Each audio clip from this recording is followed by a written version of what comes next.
Being a hero is a terrible job with no salary and zero insurance. The toxic work environment smells of rotting corpses and monsters.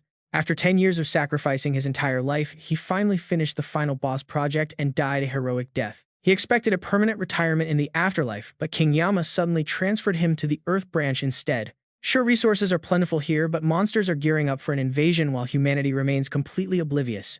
The worst part is that the Heavenly Human Resources Department gave him the most useless body imaginable. He is now a weak kid who died in a ridiculous accident possessing a tragic background with runaway parents. They abandoned him with an elderly grandmother and a crying baby sister.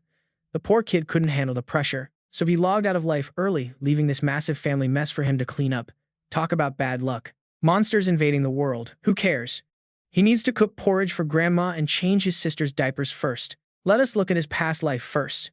His original world was completely destroyed, forcing everyone to fight monsters just to survive. That was his reality. He spent his entire life fighting every single day just to stay breathing. He fought until he was utterly exhausted, stuck in a tedious cycle of endless slashing. Days blurred into months and months into years of non-stop combat. His hands grew tired from swinging that sword. 10 years flew by in the blink of an eye. Back then, he was incredibly overconfident in his skills. He believed a single sword was enough to slay any monster until this massive giant showed up to ruin his day. The giant crushed his confidence, leaning in close to mock him, telling him to give up because his world was already gone. He glared in absolute fury, realizing this beast was the mastermind behind all the chaos. Mid-battle, the villain offered him a choice: join him and become his ultimate weapon. Disgusted by the offer, he yelled out in defiance and lunged directly at the giant. But reality is harsh. The boss easily brushed his attack aside with a casual wave of his hand. Then came a massive counter-punch that caught him completely off guard, the monster's glowing red eyes promising death. Blown back, he flipped mid-air to stabilize himself, his eyes glowing with a sharp blue light. He was determined to fight to the bitter end, clashing weapons with the giant in a shower of sparks. The giant casually mocked him, saying that no matter how hard he struggled, he was still just a tiny insect. With a brutal uppercut, the beast sent him flying, coughing up blood in agonizing pain. His brief moment of mid-air grace instantly vanished as he plummeted toward the ground like a meteor. He face-planted hard, making a brutal landing, yet his stubborn spirit forced him to stand back up. Rushing back in, he watched the boss lose patience and charge up a devastating surge of red energy. The giant slammed his fist down, creating a blinding shockwave of dust and debris that shook everything. This blow completely drained him, leaving him on his knees with shattered armor. The boss stood over him with a demonic weapon, preparing for the final strike, but his gem pendant suddenly flashed. A blinding light erupted and his eyes burned with the accumulated rage of 10 years of hard grinding.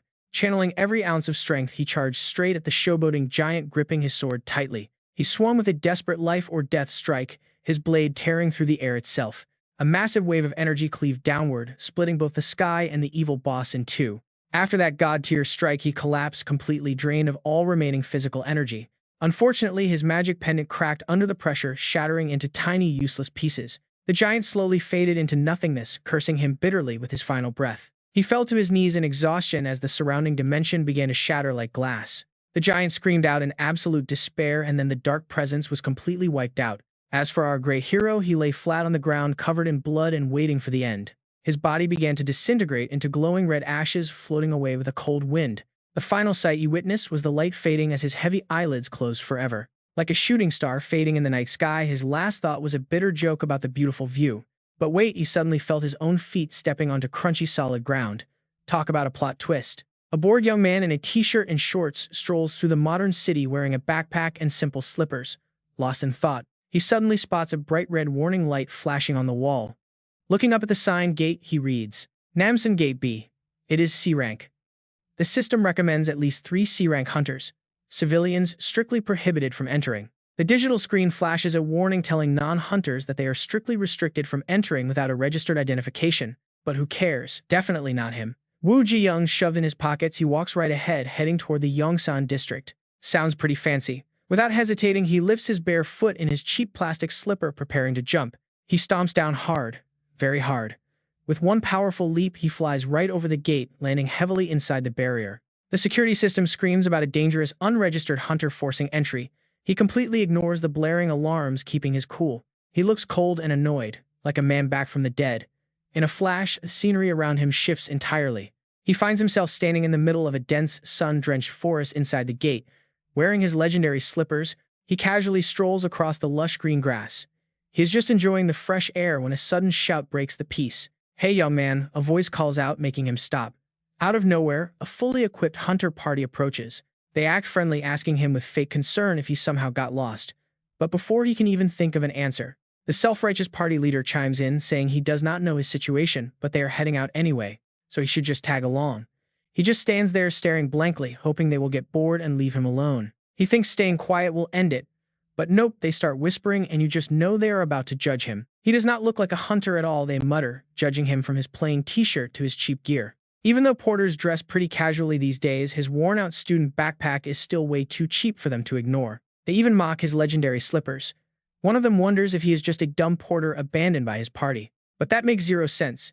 Hearing their endless chatter, he sighs, scratches his neck, and decides to finally speak up. He tells them he pretty much gets what they are saying, but the truth is he literally just walked in here. Hearing this, one guy immediately points at him excitedly, shouting that he told them the young man was abandoned.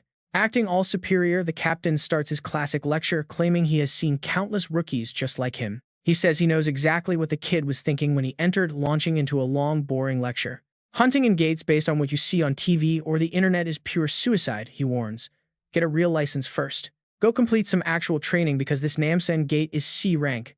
If you want to start, go find an F rank gate instead. He just gives the guy a totally deadpan look, bluntly replying that he appreciates the concern, but he does not care. Needless to say, the whole team immediately freezes in shock, speechless. His incredibly blunt attitude completely ruins their mood. The hot-headed member snaps, yelling what is wrong with this crazy bastard, telling his boss not to hold him back this time. He completely ignores their shouting. Wu Ji-young's in pockets, he casually walks away, leaving them to argue loudly among themselves. The captain grumbles, telling his team to forget him. If he ignores good advice, he will learn the hard way. As he walks, he chuckles internally. The captain probably wants him to get terrified by how dangerous gates actually are. That these deadly places are actually nothing like the safe versions shown on television or the internet. A brutal, harsh environment. And speaking of harsh, just a few steps in he comes face to face, with a massive orc blocking his path. The giant monster glares, growling fiercely at the completely unarmed kid standing before it. But the monster has no idea he only needs sword intent. Honestly, fighting an orc with a tree branch is just epic. He gently closes his eyes. In an instant, the orc swings its massive blade straight down toward his head with crushing force. Right then, his eyes snap open, flashing a brilliant gold honed over 10 long years. Boom. The ground explodes. The massive strike shatters the earth. But the monster freezes. Its target has completely vanished from sight. His speed is now way beyond anything a simple-minded creature like that could grasp. Springing off the ground, he glides. He glides his wooden branch across the neck of the orc. Smooth. Effortless. He clean cuts its head off, landing perfectly right behind it. Instantly, the massive headless body collapses to the ground, blood spraying all over the grass. He crouches by the corpse. A quiet, confident sigh escapes him. Honestly, this place is nothing special. Standing back up under the clear blue sky, he looks down at the defeated monster with his glowing golden eyes looking incredibly cool. With the obstacle cleared, he casually extends his hand, ready to claim whatever reward lies ahead. He picks up the giant blood-stained blade, lifting it high to inspect it.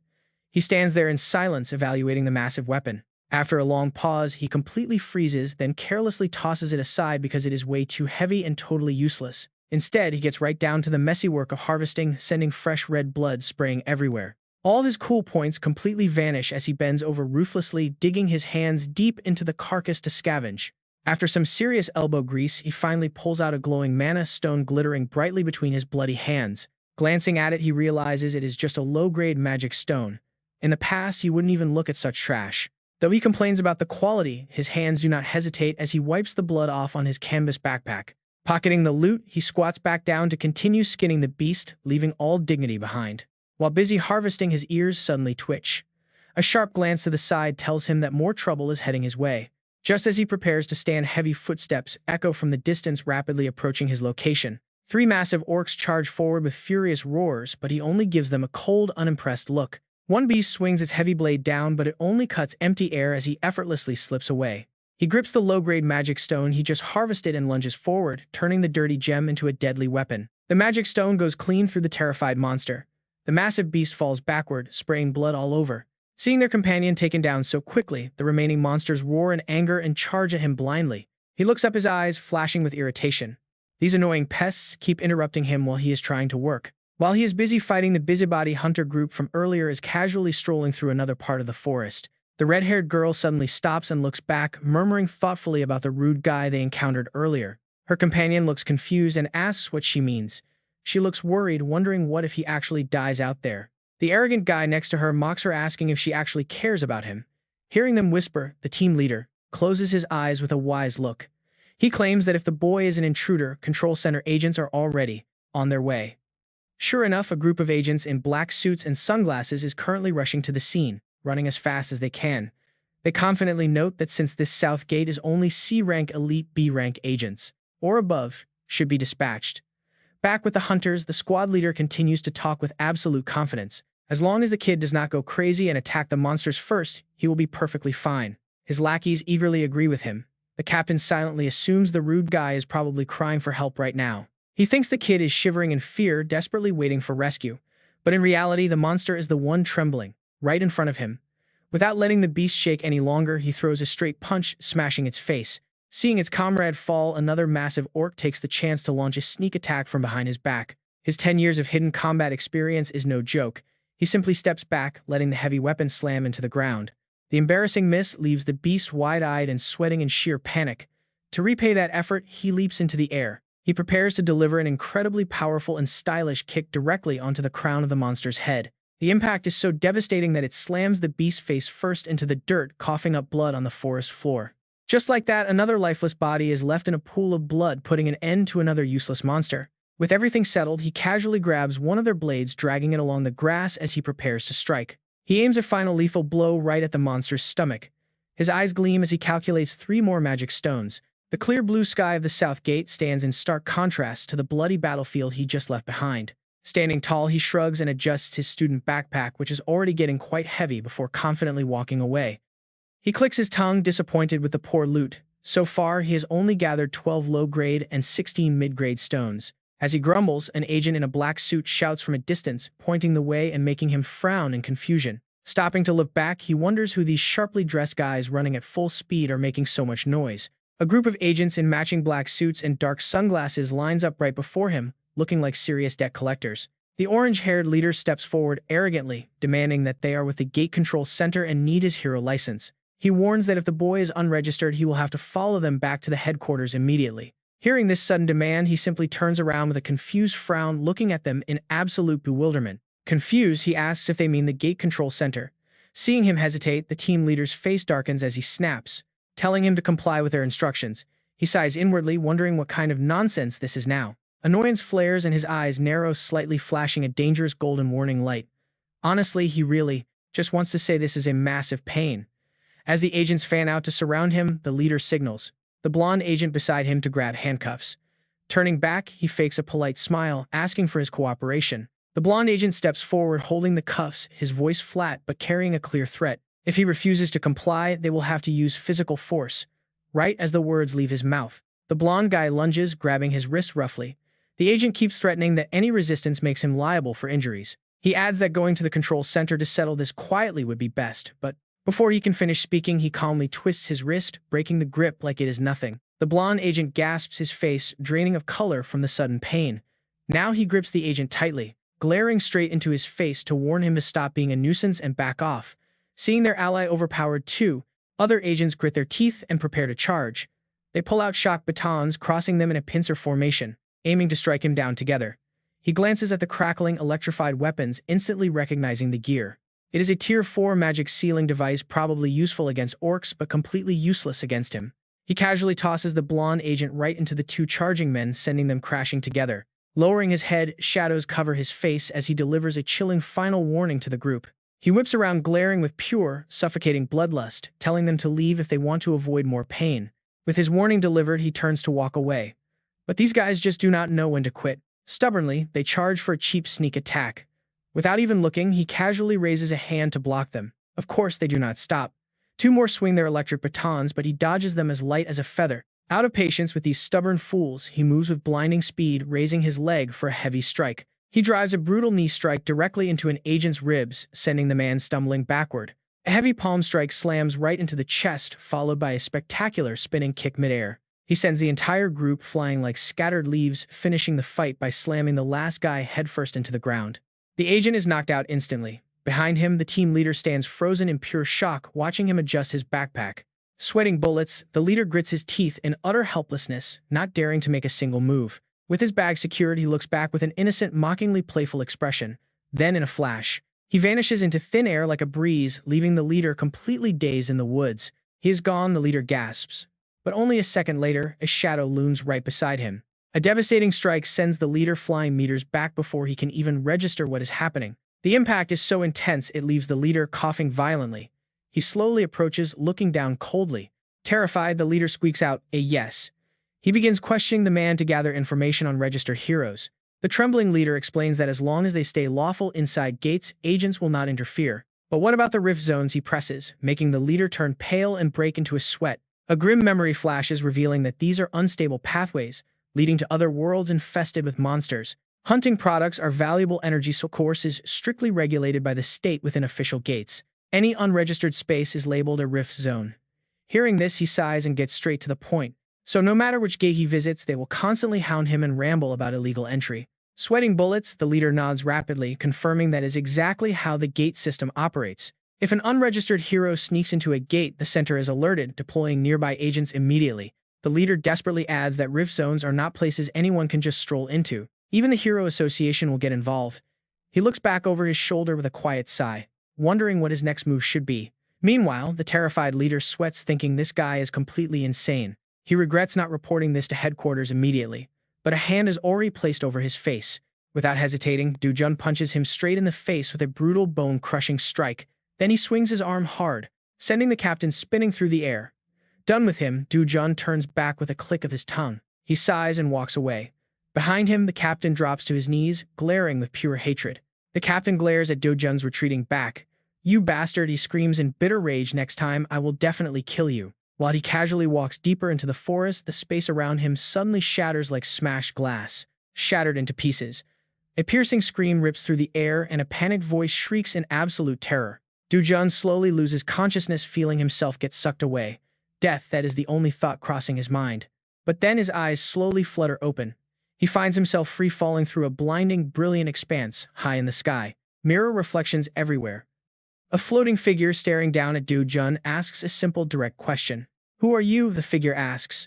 Placing a hand on his chest, Do-jun calmly speaks, "My name is Seo Do-jun. If you listen to my request, I will quietly fade away." But the blonde stranger immediately refuses him, flat out. "I refuse," the stranger says. Without another word, he floats upside down, staring at Do-jun with flat, emotionless eyes. Do-jun blinks in surprise and confusion. Suddenly, the stranger speaks up, saying he has no lingering regrets left in this life. He explains that after 10 years of desperate fighting, he was betrayed by the comrades he trusted most. His country was destroyed, his friends and family wiped out. Closing his eyes, he asks what the point of living even is. No matter how hard you try, what is the point of it all? He concludes by asking if Do-jun feels the same. The question makes Do-jun break into a cold sweat. Still, he turns away and replies that regardless of his own life, he hopes his grandmother and Woo Ji-young will never have to live like that.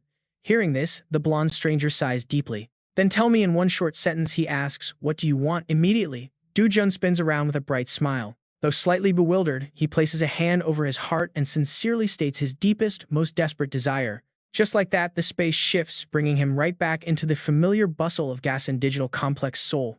Now known as the Hero Complex, this area boasts more monster loot exchange shops than actual tech companies. Blending into the massive, bustling crowd on the street, Seo Do-jun walks with an easy, quiet confidence. Ignoring the whispers of the crowd around him, he stops right in front of a flashy magic stone exchange shop. Covered in loud discount signs, he wonders to himself if he should actually give this place a shot. Stepping inside, a heavily tattooed clerk looks up from his phone with a lazy smile, welcoming him in. Do-jun heads straight to the counter to sell some magic stones. The clerk eagerly assures him he has come to the right spot. They offer the absolute best rates in Seoul, actually in all of Korea. Hearing this, Do-jun doesn't say a word. He simply dumps a massive pile of bloody crimson magic stones right onto the counter.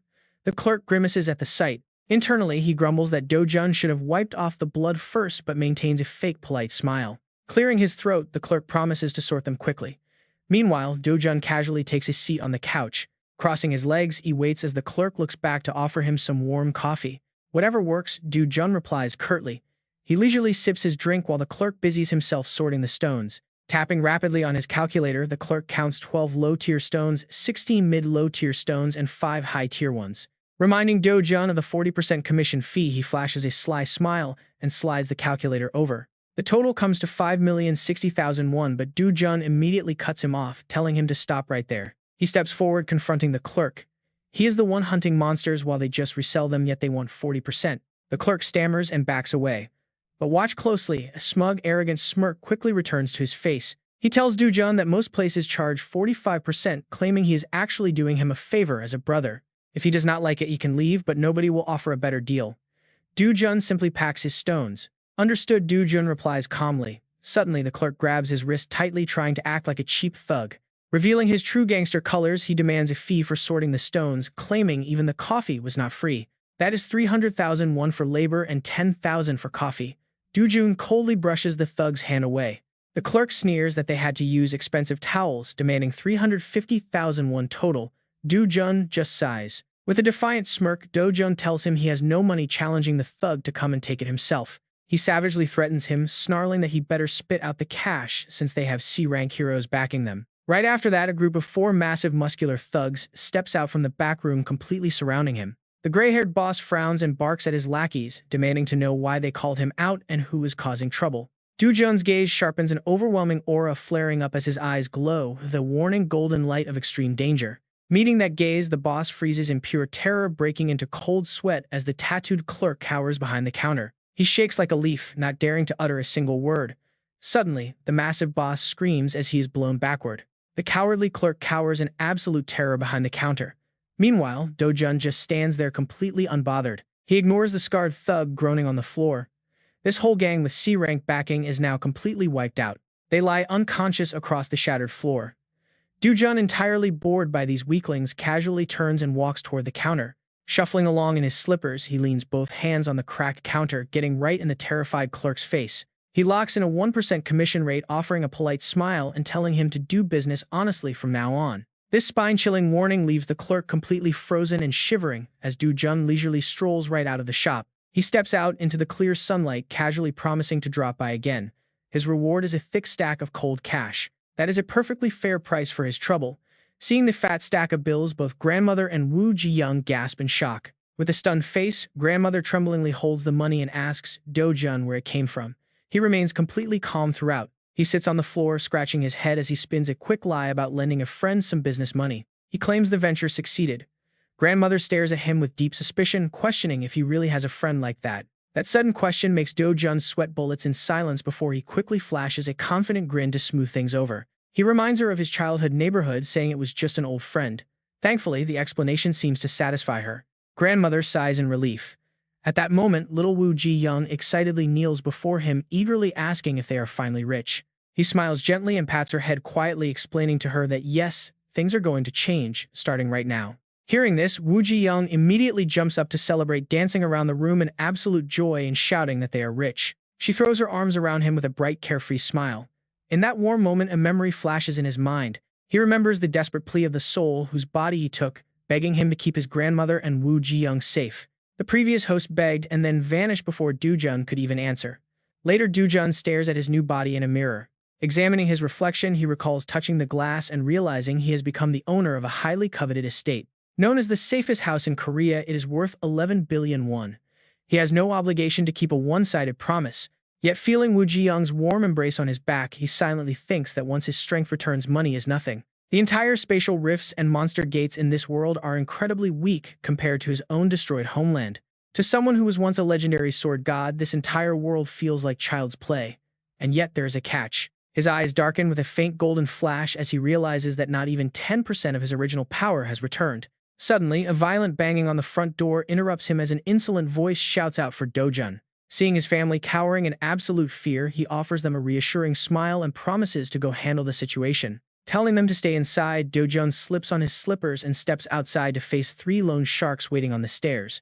The orange-haired thug sneers menacingly, demanding that Do Jun pay back his outstanding loan on time, exactly as agreed. He mocks him, asking if he knows his debt has reached 48 million won, prompting Do Jun to sigh in response.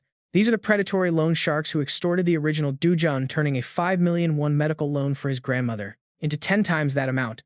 A blonde thug pokes a finger straight into his chest, speaking in a condescending tone. He demands all the hard-earned money Do Jun just made from entering the dungeon gate, claiming they will take every bit. The buck-toothed punk chuckles, telling him not to feel too cheated, completely unaware of a fist rapidly approaching his face. Before the smug thug can even finish his sentence, Do-jun swings a devastating punch directly into the big guy's face. The absolute impact sends the massive thug flying back into a cloud of dust, leaving the blonde leader completely frozen in shock. Stumbling backward in absolute horror, the blonde thug stammers in disbelief as Do-jun calmly pulls back his fist to stretch. In the blink of an eye, Do-jun appears right behind him, his eyes glowing in the shadows with terrifying intent. He coldly notes that over 9 million won has already been paid, suggesting that they actually owe him money instead.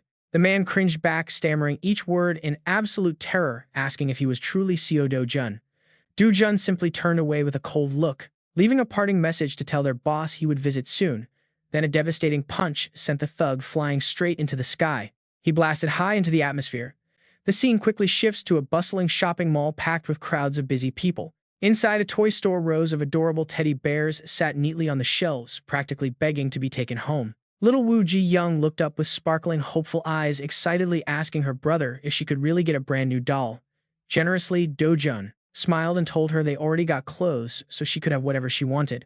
Strangely, as he shared the real Do-jun's memories, the real Seo Do-jun, his own long-buried emotions began to shift and soften. Even though for now all of these feelings might just be a form of deep empathy, the original Do-jun had always been incredibly kind, especially to his maternal half-sister Woo Ji-young. Looking up, he silently swore that he would protect that gentle heart no matter what. Right at that moment, the little girl clutched a tiny toy, shyly asking if she could have it. It was a small plush rabbit, looking just as sweet and humble as its cute little owner. Deciding it was far too small, Do-jun grabbed a massive stuffed bear and gently pushed it into her arms. He chuckled, patting her head, reminding her to get whatever she wanted. Woo Ji-young shyly scratched her head and beamed with pure, unadulterated joy. After shopping their hearts out, the two siblings stopped by the food court with a tray piled high with burgers, fries, and steaming noodles. Woo Ji-young happily sat munching on her favorite burger while he worked on his own meal. Suddenly, quiet whispers nearby caught his attention. They wondered if that was really Seo Do-jun, making him glance over in confusion. A group of beefy bodyguards in black suits escorted an arrogant obese woman wearing sunglasses right up to their table. She smirked coldly, throwing out vile insults mocking his cheap outfit and demanding to know who the hell was sitting next to him. She didn't stop there, sneeringly asking if the girl was going to cause a fatal accident just like his mother. The air around the table instantly turned to ice. Still chewing with full cheeks, little Woo Ji-young innocently wondered who these people were. She asked her brother who the strange woman was. Do-jun's face darkened, a suffocating, murderous aura silently filling the air. But the heavy woman just smirked shamelessly, enjoying her cruel joke, while Woo Ji-young kept happily munching on her lunch. Completely oblivious, she ignored them. The stepsister raised her chin, demanding Woo Ji-young's name only to flinch when she answered. She repeated the name, clicking her tongue in disgust.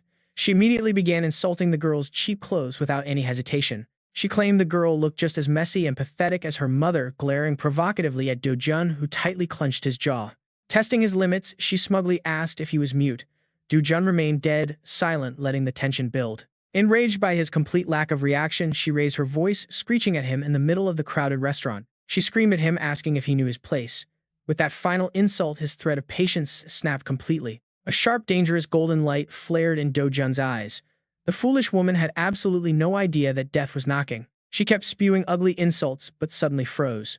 Cold sweat poured down her face as a terrifying instinct kicked in. She was forced to stare directly into the terrifying, burning eyes of an enraged sword god ready to tear her apart. In his mind, Do-jun remembered how the real host of this body had been born an illegitimate child. Left alone after his mother died when he was just 3, he endured 10 painful years of abuse in his father's house.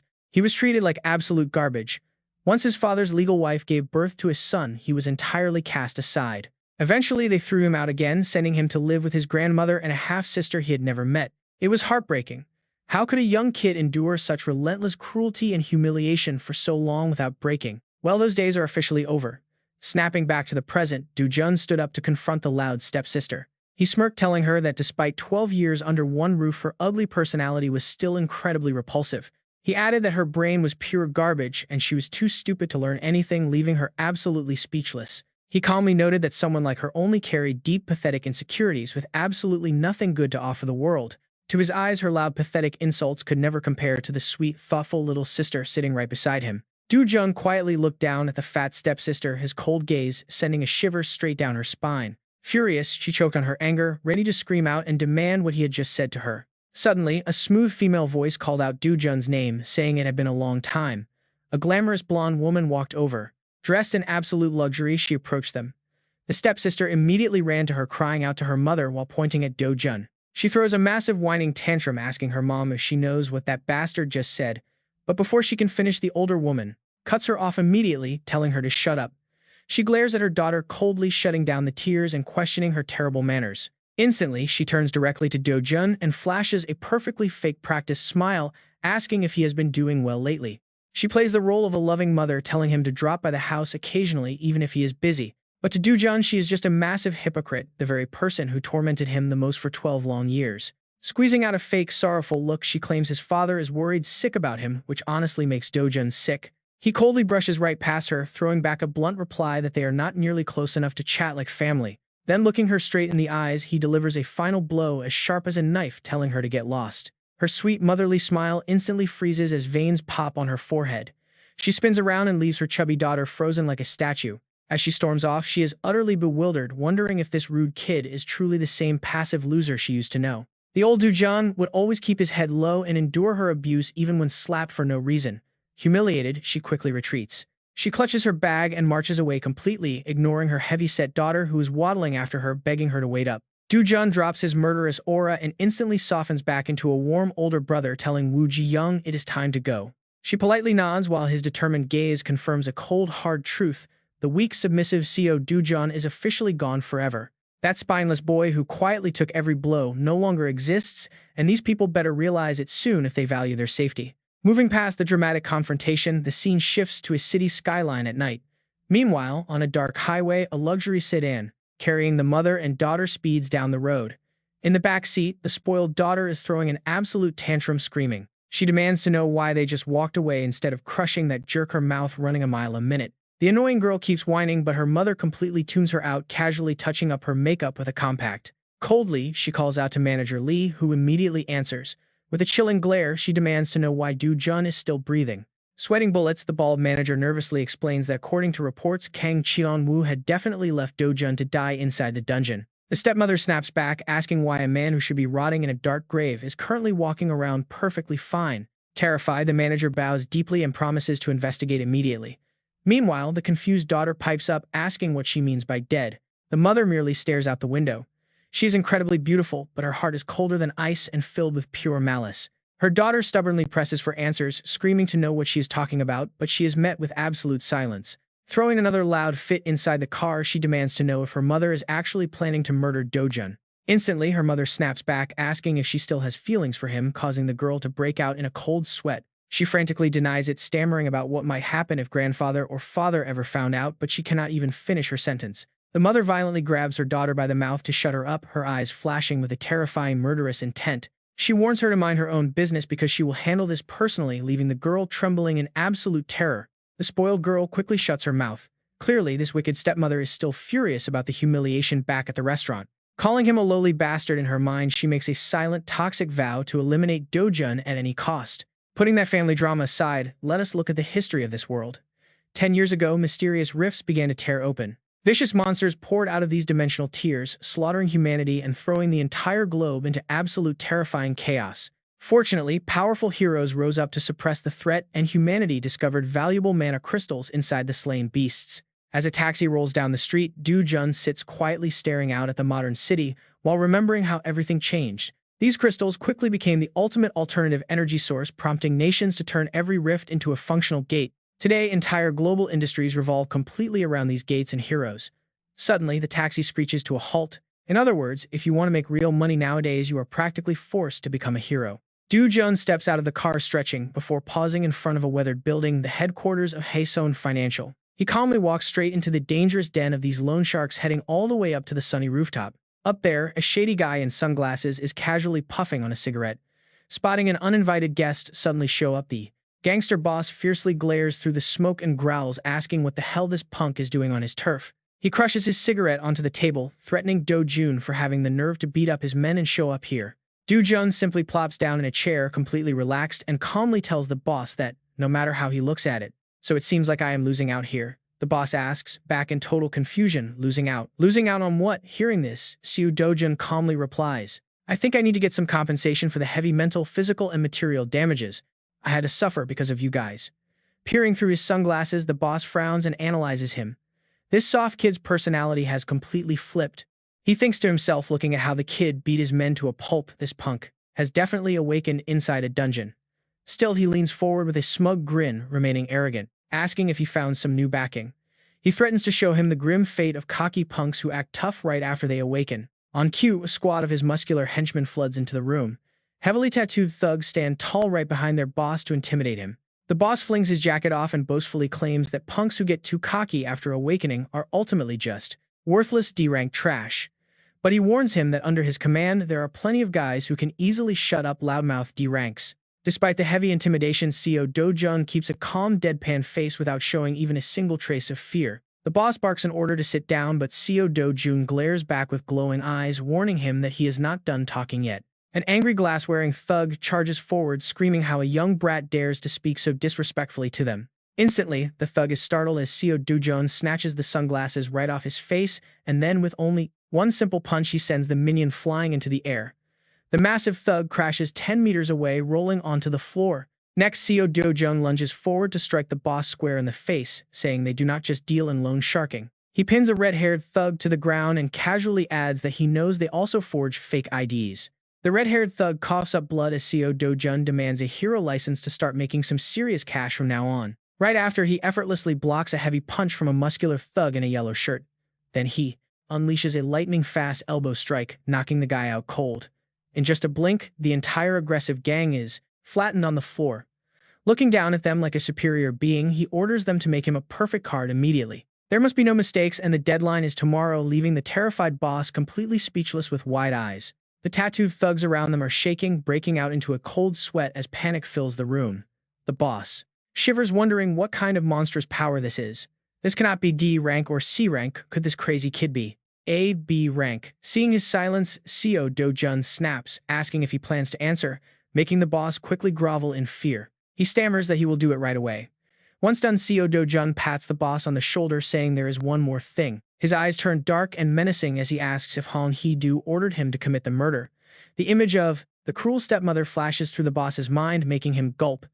Seo Do-jun's grip tightens, threatening to crush his shoulder. With no reply, the boss screams in agony and spills everything, crying out that it was indeed that woman Han Hee-do. He yells in terror, explaining that the wicked woman wanted him to drown in debt and eventually end his own life. Despite the man's desperate crying and begging for mercy, Seo Do-jun just stares down coldly, listening to the confession. He releases his grip, letting the boss slump to the floor as he mutters if that is why they trapped him in the dungeon. The boss waves his hands in panic, swearing he knows absolutely nothing about him getting trapped inside any dungeon. He begs with clasped hands, arguing that if Seo Do-jun dies, he cannot collect the debt, so there is no reason to do it. Hearing this, Seo Do-jun rubs his chin deep in thought and then smirks as he utters a very familiar name. Kang Cheon-woo. He was the one who threw him in. He demands his profile brought to him by tomorrow as well. The terrified boss quickly nods in agreement. With the tasks assigned, Seo Do-jun calmly heads toward the exit, leaving the shaken gang behind. Stepping out of their hideout, he finds himself standing under the bright, sunny sky. Suddenly, the final wish of the original Seo Do-jun flashes through his mind to keep his grandmother and Woo Ji-young safe. He would carry the burden alone. Looking up, his eyes harden with resolve as he decides to set everything straight. Then he pulls out the hero license he just extorted, which has been forged to show a B rank rating. He calmly scans the fake license through the gate sensor of the dungeon to register himself. The automated system chimes, confirming the hero registration, though alerting him that he is below the recommended level. Looking at the warning message urging him to reconsider, he clicks his tongue, muttering that the useless boss should have made him an A-rank card instead. Ignoring the repeated system alerts, warning him of the high danger, he casually steps right into the glowing portal, keeping his steady pace despite being underleveled. While the system notifications continue to blare, the gate status displays a B-rank difficulty with a D-rank scale tunnel terrain recommending an A rank. Allowing no more than 2 entries, Do-jun silently analyzes how this B-rank dungeon on a D-rank scale makes going solo incredibly tough. It is incredibly tough. But because of the narrow tunnel terrain, a solo run is forced, making this gate almost impossible to clear. Unless a hunter is A rank or higher. Do-jun steadily steps into the pitch-black tunnel, calculating just how bad things could get. Seriously, who even smiles in a situation like this? Yet an excited smirk plays right on Do-jun's lips. All alone in this dark, cramped passage. Right on cue, a massive serpent lunges forward. Do-jun quickly steps back. Readying the heavy gauntlet on his arm, he lets out a quiet smirk. He actually prefers this. Immediately, he charges forward. Giant beasts. The serpent opens its massive jaws, spitting a stream of toxic green venom. Dujun easily rolls out of the way, completely unbothered. He calmly notes it is a black death viper, a deadly creature whose venom can paralyze you with a single scratch. Suddenly, Dujun, kicking off the stone wall, he launches himself high into the air. He unleashes a powerful wind-splitting strike straight down onto the beast's head. The serpent's acidic venom splashes onto the solid stone walls, sizzling as it dissolves them. Dujun leaps back, landing safely on his feet. He exhales. Looking at the deadly venom sizzling harmlessly against his gauntlets, he nods in satisfaction. It was worth it. They are definitely worth the 300,000 gold he spent on them. Suddenly, his gaze turns razor-sharp, scanning the shadows creeping closer. This time, he is not facing just one. 3 massive vipers emerge from the dark, their jaws wide open looking to swarm him. But Dujun does not even flinch, unleashing a devastating strike that crushes one serpent's head. Dark blood and fluid splatter all over the stone walls. Sizzling green venom pools across the floor. After a quick and completely one-sided slaughter, he stands triumphantly among the piles of dead beasts. He digs through the serpent's remains, searching for some loot. No mana stones, not a single one. He sighs deeply, forced to accept his usual terrible luck. Terrible luck. If this matches his past world, the drop rate for mana stones from these vipers is only about 3%. Dujun casually walks deeper into the glowing cavern ahead. By his count, he still needs to kill hundreds more. Stepping past scattered skeletons and patches of slime, he maintains his composure, completely unbothered by the grim surroundings. He acts as if he is just taking a casual stroll, even with cracked human skulls right beneath his feet. It leaks an eerie black smoke, but he does not even blink. Suddenly, his footsteps halt. His sharp eyes narrow. He looks up, scanning the path ahead with caution. Blocking his path is an enormous armored python with shimmering golden scales and glowing green eyes, towering over him and blocking the passage. Dujun casually drops his heavy backpack to the floor so he can move freely, wondering if this is the boss. Without waiting, he leaps high into the air, charging directly toward the beast. He was looking for the exit anyway, so this works out perfectly. Putting his full strength behind it, he drives a massive gauntlet punch straight down into the creature's armored scales. The impact triggers a massive explosion of dust. Dujun only thinks about finishing this quickly so he can go home. But his expression shifts as he realizes his physical strike completely slipped off the monster's heavy iron shell. This beast is no joke, immediately retaliating with a devastating tail whip at blinding speed. The sheer impact sends him flying, slamming his back into the rock wall and shattering the stone around him. Seeing him on the defensive, the giant serpent hisses triumphantly. It opens its hideous venom, dripping jaws, lunging to swallow Dujun in one single bite. But Dujun is lightning fast. He twists midair and delivers a devastating kick straight to the jaw, knocking the beast back. He lands gracefully, sliding back across the stone floor to absorb the heavy momentum. Immediately after, he prepares himself, slams his hand against the serpent's hard scales, using the friction to completely stop himself from sliding any further. Dujun's eyes narrow as he quickly assesses his options. Standing before the towering massive boss, he has to think fast. Realizes standard physical attacks might be useless. This thing is on a completely different level compared to the smaller vipers he fought earlier. Its scales are simply too tough, meaning bare-handed strikes won't do any real damage. What should he do? If only he had his original strength, this snake would already be dead. Suddenly, an idea flashes. Dujun's mind, making his eyes widen in surprise. His gaze locks onto a massive greatsword stuck deep in the ground near a skeleton. His eyes gleam with a strange curiosity and nostalgia as he carefully examines the ancient abandoned weapon. Without hesitation, he reaches out, pulling the heavy sword from the earth and telling himself that even though it is old, he has no other choice. Ultimately, no matter how worn a blade is, the power comes from the one wielding it. Gripping the chipped weapon tightly, Dojun confidently strides forward to face the aggressive, massive serpent once again. Lunging forward as if to eat him alive, Co Dojun smiles gently and says he'll borrow it for a second. Instantly, Co Dojun stomps his foot hard onto the ground, sparking an explosion and launching himself forward like a tearing arrow. With terrifying agility, he flips through the air, gracefully dodging the monster's giant gaping maw in a spectacular, breathtaking display. Co Dojun's face suddenly darkens, unleashing an overwhelming, terrifying bloodlust as he growls his final judgment. Consider it a complete honor when I personally smash you to pieces, you snakehead. With that, Co Dojun's hand grips the sword hilt, channeling all his strength into one single earth-shattering, devastating slash. The golden serpent can only hiss helplessly in absolute sheer terror, a piercing screech signaling its impending tragic end. The blade tears through space, carrying a wave of overwhelming power that cleanly slices through anything in its path. A blinding light explodes easily, splitting the giant body of the serpent boss into two clean halves with unbelievable effortless ease, those thick proud scales from before falling uselessly to the ground. Looking at the shattered hilt in his hand as the monster's head crumbles away, he breaks a sweat, thinking he'd be in deep trouble if that last blow hadn't finished it. Stretching over the giant severed snout of the monster, he lets out a sigh of relief that everything ended smoothly. Green venom and blood splatter all over the canyon walls, painting a picture of his complete victory inside the Tam Toy dungeon. Still looking at the broken blade buried deep in the dirt, he nods. It is a bit short for a longsword, but with some sharpening, it will still work perfectly. He packs up his loot, looking back with a satisfied smile. At least the pay here seems much better than Namsen. A blessing in disguise, really. By the time he steps out of the BEM X dungeon, night has already fallen. He mutters a complaint, surprised that clearing a simple B-rank dungeon took this much time. Right now, he clenches his fist over his chest, reminding himself of his ultimate goal. Restoring his original peak power has to be his top priority. Walking beneath the bustling city lights, the faint ghosts of his former comrades linger right behind him. He smiles bitterly, glad his old teammates can't see the pathetic state he's in right now. The scene shifts to a magic stone shop, complete with a quirky waving gold cat sign. Inside, a rugged mercenary-looking hunter pours a pile of red magic stones onto the counter. A clerk inspects them closely, nodding in approval, and says they are great quality, but the commission is still 40%. Hearing this, the mercenary frowns to bargain, asking if 40% isn't a bit too steep. He is a major regular, asking for a small discount. The clerk pulls out a thick stack of cash, clicking his tongue and explaining that their rates are easily the cheapest around, and the standard fee at the main dungeon center is already 5%, and since they do not keep official records, he saves on taxes.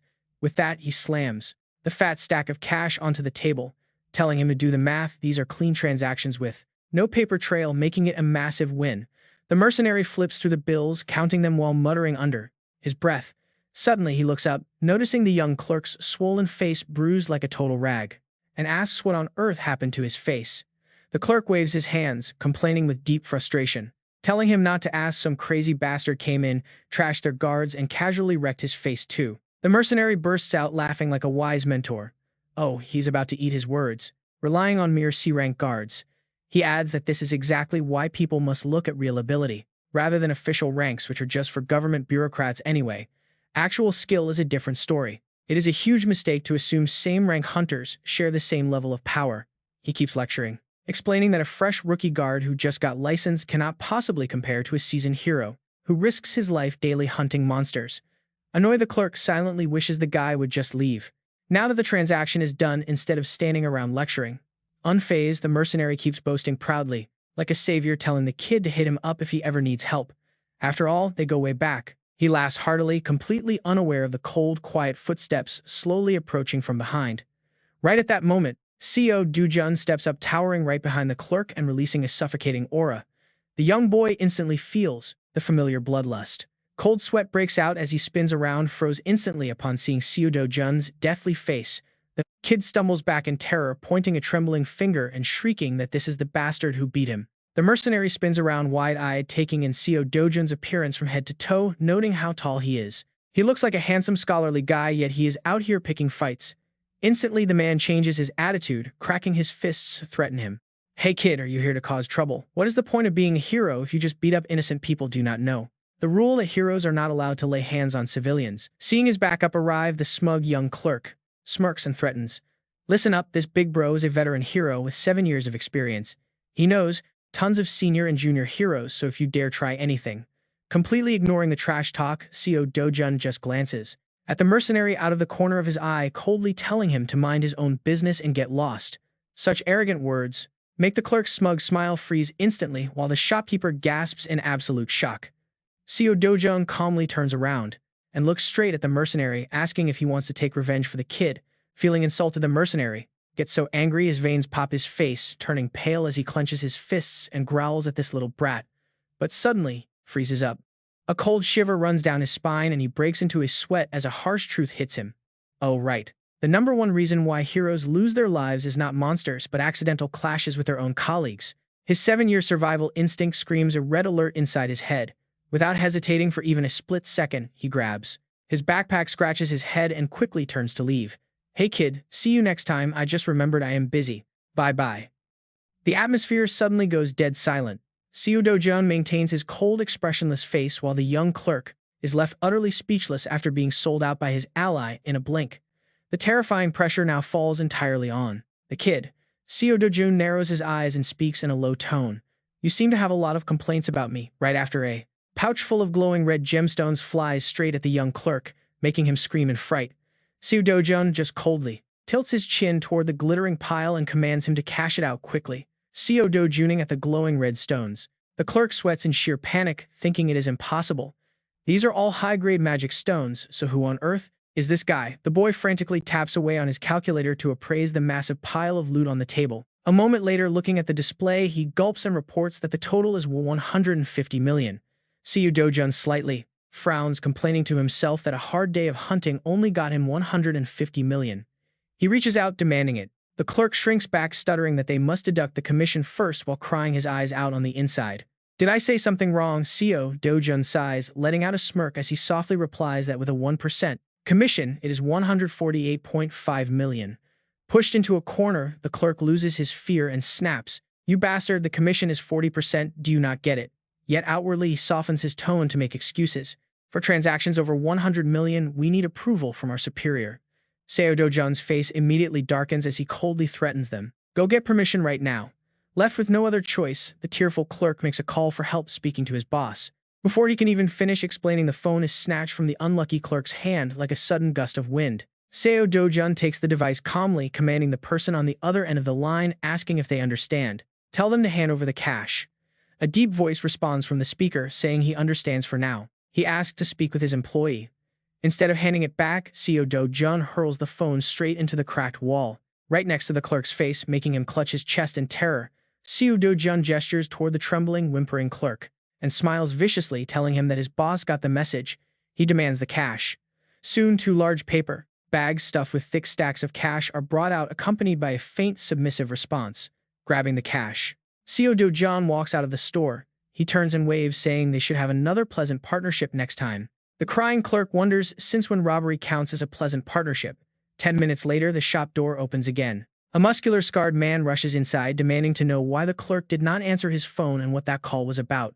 With lifeless eyes, the clerk points at the smashed phone embedded in the wall, weakly whispering that he wants to quit. Looking at the device lodged deep in the concrete, the trembling clerk adds that he simply cannot do this anymore. The boss frowns heavily, his eyes flashing with a mix of anger and caution. The clerk suddenly flinches at a sound. It turns out the boss is dialing a number. He speaks in a low, serious voice, calling out to Seo Do-jun. Meanwhile, on a busy street, a gorgeous purple-haired girl is walking with a phone held to her ear, receiving orders. She is told to head over. Her arrival instantly catches everyone's eye, and the surrounding crowd begins to whisper, "Wow, is that not Hyun Ji-soo? It really is her." She gently pushes up her dark sunglasses, revealing a sharp gaze. Her style and confidence are completely off the charts. The door to the magic stone buyback shop slides open with a familiar automatic chime. "Welcome," the clerk starts, but as he looks up, his eyes pop wide open. He gasps in shock, quickly covering his mouth. He stutters out her name, Hyun Ji-soo. She slides her sunglasses down, flashing a dazzling smile to confirm she is indeed the one. Hearing her confirm, it makes the young clerk's jaw drop. His mind instantly fills with a million burning questions. This is Hyun Ji-soo, the 4th S-rank hero in South Korea. Rumor says she is their boss's niece, but why is she here today? She walks right up to her uncle, complaining that some annoying hunter has been aggressively forcing a deal on magic stones. She says her uncle has a massive headache over it. Sitting cross-legged with effortless power, she demands to hear the details. As she probes for information, the scene shifts to a quiet, peaceful courtyard outside a traditional Korean home. There, a shirtless Do-jun sits cross-legged, focusing on his breathing exercises. Behind his back, his little sister, Woo Ji-young, plays happily. Thinking back to his recent rip-off deal, Do-jun sighs in frustration. Grinding all day long only brought in a mere 100 million won. At this agonizing rate, his progress is just too slow. Faint memories of his majestic past life begin to drift through his mind. He knows he must start soloing S-rank dungeons as soon as possible.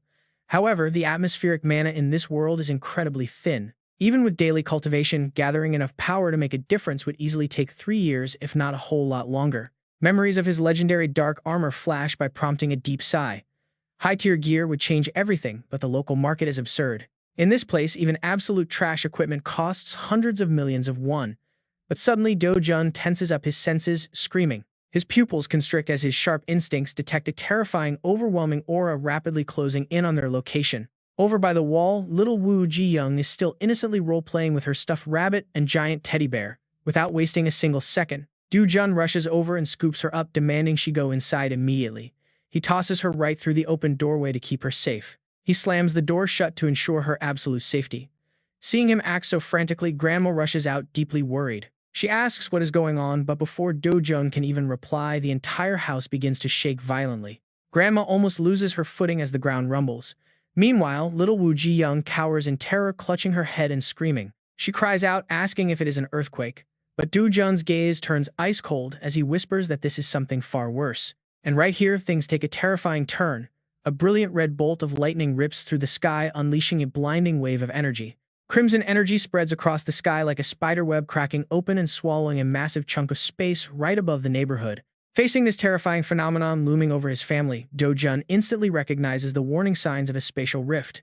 Co Do-juning at the bizarre red anomaly, Grandma frantically calls out to ask what is happening. Do-jun immediately steps in front of her. He shields his family, warning them that it is highly dangerous outside and they must absolutely stay in their room. Without a second thought, Do-jun leaps directly into the glowing red maw of the rift. The courtyard shatters as darkness consumes everything. All that remains is the desperate cry of his sister calling out for her brother. Meanwhile, the scene shifts to the Hunter Association headquarters. Inside their massive headquarters, absolute chaos has erupted. A frantic staff member spins around to yell a critical status report. He alerts the chief that a new rift has just been detected in the Mapo district. The sharp-faced chief pushes up his glasses.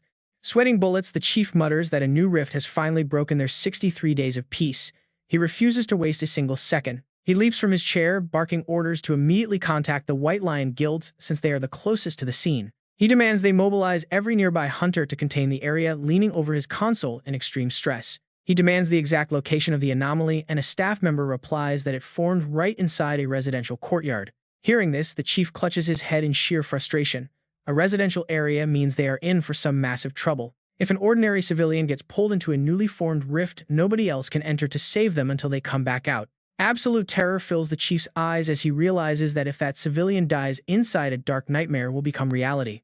A horrific vision flashes through his mind, thousands of monsters breaking out of the rift and slaughtering people on a massive scale. A devastating monster wave would engulf Seoul for 10 straight days. Shaking off the terrifying thought, the chief asks for an identity. He frantically asks if they have identified the victim yet, and a staff member reports that the boy's name is Do-jun. He lives in the very house where the rift opened. The clerk gulps tensely, explaining that according to the grandmother's statement, he only leaped into the anomaly to save his little sister. Since he is an ordinary civilian rather than an active hunter, the probability of a catastrophic dungeon break is incredibly high.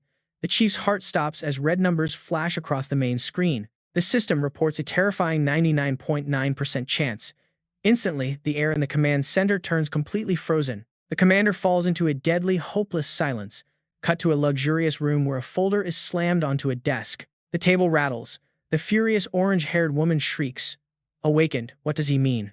Did that brat Co Do-jun actually awaken? Yes. The bald manager timidly reports that although the boy hasn't registered yet, registered with the Hero Association, he definitely awakened. Sweat pours. He panics over his subordinate's failure. He curses his subordinate. Utter failure. What on earth was Kang Cheon-woo actually doing out there? The orange-haired woman slams the table, screaming in absolute rage. He should have just killed that brat outright to save them the trouble. Why make everything so complicated and then demand more money? She glares, radiating pure murderous intent, and tells the manager to deliver a message. Tell that bastard, Kang Cheon-woo. If he fails to eliminate Co Do-jun, he will have to pay back 10 times the cash he received. But the bald manager hurriedly waves his hands to stop her. He suggests they don't even need to contact Kang Cheon-woo anymore. She frowns in confusion, demanding to know what he means by that. The manager quickly explains that a brand new dimensional rift has just appeared. It opened up in Mapo right near Co Do-jun's home. He delivers the sinister news with a wicked grin, confirming the target's status. Co Do-jun already stepped inside that rift, and the media will cover it soon. The woman smirks, a cold, ruthless light flashing in her eyes. So this means they will never have to look at that pathetic lowly brat's face ever again. It is a perfect solution. The manager bows, eagerly agreeing with her. Yes, exactly. She lets out a sinister, satisfied smirk, feeling a massive weight lift from her shoulders. She orders him to keep a close eye on the situation. They must be 100% sure he's gone for good. The loyal minion promises absolute compliance. Meanwhile, back with Seo Do-jun. He lands gracefully, his bare feet touching the cool, damp, moss-covered ground. Opening his eyes, Seo Do-jun is absolutely stunned to find himself slowly descending right into the heart of a massive ancient forest. Lush green canopies reach all the way to the heavens. He tilts his head back, taking a deep, refreshing breath in utter disbelief. It is hard to believe. This magical place brings back flood of memories from when he was just a kid, lazily lying around. This is the exact forest he used to visit as a child. He eagerly sweeps his gaze across the vibrant scenery, taking it all in. He examines the ancient trees, the blades of grass, the gentle breeze, and the incredibly dense mana circulating in the fresh air. Even the clouds and the sky look exactly the same as in his memory. Confidently, he parts the thick brush and moves forward. If his memory serves him right, the exit should be just ahead. As the foliage clears, a confident smirk creeps onto his face. He was absolutely right. Towering majestically in front of him is a legendary giant tree radiating a brilliant, mesmerizing turquoise light. The legendary world tree stands tall, its sparkling leaves hanging down like stars. This sacred ancient entity holds the source of all pure magic. Reaching out, he gently touches the massive roots. His chest tightens as a wave of bitter memories from his past life rushes back. The tragedy that destroyed his former world began when this very tree was burned to ashes, completely drying up the flow of mana. Bending down, he carefully traces the active mana veins beneath his feet. Fortunately, the world tree is still completely intact in this timeline. He has no idea how this is possible, but a thrilled smile spreads across his face. A spark of pure ambition ignites inside him. With this golden opportunity, he can finally reclaim all the overwhelming magical power he possessed during his former prime. He refuses to let this incredible gift go to waste. Seo Do-jun locates a hollow radiating the most intense energy and sits down. He crosses his legs to meditate. Closing his eyes, he steadily regulates his breathing to draw the pure, raw mana into his body. His expression softens as all distracting thoughts melt away. Slowly, he sinks into a state of absolute tranquil inner peace. Days turn into weeks inside the mystical tree hollow. 1 day, 2 days, then 3. He drifts deeper and deeper into a trance. He enters a state of complete selflessness, silently and aggressively drawing in mana. He completely forgets about food, water, and sleep. His entire focus is dedicated purely to his breathing for 10 consecutive days. Finally, a brilliant full moon illuminates the forest canopy. He exhales a long, slow breath, completing his intense meditation. Seo Do-jun's eyes snap open, burning with a fierce, majestic golden light. Right on cue, hideous horned shadows begin to crawl out from the dark, twisted roots of the surrounding ancient trees. The infamous Vunkin monsters have found him. Instantly, an explosive surge of brilliant blue mana wraps around his body like freezing fire. These are the very same monsters that burned down the world tree in his past life. Suddenly, the bizarre beasts spot him. Sensing their delicious prey, they howl frantically and charge from all directions. Seo Do-jun stands tall, remaining completely unfazed by the ambush. Showing off his shredded physique, he looks down on them with pure contempt. A water sword would make quick work of this trash. The ravenous beasts snap their giant jaws, lunging forward with razor-sharp fangs to tear his body to absolute shreds. Without flinching, Seo Do-jun spreads his arms, proudly unleashing the terrifying wave of magical pressure he just absorbed into the air. Whatever he thinks, I'll smash you all to dust anyway. A brilliant, blinding blue light gathers inside his open palms, ready to unleash a devastating strike to sweep away the trash blocking his path. Seo Do-jun extends his trembling hand as deep blue magic begins to gather. It starts to swirl, forming a massive wave of power. Sensing the extreme danger, the Vina monster opens its jaw and roars in pure terror, screaming in absolute terror. Right now, his eyes are razor-sharp as he locks onto the filthy target, unleashing an invisible pressure. This forces the grotesque beast to falter instinctively, backing away just to survive. Right then, Seo Do-jun thrusts his hand forward with immense force. A massive pillar of magical energy erupts, blowing away all the trash in his sight. Let's take a quick look at the theory behind this. Releasing magic simply means letting out the accumulated mana in gaseous form and making it explode. Seo Do-jun lets out a quiet sigh. He sighs deeply to shake off the fatigue. It has been a long time since he unleashed this much magic. The blue shockwave shatters the monsters, tearing their hideous bodies into 100 pieces. Swirling currents of energy act like sharp blades cutting through the air, completely clearing the battlefield. In the middle of this raging magical storm, he just stands there calmly adjusting his own breathing, calmly resetting his pace. The thick dust slowly clears away, leaving behind an eerie silence that is absolutely bone-chilling. Seo Do-jun lands gently on his bare feet, assessing the situation and confirming that the world tree is finally safe. Then a cocky smirk plays on his lips. Now it is time for him to inspect his body's mana reserves with his own eyes. Cracking his neck to stretch out his muscles, Seo Do-jun calmly looks over at the surviving monsters trying to sneak up from behind. stubbornly approaching from behind. A massive, aggressive beast with a drooling mouth full of sharp fangs charges straight towards him. Not caring in the slightest, Seo Dojun simply reaches out using an overwhelming amount of magical force to halt its attack midair. The terrifying pressure completely crushes the beast's skull, instantly putting an end to its stupid and aggressive charge. A blue beam pierces straight through the target, ending its life in a heartbeat. The muscular body of the beast gradually evaporates and crumbles into ash, drifting through the air. From that pile of dust, a blood-red crystal falls onto the cold ground. Seo Dojun casually steps up to the gem, smiling with satisfaction. The verification process is complete. His eyes flash with a dangerous light as he glares at the trembling horde.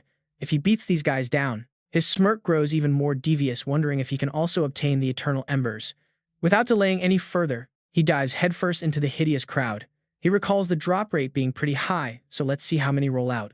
It's a complete one-sided massacre. He easily beats the monsters to pulp using both his bare hands and raw magic. It is as simple as taking a walk in the park. In the distance, the world tree still stands tall, radiating a soft glow. This is proof that he successfully protected the source of magic. Looking down at the battlefield amidst the scattered red gems, a small object glowing with a brilliant golden light lies quietly. Seo Dojun slowly reaches out, touching the precious loot. Feeling the brilliant warmth spreading through his skin, Seo Dojun whispers to himself, "These are indeed the eternal embers." Clenching the glowing object, he bursts into laughter, filled with satisfaction and nostalgia. He never expected to obtain this again. Seo Dojun flips his hand open and a brilliant flame erupts, as if he just sparked a highly expensive magical lighter. Watching the flame dance in his palm, Seo Dojun smirks proudly, showing off his perfectly toned six-pack abs in the process, and his solid six-pack abs. Honestly, he knows it would be great to absorb more mana from the world tree, but with his current mortal body, any more would definitely cause an overload, so the only option left for him is to absorb these embers. He makes a bold statement and slams the fireball straight into his chest without hesitation. Instantly, a violent surge of magic envelops his body, converting his mana to the fire element. He exhales a stream of smoke and fire in style, looking highly satisfied with this operating system upgrade. Thinking back to his past, he almost sheds a tear. Back then, he wouldn't even bother absorbing these low-grade embers, but now it takes him 10 minutes to digest just one. To shake off the frustration, Seo Dojun throws a few basic punches in the air to get used to his newly acquired fiery power. Then his gaze drifts down to the ground where glittering red rubies and gold coins lie scattered, practically calling his name. Standing before the treasure, our greedy protagonist doesn't even try to hide his intentions. Let's see how much he can take. Meanwhile, back in the real world, a massive dark purple rift in space floats in the middle of the street, looking like a glitched cosmic black hole that attracts the panicked stares of countless citizens. Seizing this golden opportunity, reporters and police swarm the area to grab some hot news. Elsewhere, an irritated smirk appears, along with some sharp cursing. "Damn it," a member of the Seong-woo Guild looking like he is ready to chew someone alive grumbles in frustration. What kind of garbage situation are they dealing with, all because of one single lunatic standing right next to him? The slick and stylish Kim Hyun-woo chuckles, defending the guy, saying he is just trying to save his sister. The Seong-woo immediately fires back, saying it is just a groundless rumor about some idiot rushing in without a second thought. Anyone looking to awaken their powers in a rift should go die alone instead of causing trouble, making Kim Hyun-woo ask curiously. He wonders what Juma has to say about the whole situation, only for a grimacing Seong-woo to repeat the same old textbook answers. They are told to stay put and wait for the incoming monster wave, leaving the blue-haired guy wondering why they have to wait at all. It turns out massive rifts have simultaneously opened across the globe, spanning from America and China to the UK, Turkey, and Switzerland. Towering rifts across the world look straight out of a sci-fi movie, perfectly explaining why Juma is absolutely swamped with work. This is a historic first, though rumors say those other nations managed to contain the threat quickly. But Song-woo's face darkens with sheer anger, cursing that their city is the only one left completely defenseless because of one idiot. He clenches his fists, gritting his teeth and wishing he could get his hands on the reckless fool who first jumped in. Behind them, the massive rift hangs silently in the sky, casting a dark, ominous shadow over the entire horizon. Right then, an emergency broadcast cuts in, announcing that 28 days have passed since the portal first opened. The Hero Association has officially raised the Monster Wave alert to level 1 as the media displays a blurred photo of the main character. They dub him Seo Dojun, a reckless civilian who plunged straight into the abyss and has not been seen for days. Just as the report continues, a hand suddenly clicks, a remote turning the screen black with a sharp snap. A mob boss puffing smoke behind dark sunglasses demands to know if this mysterious Seo Dojun is actually that annoying brat. His right-hand man, Kim Aeon-gu, adjusts his glasses and confirms they have verified the target is indeed Seo Dojun. Boss Huang Chang Siop leans forward over his desk, weighing the news heavily as he ponders their next move. He asks about the chances of Do Jun actually surviving, prompting a confident smirk from his underling. Eon Gu claims a normal civilian would have less than a 0.1% chance of making it out alive. Chang Siop chuckles darkly, pointing out how laughable it is to call that monster a regular civilian. Behind the boss, three heavily bandaged, utterly broken thugs serve as living proof of Do Jun's terrifying combat ability. The boss still wonders if they are dealing with an actual awakened individual. Eon Gu reasons that even if he is awakened, his threat level would depend entirely on his hero rank. With too many unknowns, Chang Siop leans back, conceding that guessing his actual rank is pointless for now. He points out that being a good street fighter is nothing compared to surviving a deadly extra-dimensional rift. Eon Gu pushes up his glasses with a wicked glint, proposing they kidnap Do Jun's family as collateral. Intrigued by the idea, the boss asks for details on how they should handle the hostages. Looking over the files of Do Jun's grandfather and sister, Eon Gu suggests treating them with fake kindness first. The boss grins like a maniac, plotting to sell their organs if Do Jun dies or trap him in massive debt if he returns. Leaving the scoundrels to their twisted schemes, the scene shifts deep inside the quiet dimension. Here, the majestic world tree glows softly, bathing the silent ancient forest in a brilliant light. Do Jun stands tall as intense fire magic crackles around him, leaving him to wonder how much time has slipped by. Seo dojuning at the flames on his palm, he feels immense pride after absorbing hundreds of immortal embers. With a clench of his fist, a massive wave of fire magic obeys his command, dramatically boosting his elemental resistance. Comparing his current self to his legendary past, he realizes his fire affinity now far surpasses his days as the Sword God. Fully charged with new power, Do Jun steps closer to the towering world tree, gently placing his hand on its bark. He strokes the glowing surface, feeling a deep connection that bridges his past life with his present journey. As if sensing his raw emotion, the ancient tree flares with brilliant light in a silent, magical response. After offering a quiet word of thanks, Do Jun shifts back to reality and starts gathering his spoils. He packs the glowing red mana stones into a mesh bag, ready to haul this multi-million-dollar fortune on his shoulder. Slinging the bag over his shoulder, he glances back at the tree with a rare, quiet smile. He whispers a solemn vow: if they ever meet again and the tree is in danger, he will protect it at all costs. Meanwhile, back on Earth, a quiet suburban neighborhood lies sleeping under the pale, silent glow of a full moon. Suddenly, a familiar figure slips seamlessly through the spatial barrier, finally stepping back onto solid ground. Do Jun lands effortlessly, instantly extending his sharp senses to scan the silent surroundings for any sign of trouble. Is there anyone left within a 1-kilometer radius?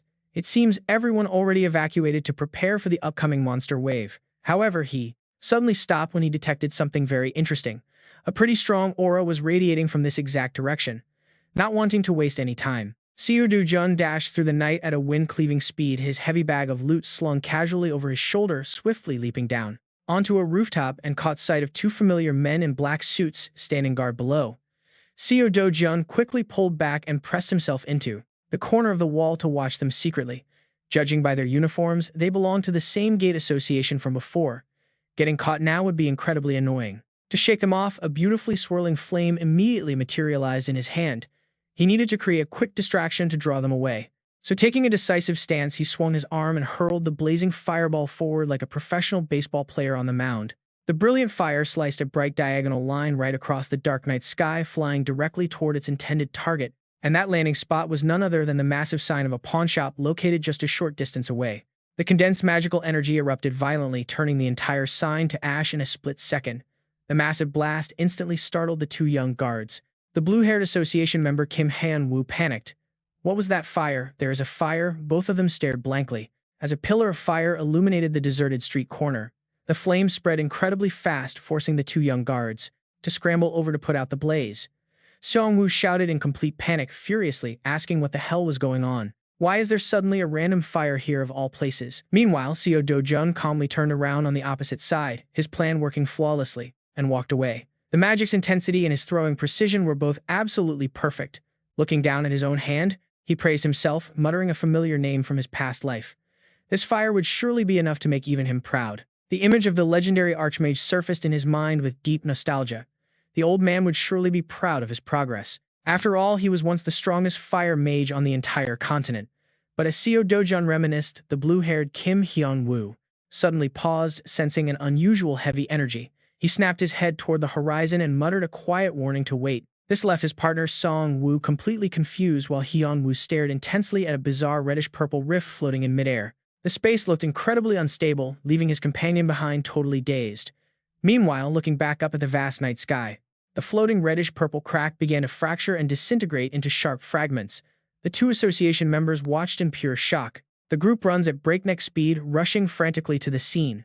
Songwoo suddenly stops dead in his tracks, his face turning pale. He gasps out in pure disbelief.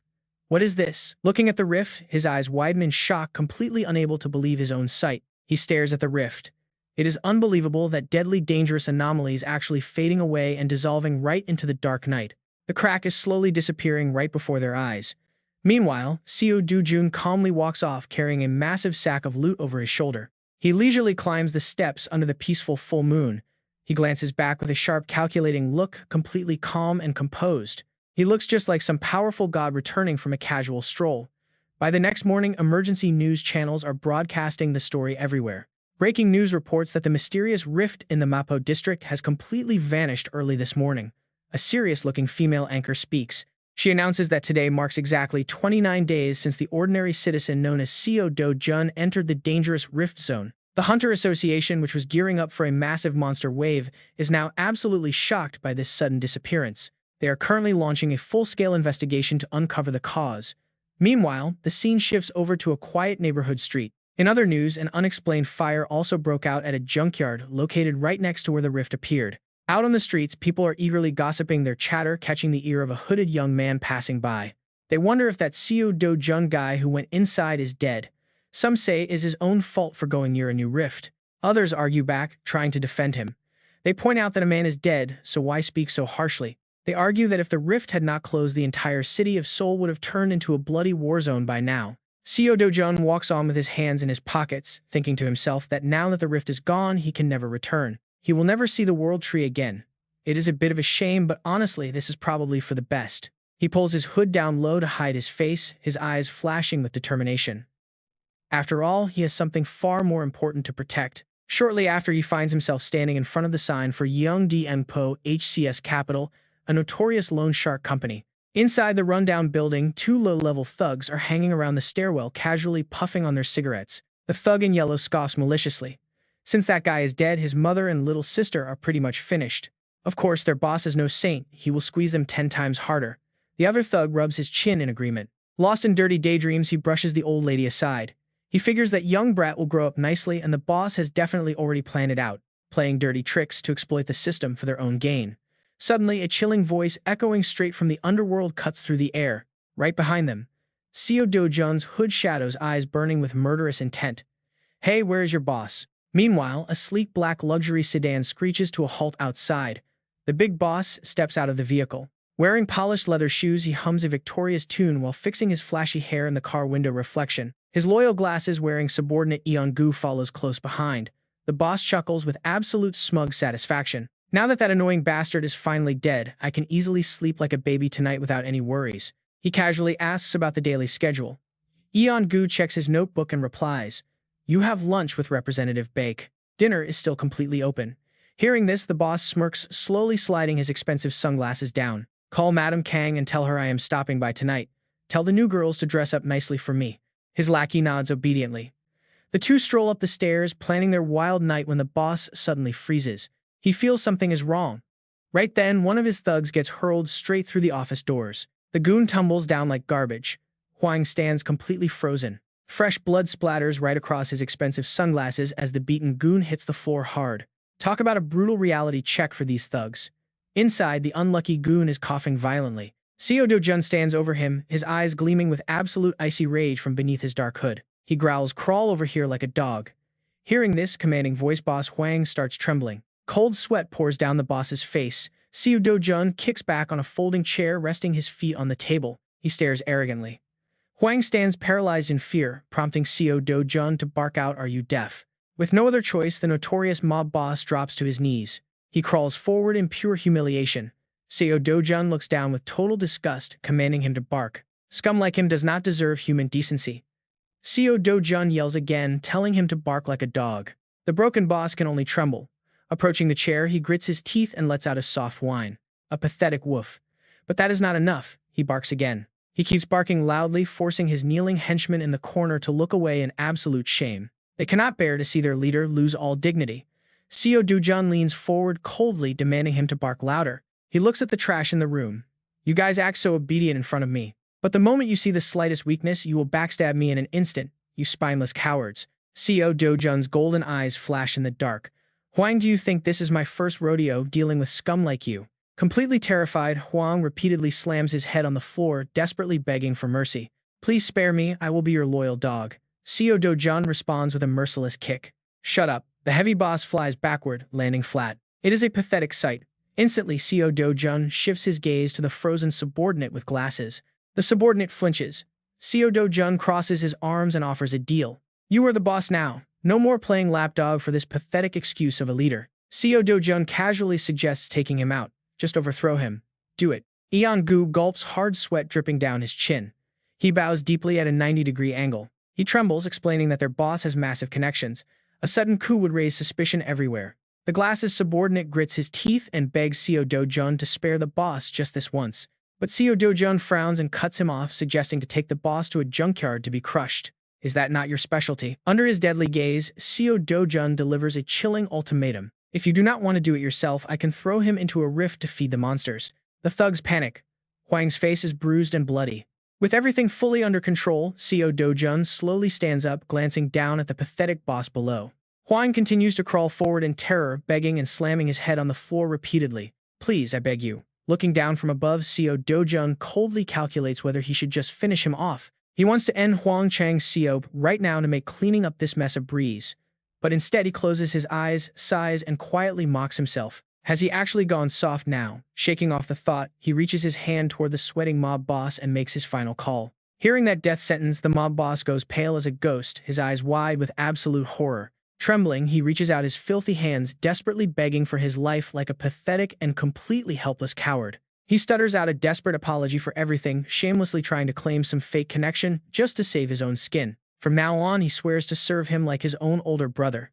But mid-sentence, he freezes in total confusion. Before he can even realize what is happening, hellfire erupts from his arm, a brutal burning rejection of his pathetic plea. He screams in agonizing, blood-curdling pain. Reflected in those dying, lifeless eyes, Dojun just watches with a cold stare. Dojun delivers a chilling final judgment that was your very last chance. Beneath the roaring magical flames, the young man stands calmly, watching the villain squirm like a pathetic bug. In the blink of an eye, the mob boss is completely incinerated, turned into a pile of black ash, scattered on the cold ground. Witnessing this horrifying sight, the glasses-wearing lackey stands frozen in fear, his cigarette trembling in his fingers as his mouth hangs open. Right after, Dojun turns his deadly gaze to the new gang leader. From this moment on, if my family gets so much as a single scratch, he threatens, his heavy words weighing down on the survivor, warning that he will personally wipe out their entire family line. Take responsibility and protect them 24/7 for the rest of your lives. Meanwhile, outside the rift, a new reality has set in. Officially, Dojun is considered to have vanished into thin air along with the collapse of the dimensional rift. He sits comfortably in a fast food joint with his little sister, scrolling through news from the government and the Hero Association. His phone screen shows his crossed-out portrait. Every single media outlet is treating him as a dead man. Quietly turning off his phone, he tells himself that revealing he is still alive would only bring a mountain of trouble. Watching his little sister happily stuffing her face with food, he speaks to her with a warm, gentle voice.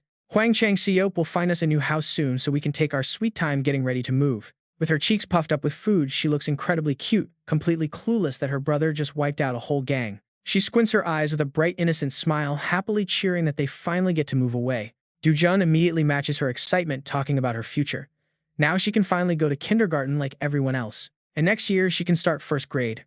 But suddenly, the bright smile on her face vanishes, replaced by a sad look. Dojun is taken aback by her sudden change in mood, immediately asking Woo Ji-young if she does not want to go to school. She nods her head sadly, and her simple, heartbreaking explanation cuts right through her older brother's heart. The kids make fun of her because she has no parents. Dojun's eyes immediately soften, pain tightening in his chest. He clenches his teeth, feeling the bitter ache of their orphan life. Seeing his sister so down, he quickly tries to comfort her. He quickly comforts her, telling her she doesn't have to face those mean kids.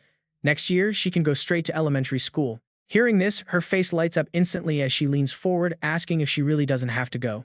Is that true? I really don't have to go. Dojun gently reassures her that she absolutely doesn't have to.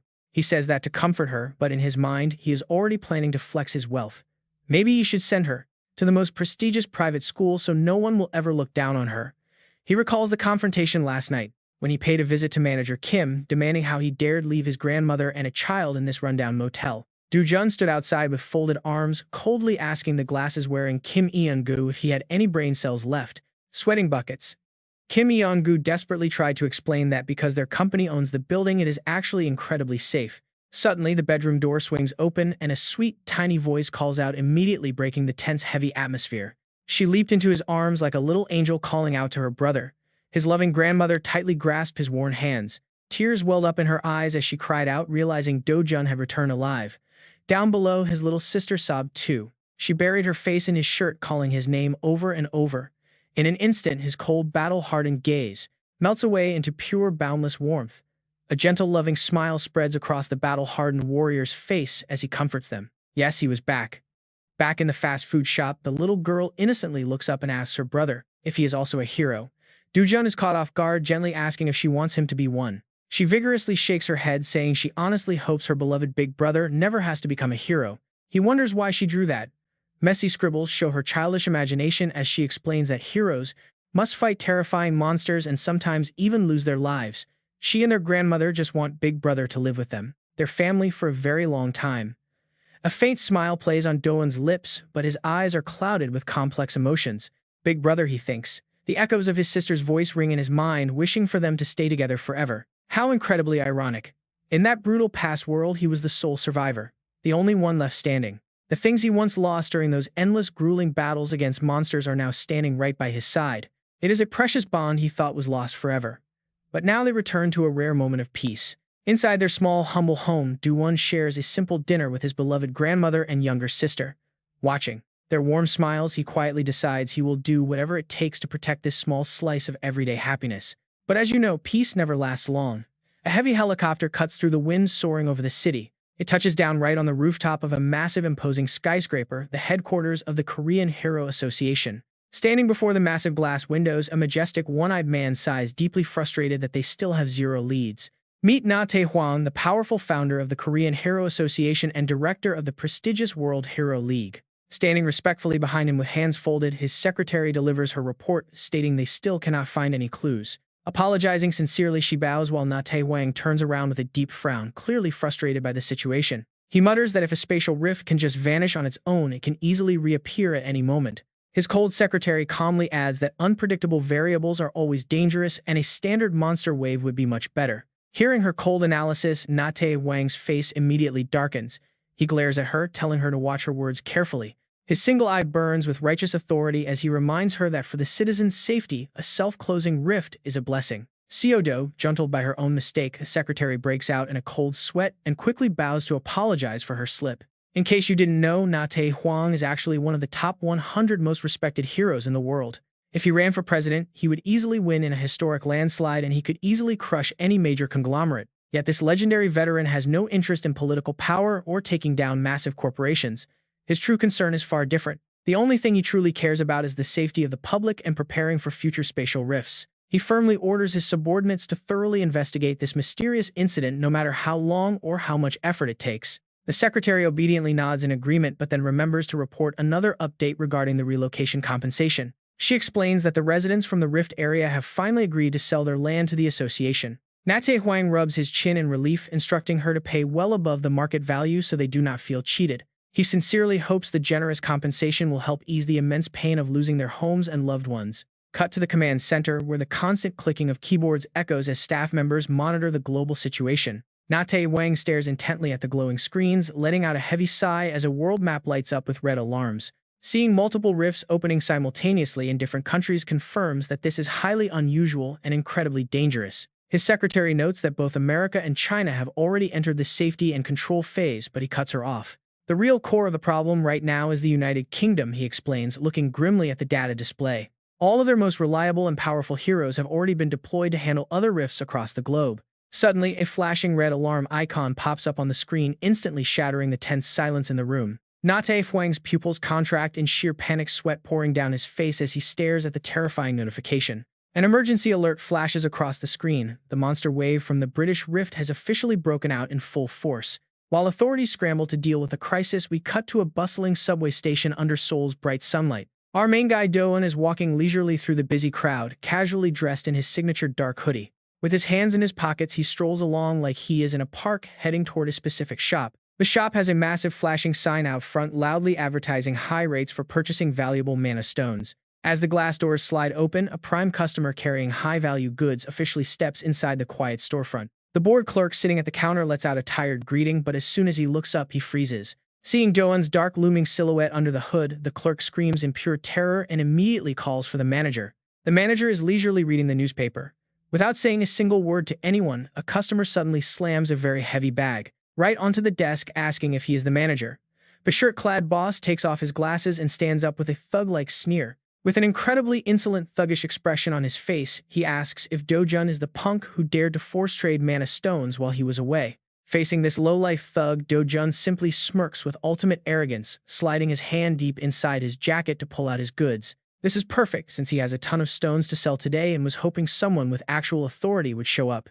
Without wasting any more breath, Do-jun drops a massive cloth sack right onto the counter, making the wooden table sag under the weight. The manager glares at the bag, lifting his chin as he sneers in complete disapproval of the kid's arrival.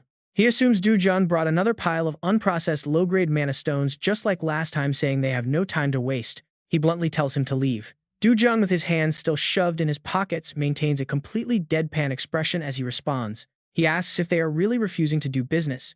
The manager turns away, arrogantly trying to lecture him on how things work. Even a single % commission cut causes massive losses for them. He declares they will never do business with him again. He orders Do-jun to take his junk and get lost.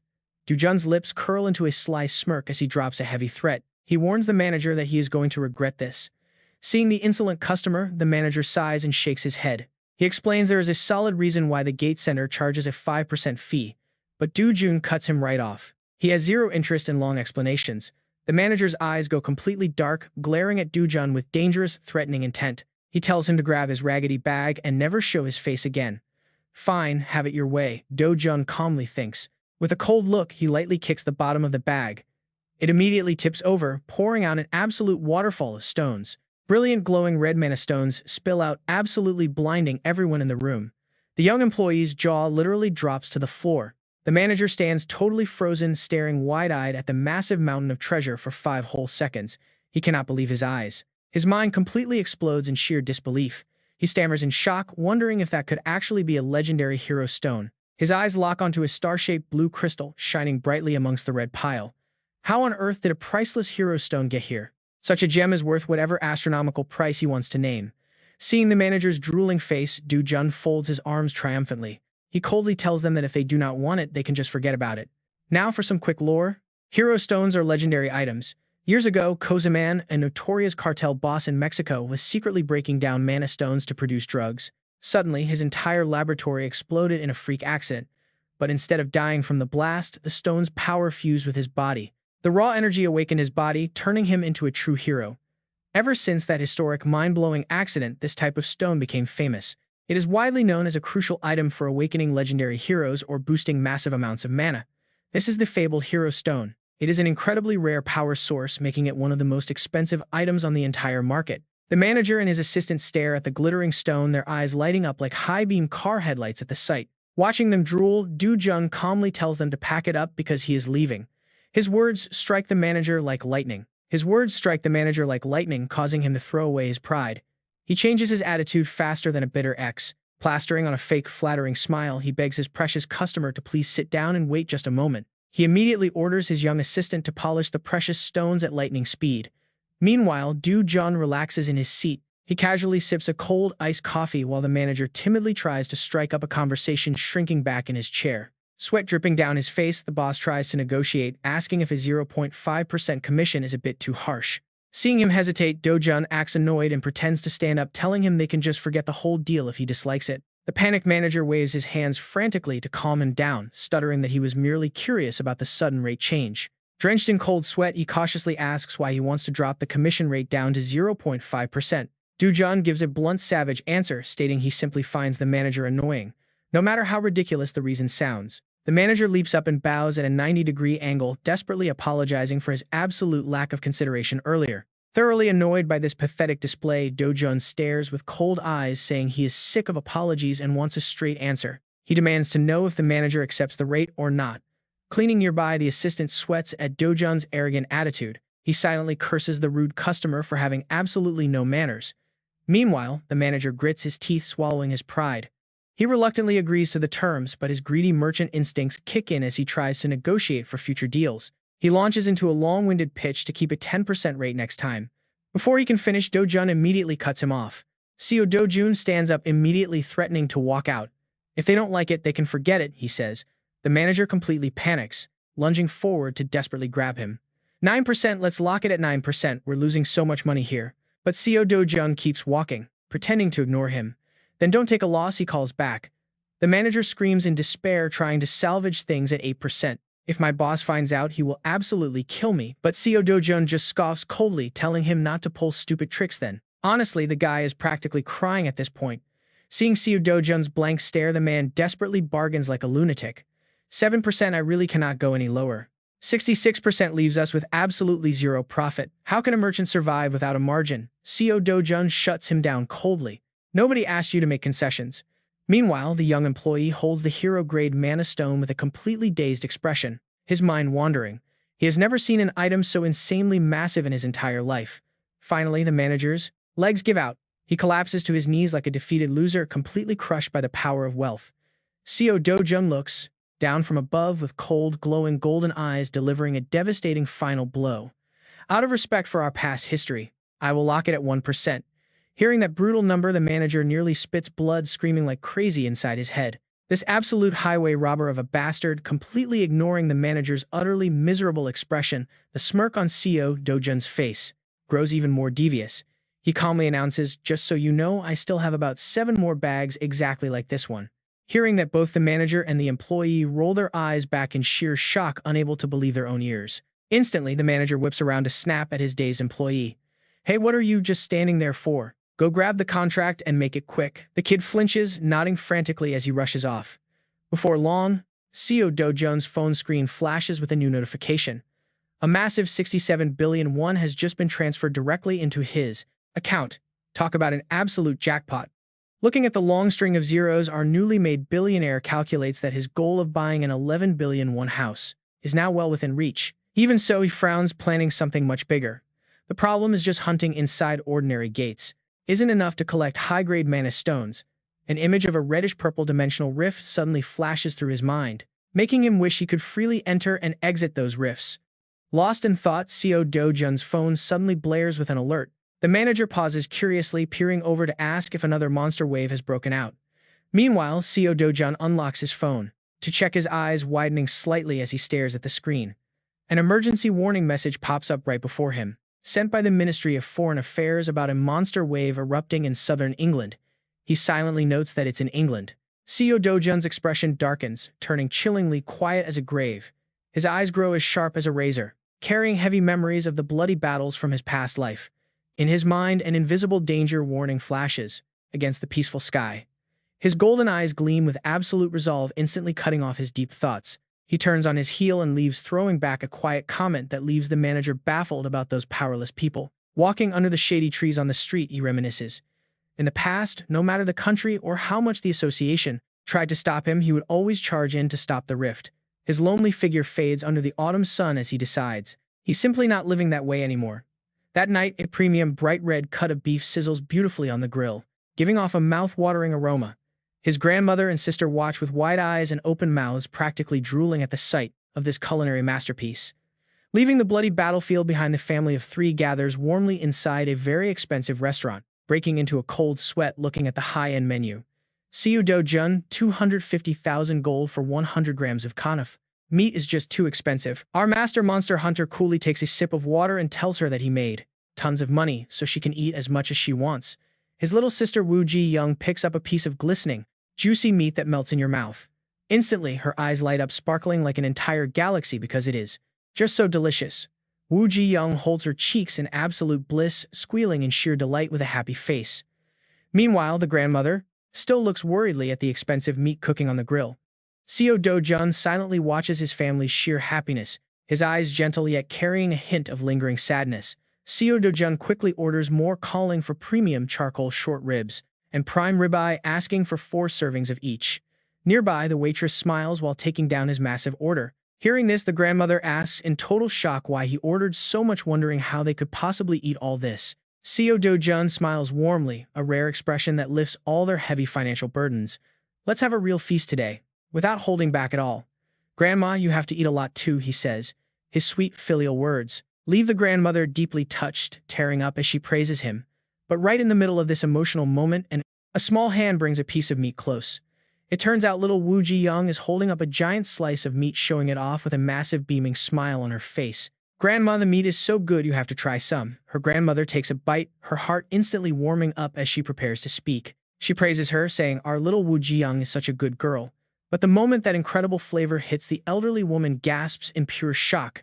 The cozy family meal continues. Grandmother and little Wu Ji-young happily dig in, enjoying this peaceful moment. It is a peaceful escape from the chaotic world.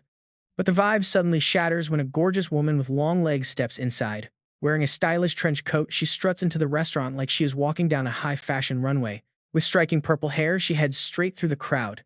Her target is none other than Do-jun's family dining table. Tilting her chin up coldly, she demands to know if he is Do-jun.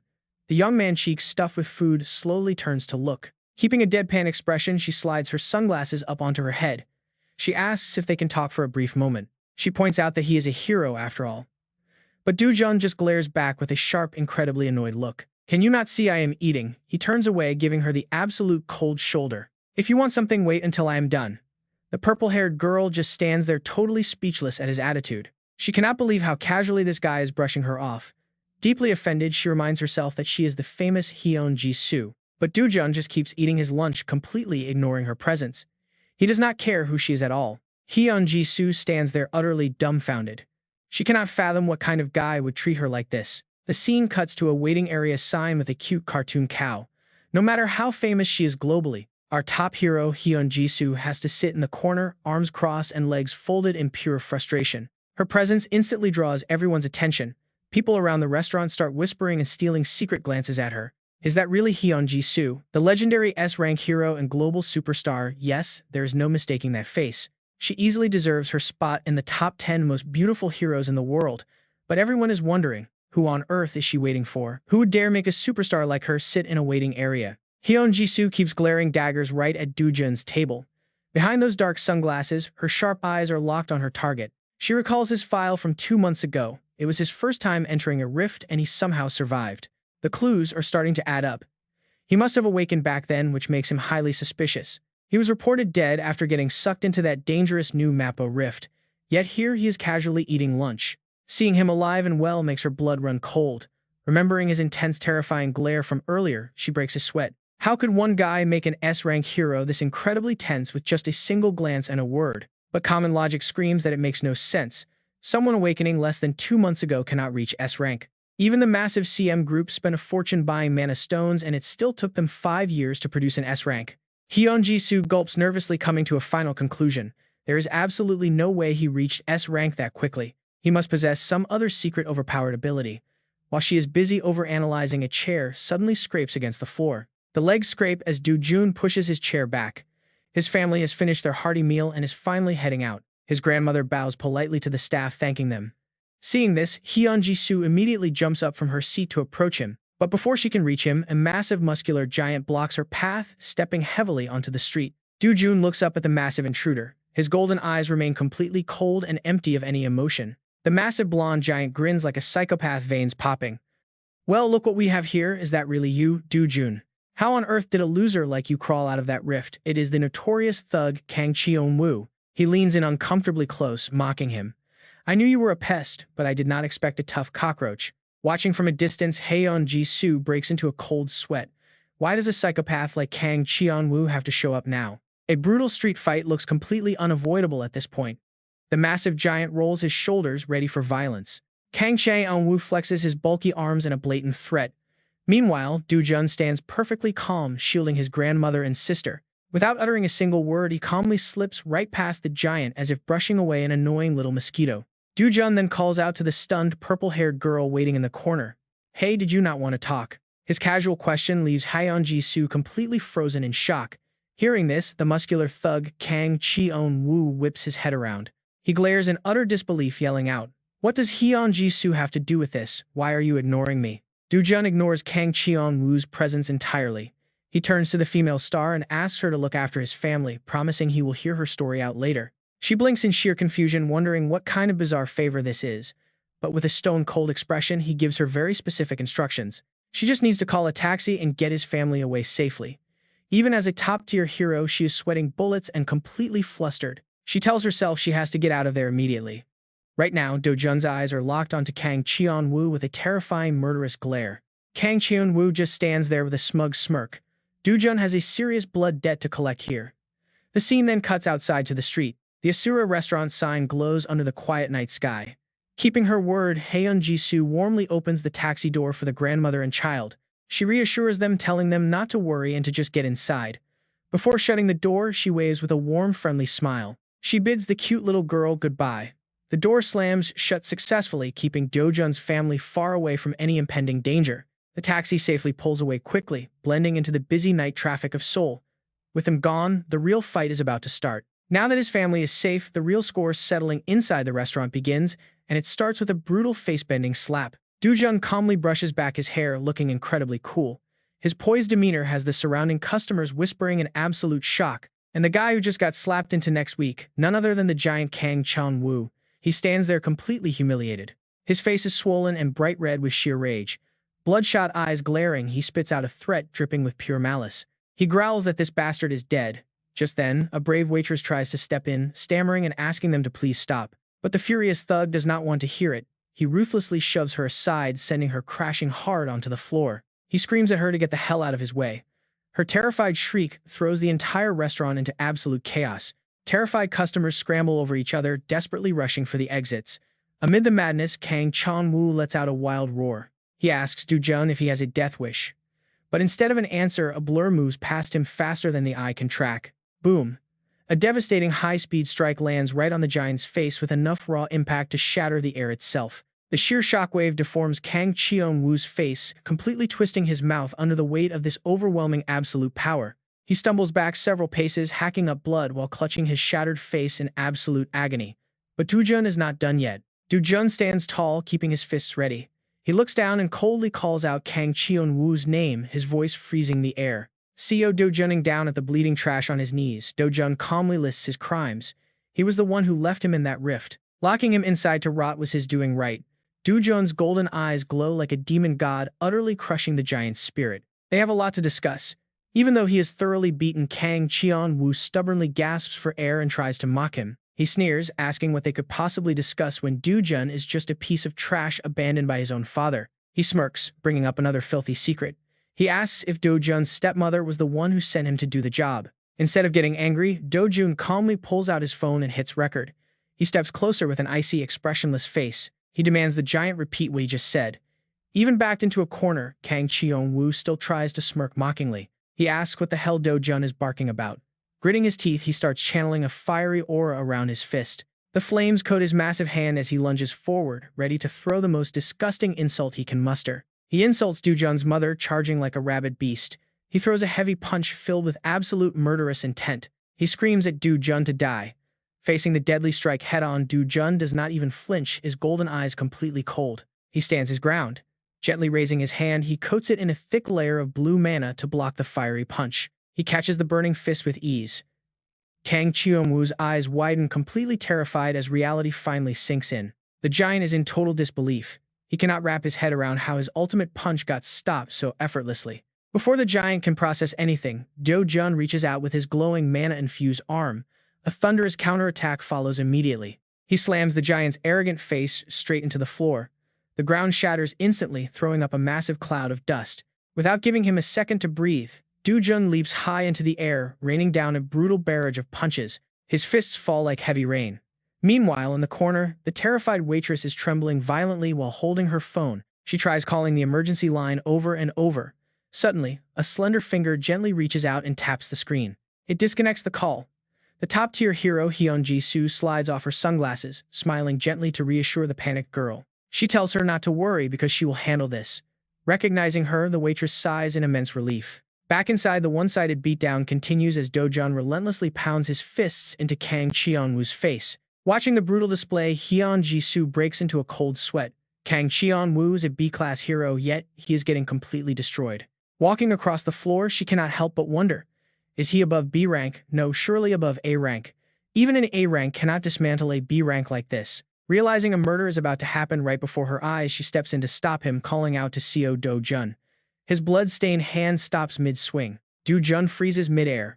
With a very serious expression, Hyun Ji-soo warns him that he will surely ruin his own life if he continues down this path. Do-jun shoots her a freezing glare. He releases his grip, letting Kang Cheon-woo's head drop like a rock, slamming hard onto the floor without any mercy. Seo Do-juning at the miserable man on the floor, Hyun Ji-soo asks how much he really knows about Kang Cheon-woo. Do-jun stands up calmly, turning around to reply that he probably knows almost everything worth knowing about the guy.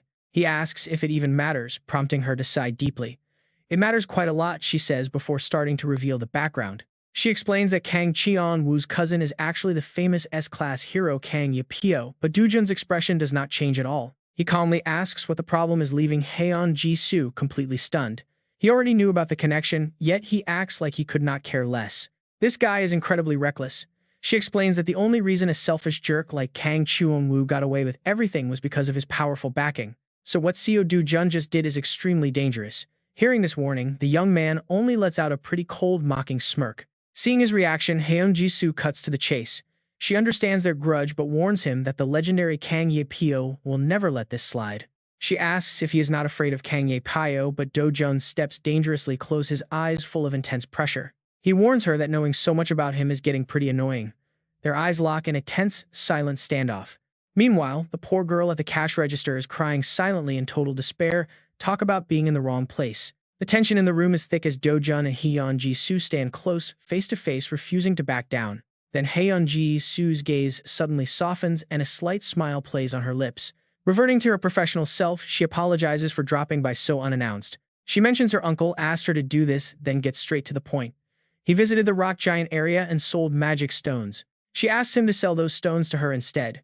Do-jun remains completely calm, replying with two simple, direct words, how much? Without a single second of hesitation, Hyun Ji-soo makes a massive offer, saying she wants to buy absolutely everything Seo Do-jun has. Hearing this, Do-jun smirks knowingly and playfully warns her that the amount is actually quite massive. The purple-haired woman responds with a highly confident smile.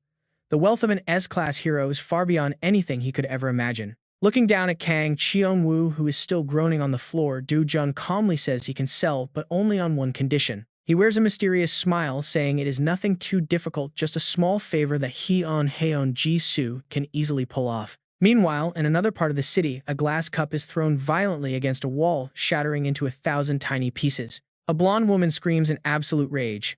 That guy should be dead already, she yells. He was supposed to die in that new rift. A bald manager in a black suit quickly steps aside to dodge the flying debris, breaking out into a cold sweat. He bows his head low, trembling as he stammers out an apology.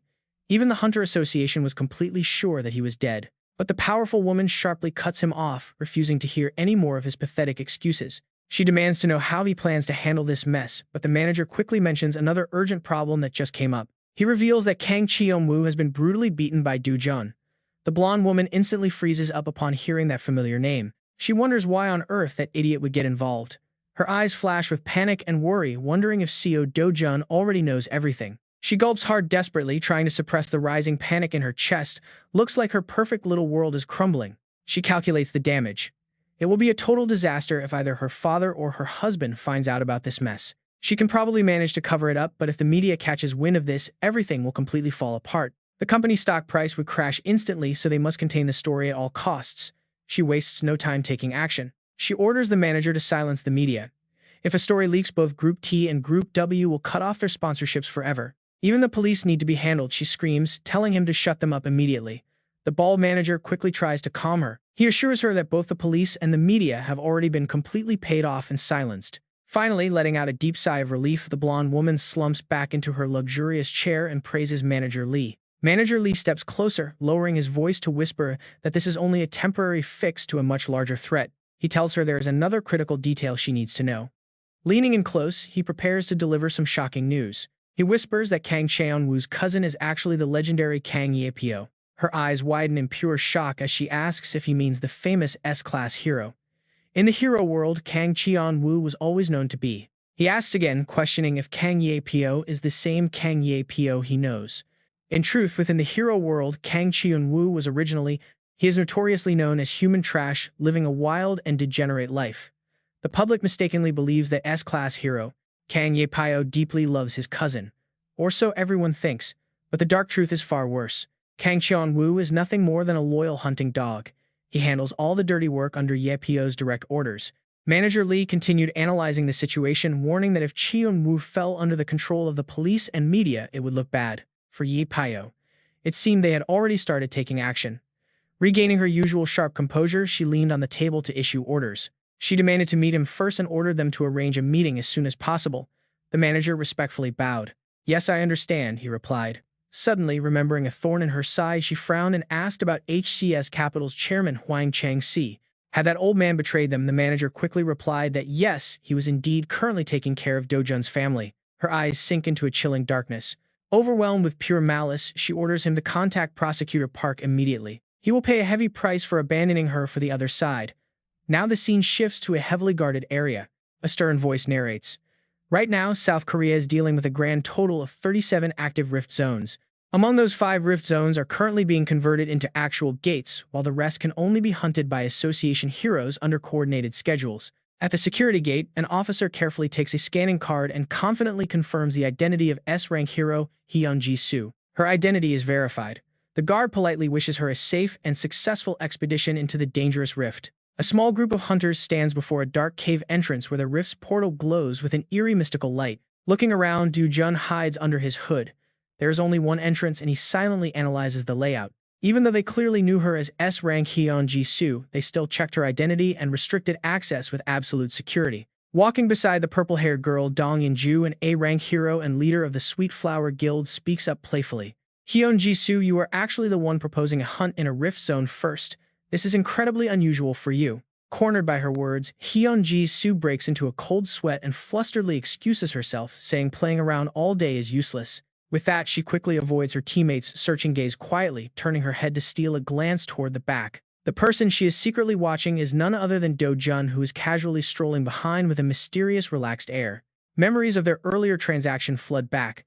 At that time, Do-jun had made a deal with her under only one single condition. If she brought him into the rift zone, he would sell her all of his mana stones at standard market price. When she asked why, he casually replied that hunting in rift zones simply makes way more money. Remembering that blank face, she sweats. Speechless, she can only wonder, is he really entering a dangerous rift zone just for cash? This guy must be totally insane. Still, as she prepares to cross the portal, she comforts herself. Even if it was not his request, she still needs S-rank mana stones. High-rank mana stones are highly valuable, so she does not really mind. Soon, the entire party officially steps through the ancient stone gate. They step into a pristine, wild forest deep inside the rift, bathed in warm sunlight. Suddenly, In-ju leans close to whisper. She asks her to tell her the truth about who that mysterious man is. Hyun Ji-soo quickly brushes it off as just an acquaintance. Glancing at Do-jun's cool stance, In-ju smiles slyly. Just an acquaintance, she is definitely not buying that story. She jokingly asks if the guy is a potential boyfriend. Hyun Ji-soo flusteredly waves her hands, denying the accusation. She claims she simply owes him a favor and brought him along to pay it back. In-ju gasps in pure, absolute surprise. An S-rank hero like Hyun Ji-soo actually owes someone a favor. Hearing this, the 2 male hunters in their party turn around to gossip. The hunters laugh thoroughly, enjoying the gossip. But suddenly, Do-jun stops dead in his tracks, his eyes widening in pure alert. His sharp golden eyes, hidden beneath his dark hood, flash with intense focus as he locks onto an approaching threat. Instantly, a gust of toxic wind sweeps through. The rest of the hunters finally sense the sudden impending danger. They rapidly draw their weapons, forming a tight defensive circle as a massive bird monster shrieks from the high sky.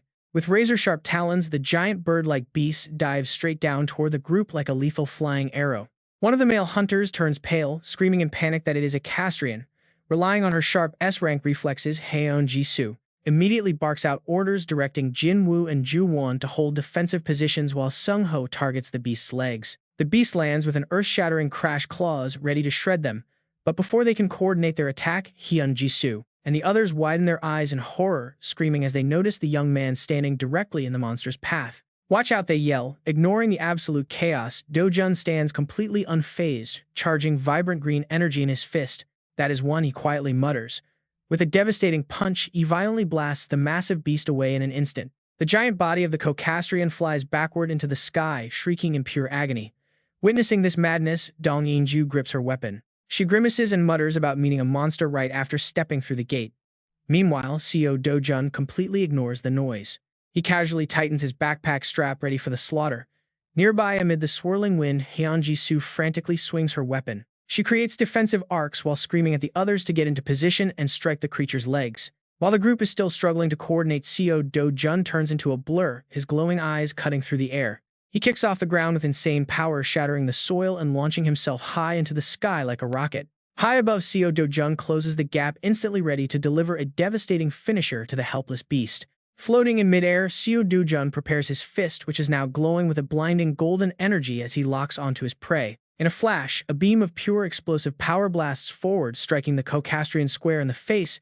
The sheer impact creates a massive pillar of light, sending the giant bird monster flying backward like a helpless ragdoll. The resulting pressure is so incredibly violent that it tears through the surrounding air, completely flattening the forest nearby. With his target dealt with, Seo Dojun lands as light as a feather, leaving the S-class hunter Hyun-ji-soo completely stunned. She stands there gripping her sword in sheer disbelief as the giant avian corpse crashes onto the cracked earth. Thick dust clouds rise up, and one of the male hunters turns to Seo Dojun in complete shock, unable to believe his eyes. He gasps, wondering if it really died in a single strike, but Seo Dojun drops down with a freezing look. He delivers a devastating stomp, crushing the beast's head deep into the soil to ensure it stays down. "This is how you make sure it's dead," he mutters. The sheer brutality leaves the A-class team utterly speechless and pale. The short-haired Dong Inju stands there with her mouth wide open, frantically asking who this terrifying guy could possibly be. Even as an elite S-class hunter, Hyun-ji-soo feels a cold sweat breaking out, questioning if he is even human. Annoyed by the vague reply, Dong Inju grabs Hyun-ji-soo by the collar and shakes her like a maniac. She screams, asking how many heroes could possibly take out a giant monster with a single punch.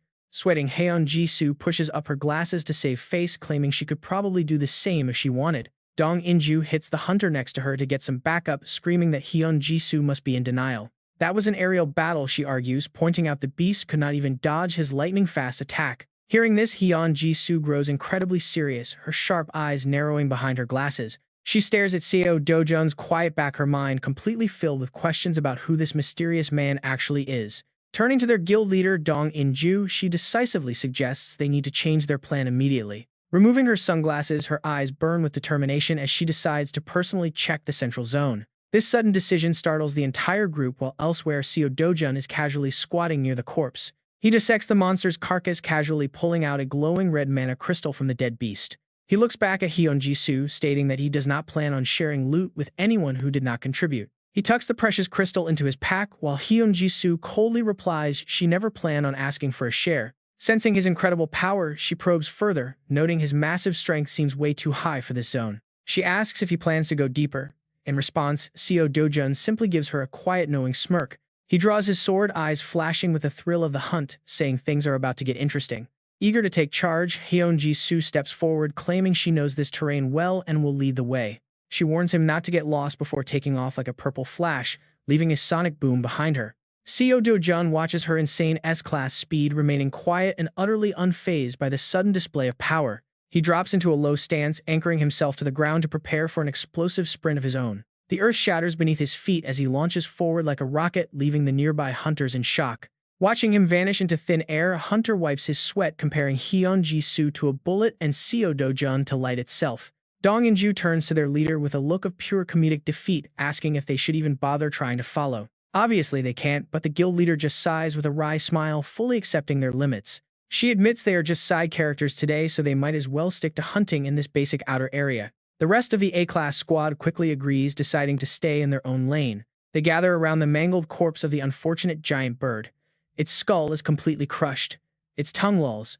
A heavy, suffocating gloom wraps around them all. The crowd hails them as elite heroes, but Dong Inju's eyes sink. Deep down, a silent, terrifying dread mixes with his absolute awe. Facing S-class power, they are helpless. Tiny insects. Even the S-rank Hyun-ji-soo is no exception to this reality. She shudders. The memory of that hooded figure and that mysterious man sends another cold shiver straight down her spine. Meanwhile, deep in the rift, she maintains a blinding pace through the dense forest. Wind-cleaving speed. Her legs move in a blur. She kicks off the ground, whipping up miniature cyclones of fallen leaves, speeding forward, but then she suddenly hesitates. She glances back. Should she slow down? But then Seo Dojun suddenly shoots past her at an unbelievable speed. Flying ahead at a dizzying pace, Seo Dojun looks back. A playful smirk. He asks if she can even run any faster. Left far behind, Heon Ji-soo sprints frantically. She nearly trips. A giant question mark hovers over her head in pure absolute confusion. Right now, the S-rank heroine's mind is screaming in absolute disbelief. What on earth just happened? Did she get overtaken? Impossible. In terms of raw speed, she is supposed to be the second fastest in the entire country. Yet Seo Dojun strolls through the forest with casual ease, so relaxed. He is outrunning her even while she runs for her life. Waiting in a clearing, Seo Dojun gives her a sideways glance, chiding her. He notes she is much slower than he expected. He points out she ran like she wanted to escape him. Hyun Ji-soo gasps for air, stubbornly arguing back anyway. Panting heavily, she tries to save her pride. She insists she never once said she couldn't keep up with him. Seo Dojun merely looks away. Before them, a massive towering stone mountain rises majestically, dominating the dense forest. Hyun Ji-soo hesitantly calls out to him, but Seo Dojun cuts her off. He asks what that thing over there is. She is baffled again. The massive peak reflects clearly in her wide purple eyes as she begins to explain. She warily warns him that the towering mountain is home to the rift's boss monster. Curious, Seo Dojun asks about it. She describes the danger. Has he heard of Caesarion, a giant 20-meter monster resembling a thunder lizard? Challenging it is pure suicide. She warns him that it takes at least 3 S-class heroes just to hunt it down. Ignoring her warning, Seo Dojun merely shields his eyes to look. He only cares about the rare loot. He asks if this is the monster that drops transcendent-grade mana stones. Completely speechless, Hyun Ji-soo can only nod. She confirms it drops them, ranking just below the highest tier. But is he even listening to her? Not bothering to reply, Seo Dojun casually walks toward the deadly peak. Hyun Ji-soo panic sweats, reaching out to stop him. She yells at him not to hunt it. Desperate. She did not bring him here for reckless, suicidal stunts. Before she can finish, a sudden gale whips past, blowing her hair back. Seo Dojun vanishes. A sonic boom. She stands jaw-dropped in absolute terror, screaming. She demands to know what on earth he is doing. Once again, the heroine is forced into a frantic, sweaty chase, screaming at him to stop right now. 2 blurs streak through the canopy, leaving faint afterimages as they race toward the silent stone mountain. They arrive at the eerie, quiet peak. Hyun Ji-soo's pupils contract. Shock.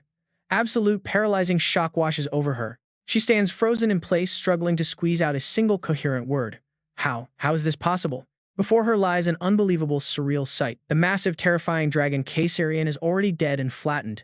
Stunned, she wonders what happened. She immediately looks over at Seo Dojun, standing calmly beside the colossal corpse. He holds his signature flying dagger, freshly dripping with blood. Hyun Ji-soo petrifies. Cold sweat pours down her face. Such brutal, logic-defying strength is beyond comprehension. Her mind races, recalling the famous S-class hunter Park Hae-jeon. He was a legendary raid leader. Yet, even someone that powerful struggled immensely during his first Caesarion hunt. Back then, he led an elite squad of 30 A-class heroes. Tragically, every single one of them perished. They were wiped out by the dragon's apocalyptic flames. Only Park Hae-jeon survived, returning home in absolute shame. Haunted by that devastating loss, he trained relentlessly for revenge. He would not let their deaths be in vain. The next time, he had to gather another S-class hero along with a massive army of 200 A-class allies for a bloody, desperate rematch. It was a massive, brutal siege. Countless lives were sacrificed just to finally put the savage beast down. Those horrific memories flash before her. Desperate strikes. Futile blade slashes clashing uselessly against Caesarion's armored hide. Despite their efforts, the dragon roared arrogantly. It swung its deadly razor-sharp tail spikes to decimate the ranks. Led by Park Hae-jeon, the entire army of heroes had to grit their teeth, charging into a suicidal close-quarters clash. The giant beast roars with a deafening screech, spitting out hellfire to incinerate anyone who dares to cross its path. Finally paid for with blood and tears, countless magical thorn vines rise to bind and seal the monster away. Park Hae-jeon screams out in pure, unadulterated joy, celebrating the fact that his long, brutal hunt has finally ended in a massive victory. But tragedy shadows this glorious moment. Almost every single hero who joined the raid ended up dying on the battlefield. Back in the present, Dojun is casually digging a mana stone out of the dragon carcass, while the narrator reveals a harsh truth. The famous Sweet Life Guild, run by Park Hae-jeon, has never quite managed to recover its former glory since then. Even though 3 full years have passed since that dark tragedy, as Dojun busily carves up his loot, he quietly glances sideways. Spotting Haeon Jisoo scowling with veins practically popping on her forehead, he casually drops a line that rubs salt right into her wound. You know, you did absolutely nothing to help out here, right? This blunt but brutally honest remark leaves the purple-haired hero totally speechless. She stands there frozen, thinking to herself that if she had not seen it with her own eyes, she would never believe this. The terrifying dragon Caesarion, a monster that slaughtered hundreds of elite hunters, was taken down by the guy standing right in front of her. He did it effortlessly with a single blow. In the dead silence, Dojun calmly holds up a glowing high-tier mana stone. It is a brilliant red gem as large as a human face.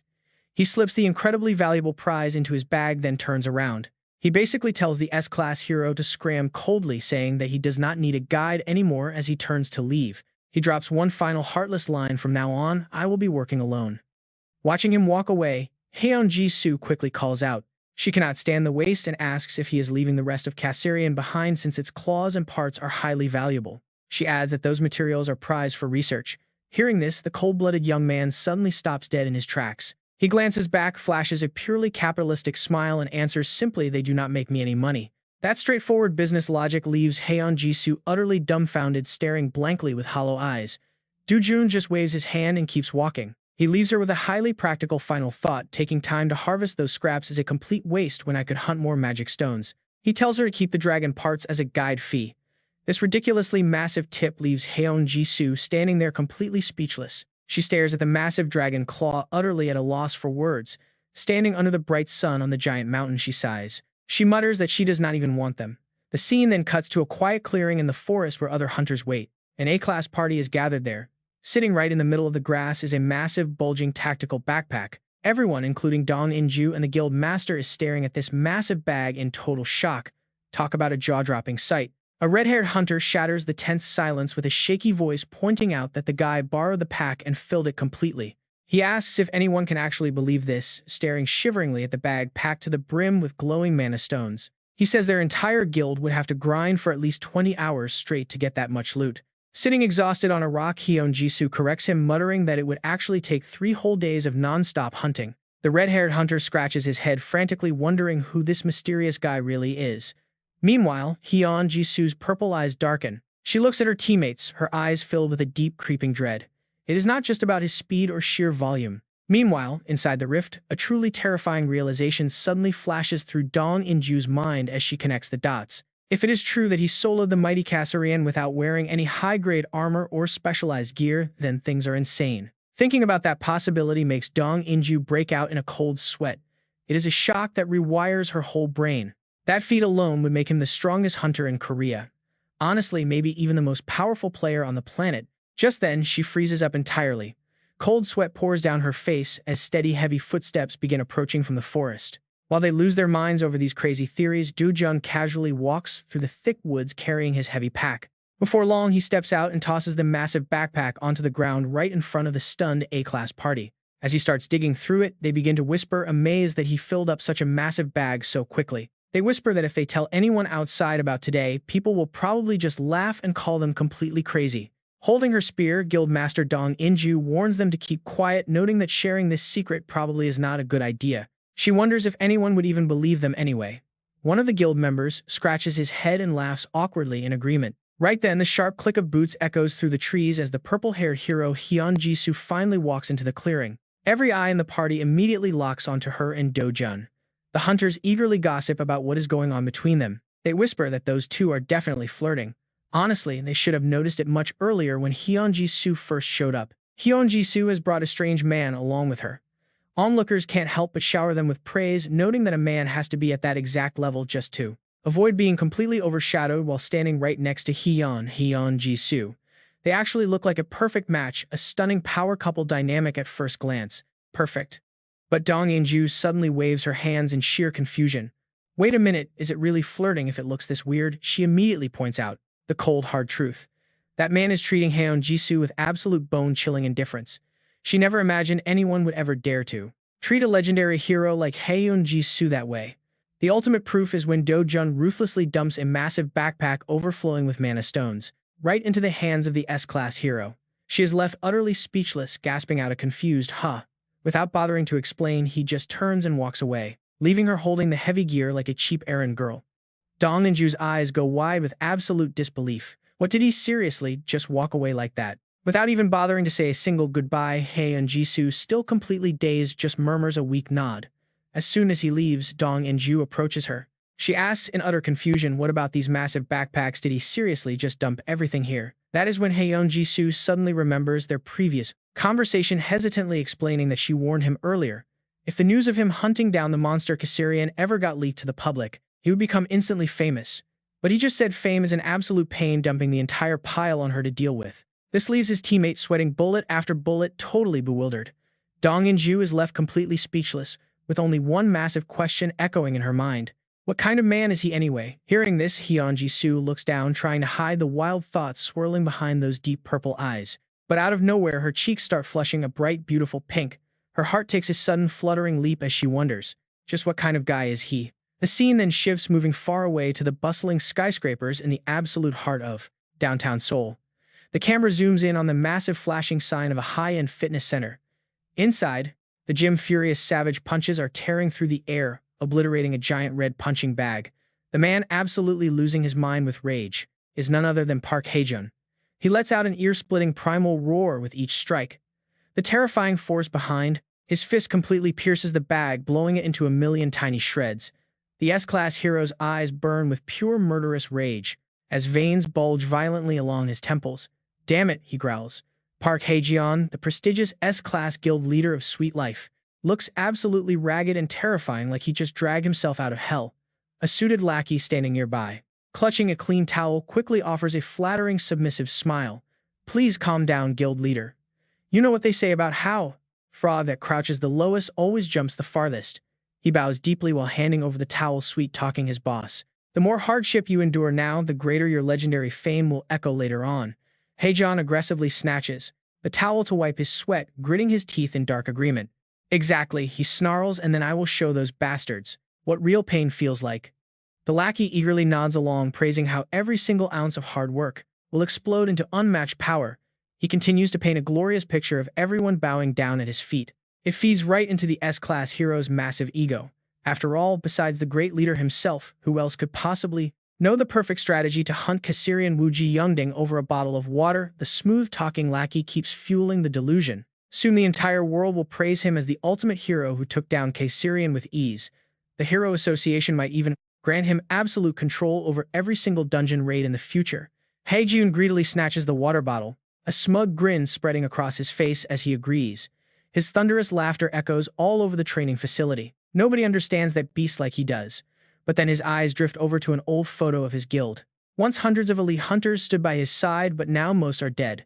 The guild's entire influence has shrunk dramatically. Shaking off the brief gloom, his blind confidence returns, completely unaware his target is already dead.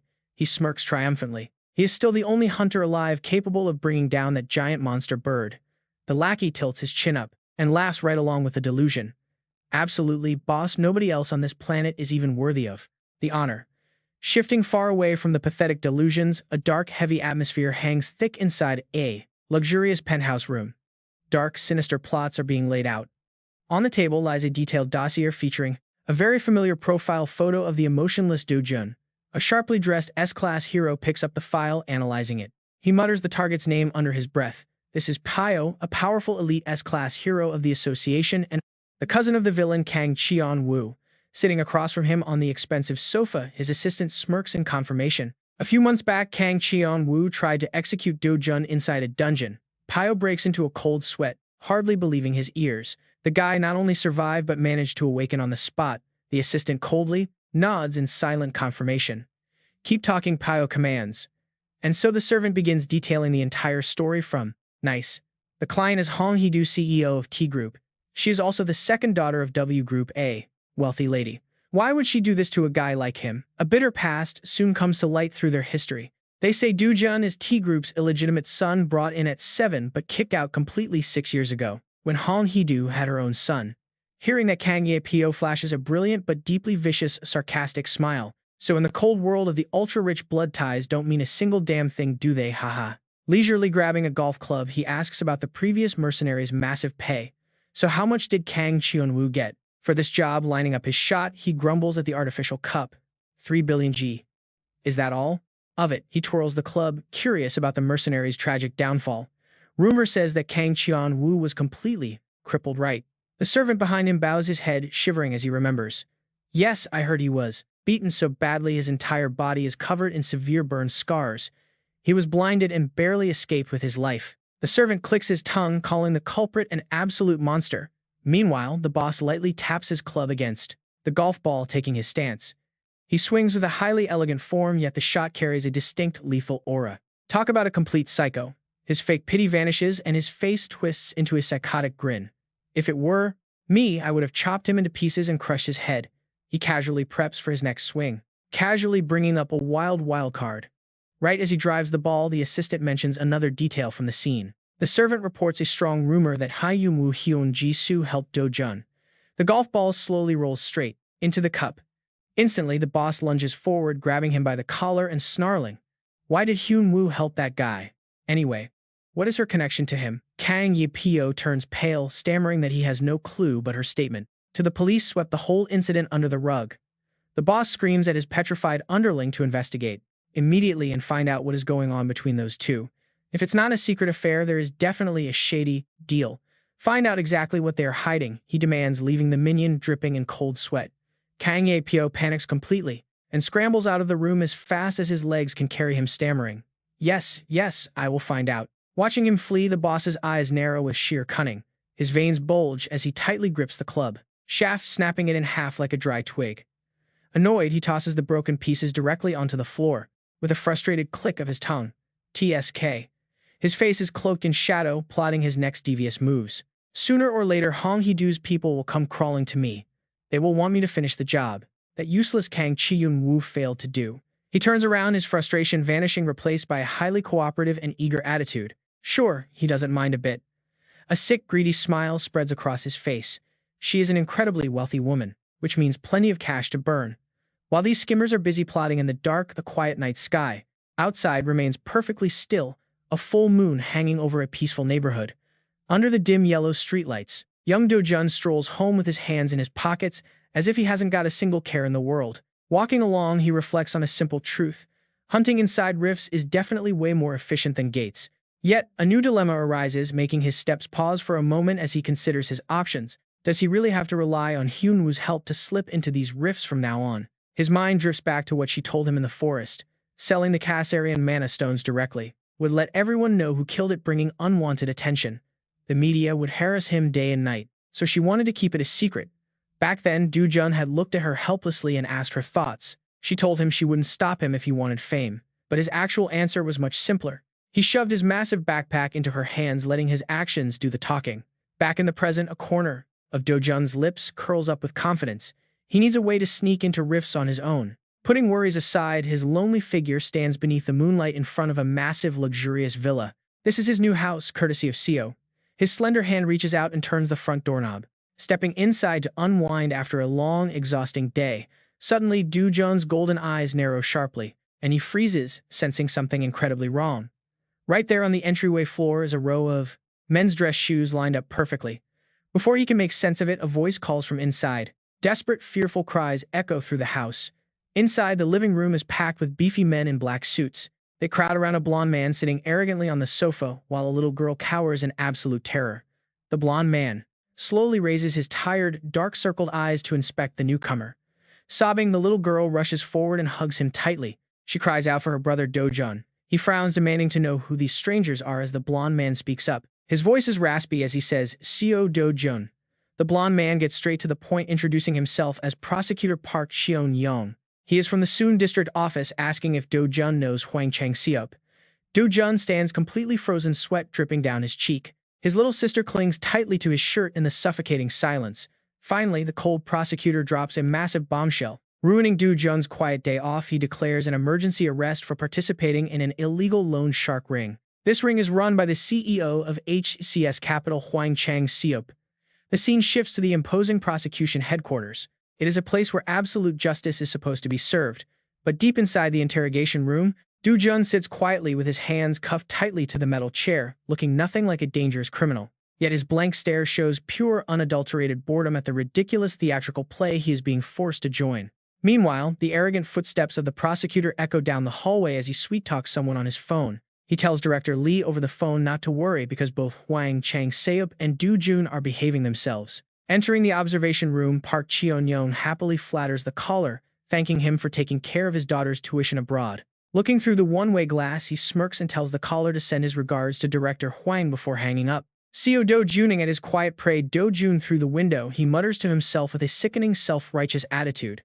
The exact reason he became a prosecutor, he whispers, was to isolate human trash like this from society. He flashes a sinister smug grin, completely drunk on his own authority.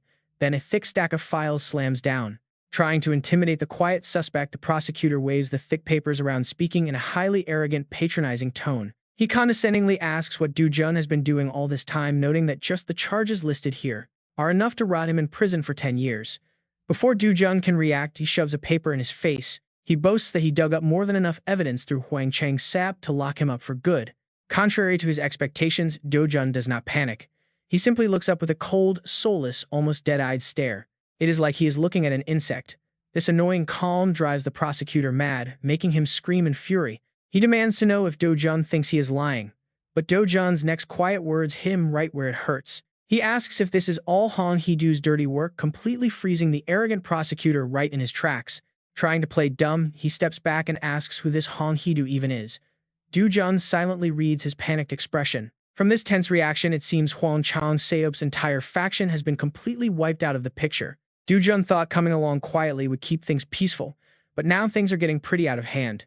Enraged by the comment, Park Cheon-young steps right up to his face, warning him that he is playing a dangerous game. He leans in dangerously close, asking if Do Jun thinks a prosecutor of South Korea is some kind of joke. He threatens that the kid's life is officially over.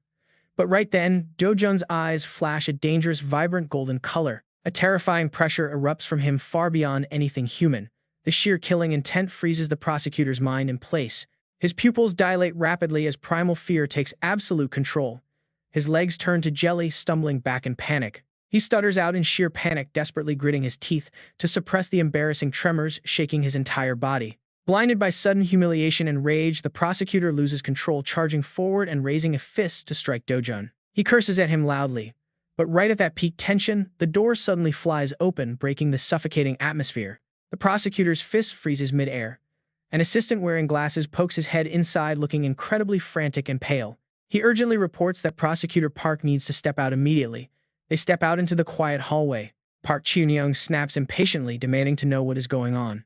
Looking at the report, cold sweat breaks out. He asks if the machine is broken, but his assistant quickly crushes that hope, confirming everything is perfectly normal. Pointing at the paper in utter confusion, he explains that the measuring device for awakened individuals shows something impossible. It lists him as a mere civilian. How does that make sense when this guy is clearly the legendary Seo Do Jun? He tries to find a logical explanation, but even to his own ears, it sounds completely and utterly ridiculous. Was his awakening report completely wrong? Left standing there with a pale, sweat-slicked face, Park Cheon-young felt his brain practically exploding with endless questions. The information came directly from the T-Group investigation, so it could not be wrong.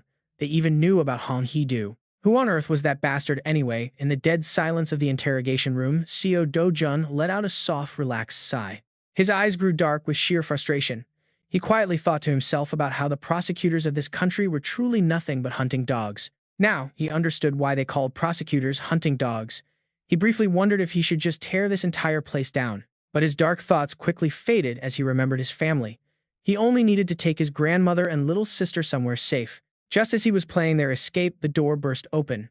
Standing there was the very familiar figure, Haeun Jisoo. She stared at him in utter disbelief, asking what on earth he was doing in a place like this.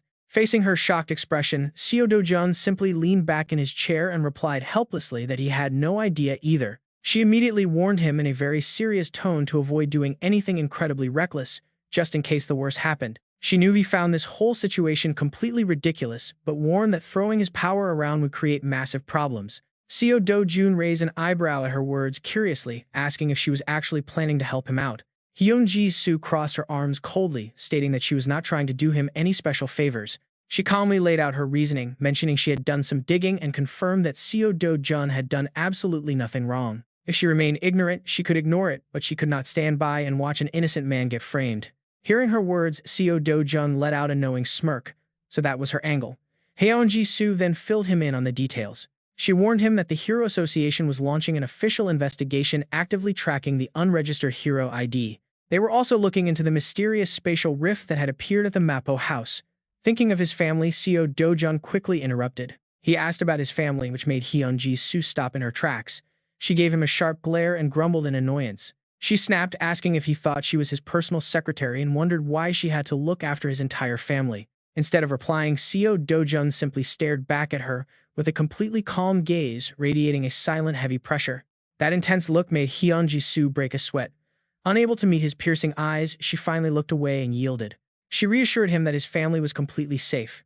As the tension in the room dissolved, Seo Do-jun offered a sincere smile. He quietly thanked her, promising to repay the favor. Hyun-ji-soo's cheeks flushed slightly in embarrassment as she quickly cleared her throat. She urged him to hang in there for a little longer, promising she would wrap this whole mess up incredibly fast. Outside, the prosecution building stood tall under a clear blue sky. Hyun-ji-soo decided on a bold, direct strategy to solve this. Rather than trying to prove Seo Do-jun's innocence, she attacked the problem at its roots by exposing the prosecutor's corruption. She revealed Park Cheun-young's illegal bribery and protection schemes, getting him fired instantly and clearing the way for a fair investigation. With the prosecutor gone, Seo Do-jun was easily cleared of all charges, now riding in a luxury car away from the station. He still faced minor penalties for carrying an unregistered hero card, but those were easily mitigated by her legal defense. Thanks to Hyun-ji-soo's aggressive defense, the issue resolved quietly with a suspended sentence. Just then, the car's news screen flashed. An urgent news broadcast reported that terrifying, undocumented monsters had suddenly appeared in England and were attacking citizens. These mantis-like beasts stood 1.5 meters tall, with 4 eyes, possessing incredibly powerful jumping abilities. But before the anchor finished, Seo Do-jun casually identified them as wood mantises, completely catching Hyun-ji-soo off guard as she looked at him. She asked how he could possibly know that since they were a brand new species only discovered by the association. Seo Do-jun kept his eyes fixed on the road ahead, explaining that monster names are not decided on a whim. He calmly stated that monster names carry specific real meanings. Meanwhile, scientists analyzed a glowing red magic stone in a lab. He explained that magic stones contain more than just condensed energy, they also store unique, readable information. By thoroughly analyzing these stones, researchers could easily decipher everything about the monster, including its true ancient name. His detailed explanation quietly revealed the striking truth about the parallel dimensions currently overlapping on modern-day Earth. On Earth, they analyzed these stones with advanced science, but back in his destroyed homeworld, they used raw magic. Because the exact same monsters manifested across both dimensions, Seo Do-jun already knew almost all of their names by heart. He sat back with crossed arms, casually tossing out an incredibly simple solution to deal with the threat. He noted that the wood mantises could be easily neutralized using an extract from red flower ants, completely baffling Hyun-ji-soo. She repeated the term red flower ants in sheer confusion. Turning to face her, Seo Do-jun spoke with the authority of a veteran, experienced soldier. Those ants are completely harmless to humans, but to the Marian monsters they act as an extremely potent paralyzing toxin. With just a quick spray, those beasts would never be able to go on a rampage and destroy everything again. Hearing this, such absurdly deep and detailed knowledge, Hyun-ji-soo hangs on his every single word, her lips slightly pursing in utter astonishment. Looking at the calm profile of the man sitting right next to her, a massive question begins to brew inside the wealthy young Harris's mind. Who on earth is this Seo Do-jun anyway, and what is his true identity? Meanwhile, their luxury car accelerates, speeding down the road and leaving all the chaos far behind. Seeing this, Hyun-ji-soo frowns in slight annoyance as she notices Do-jun staring blankly out the window, asking if he is even listening to her. But Do-jun's mind is currently wandering somewhere else entirely. A dark, violent thought flashes in his mind. What if he just takes matters into his own hands, go kill her? That woman Hong Hee-do, to be done with her for good. Right now, his golden eyes unconsciously flash with a chilling cold bloodlust. The scene shifts to another luxurious office where the sound of frantic, nail-biting echoes betraying the intense, overwhelming anxiety of the woman herself, Hong Hee-do. Her face is completely contorted with stress as she realizes that all of her clever plans have crumbled to pieces. Standing before her is her bald henchman, sweating profusely with his head bowed down, not daring to utter a single word. The situation was indeed falling apart, and that was exactly how things were playing out for her. Hong Hee-do bites her nails, muttering spitefully. Why her? Why did Hyun-ji-soo interfere? Taking a step back, the bald subordinate stammers out, saying that it is still unclear to them, miss. He wonders what her connection to Hyun-ji-soo is and how she knew about this, but her explosive rage instantly erupts. Hong Hee-do grits her teeth and screams in a mad frenzy, her bloodshot eyes bulging as she yells out what on earth Hyun-ji-soo is doing. Next, she slams the table and stands up, venting her full fury on the minion. She demands to know why Dojun is not actually a hero they were supposed to have awakened. Backed into a corner, the terrified bald henchman can only offer a wild, desperate guess to save his own life. He stammers that he does not know how Dojun did it, but the boy must have definitely awakened perhaps, possessing some rare ability that can easily fool the association's measuring devices, though he admits he is only making a guess. Ignoring him completely, Hong He-doo's eyes flash with utter cruelty, fully prepared to throw money around to clear any obstacles in her path. She waves her hand to give a decisive command to contact Kang Ye-pyo immediately and offer him 20 billion, actually make it 30 billion, to get him to take the job and act immediately. Meanwhile, inside a dimly lit VIP room, the mercenary named Kang Ye-pyo lounges on a sofa with a smug smirk, scoffing that she dares ask for his help with only 30 billion won as he looks up, arrogantly demanding a sky-high price to double that amount. His nearby henchman breaks into a cold sweat, nervously asking if doubling it is too much of an exaggeration. But get this, Kang Ye-pyo instantly snaps back, asking what the hell his lackey knows as he arrogantly crosses his legs. With a calculating look, he notes that from Hong He-doo's current perspective, she has absolutely no other options but him, and furthermore, once the job is finished, 60 billion won is pocket change for a rich lady like her. He lowers his head, flashing a sinister and creepy smile. He adds that since S-rank hunter Hyun Jisoo is involved, charging a massive fee is the only way to make it worth his time. Still unable to hide his deep anxiety, the henchman gulps, reminding him that Hyun Jisoo is an extremely dangerous opponent. Hearing this, Kang Ye-pyo tenses his neck and stomps his foot hard on the floor, sending a loud bang that startles his subordinate. The atmosphere instantly turns suffocatingly tense as he aggressively steps forward, releasing an overwhelming pressure that completely crushes the cowardly underling. He mockingly asks if the fool thinks all S-rank hunters are the same, boasting that he could easily crush someone like Hyun Jisoo in just 20 minutes. Completely overwhelmed by the terrifying pressure, the trembling subordinate can only shrink back and nod his head in frantic agreement. Meanwhile, in a high-level corporate office, a man in a business suit asks with a stiff professional smile if there has been any official response from the association yet. His partner stands with his back turned, staring out the window next to an expensive wine bucket, clicking his tongue as he explains that because the situation in Britain is so urgent, they simply cannot increase the reward money. Turning around to walk closer, he sighs and grumbles that the association has already announced to the public that they are meticulously selecting the best heroes to send over. Hearing this, the man in the suit glares and curses. Bastards. He complains that they are deliberately trapping them in a corner, making it impossible to reject the mission based on the low pay. Turning back, he asks his partner another question with an incredibly unenthusiastic expression on his face. Cursing those bastards at the association for acting worse than common gangsters, he demands to know their departure date and learns their flight leaves in 3 days. As an image of a plane cruising through the white clouds appears, a series of calculated thoughts fill his mind. He notes that the schedule is set to travel alongside Japanese heroes, realizing he was already planning to meet Takashi anyway. He stands looking down at the city from the massive glass window, his eyes flashing with a sharp, incredibly cunning glint. A brand new monster named Marcion with zero known weaknesses just waiting to be hunted. The man laughs maniacally, completely full of himself, standing among the glitzy skyscrapers. If he can just expose its weak spot, his company's stock prices will skyrocket straight to the moon. But reality has a much harsher plan. Right now, over in Cambridge, England, a massive crisis is unfolding under a pitch-black sky. Violent purple lightning strikes down, ripping through the clouds and hitting the ancient clock tower. Panicked crowds scramble in all directions, fleeing in absolute terror as the colossal shadow of the Martian monster lands, shaking the entire city to its core. Elite heroes are already on the scene, gripping their weapons tightly and staring up at the towering beast blocking out the sky. The tension is suffocating. Cold sweat drips down their faces as they feel the crushing weight of pure murderous energy. The massive mantis monster lets out a deafening screech, its eyes glowing with nothing but raw primitive cruelty. In a flash, one of its razor-sharp scythe arms swings down with blinding speed, slicing clean through the air. The devastating blow slams into the earth, causing a massive explosion that blasts back any hero trying to close the distance. Through the thick smoke and constant lightning, they struggle to dodge, their faces filled with despair against this overwhelming power. Even after flanking the beast and firing high-tier magic at its thick armor, they barely manage to scratch the surface. It does absolutely nothing. Then, pushing their despair to the limit, the Marcian begins charging energy in its chest. It is a blinding light, a catastrophic attack meant to completely wipe out any obstacle standing in its path. Up close, the monster's hideous face contorts as the destructive power gathers in its throat. Its eyes burn with malice. With a flash, a shockwave detonates against the ground, obliterating everything in sight. Through the rising dust, the colossal beast towers, making the surviving heroes look like tiny ants desperately struggling to live. Among them, a white-haired male hero gasps for air. His stamina is completely shot after so many useless attacks. Suddenly, his head snaps up his face, twisted in pure shock. The monster shrieks a deafening sound, while the exhausted hero can only freeze, staring up in utter horror. His pupils shrink. Cold sweat pours down as the massive scythe of death comes hurtling down toward his head. But right at the razor's edge of life and death, a violent purple lightning bolt tears through the dark, deflecting the fatal blow.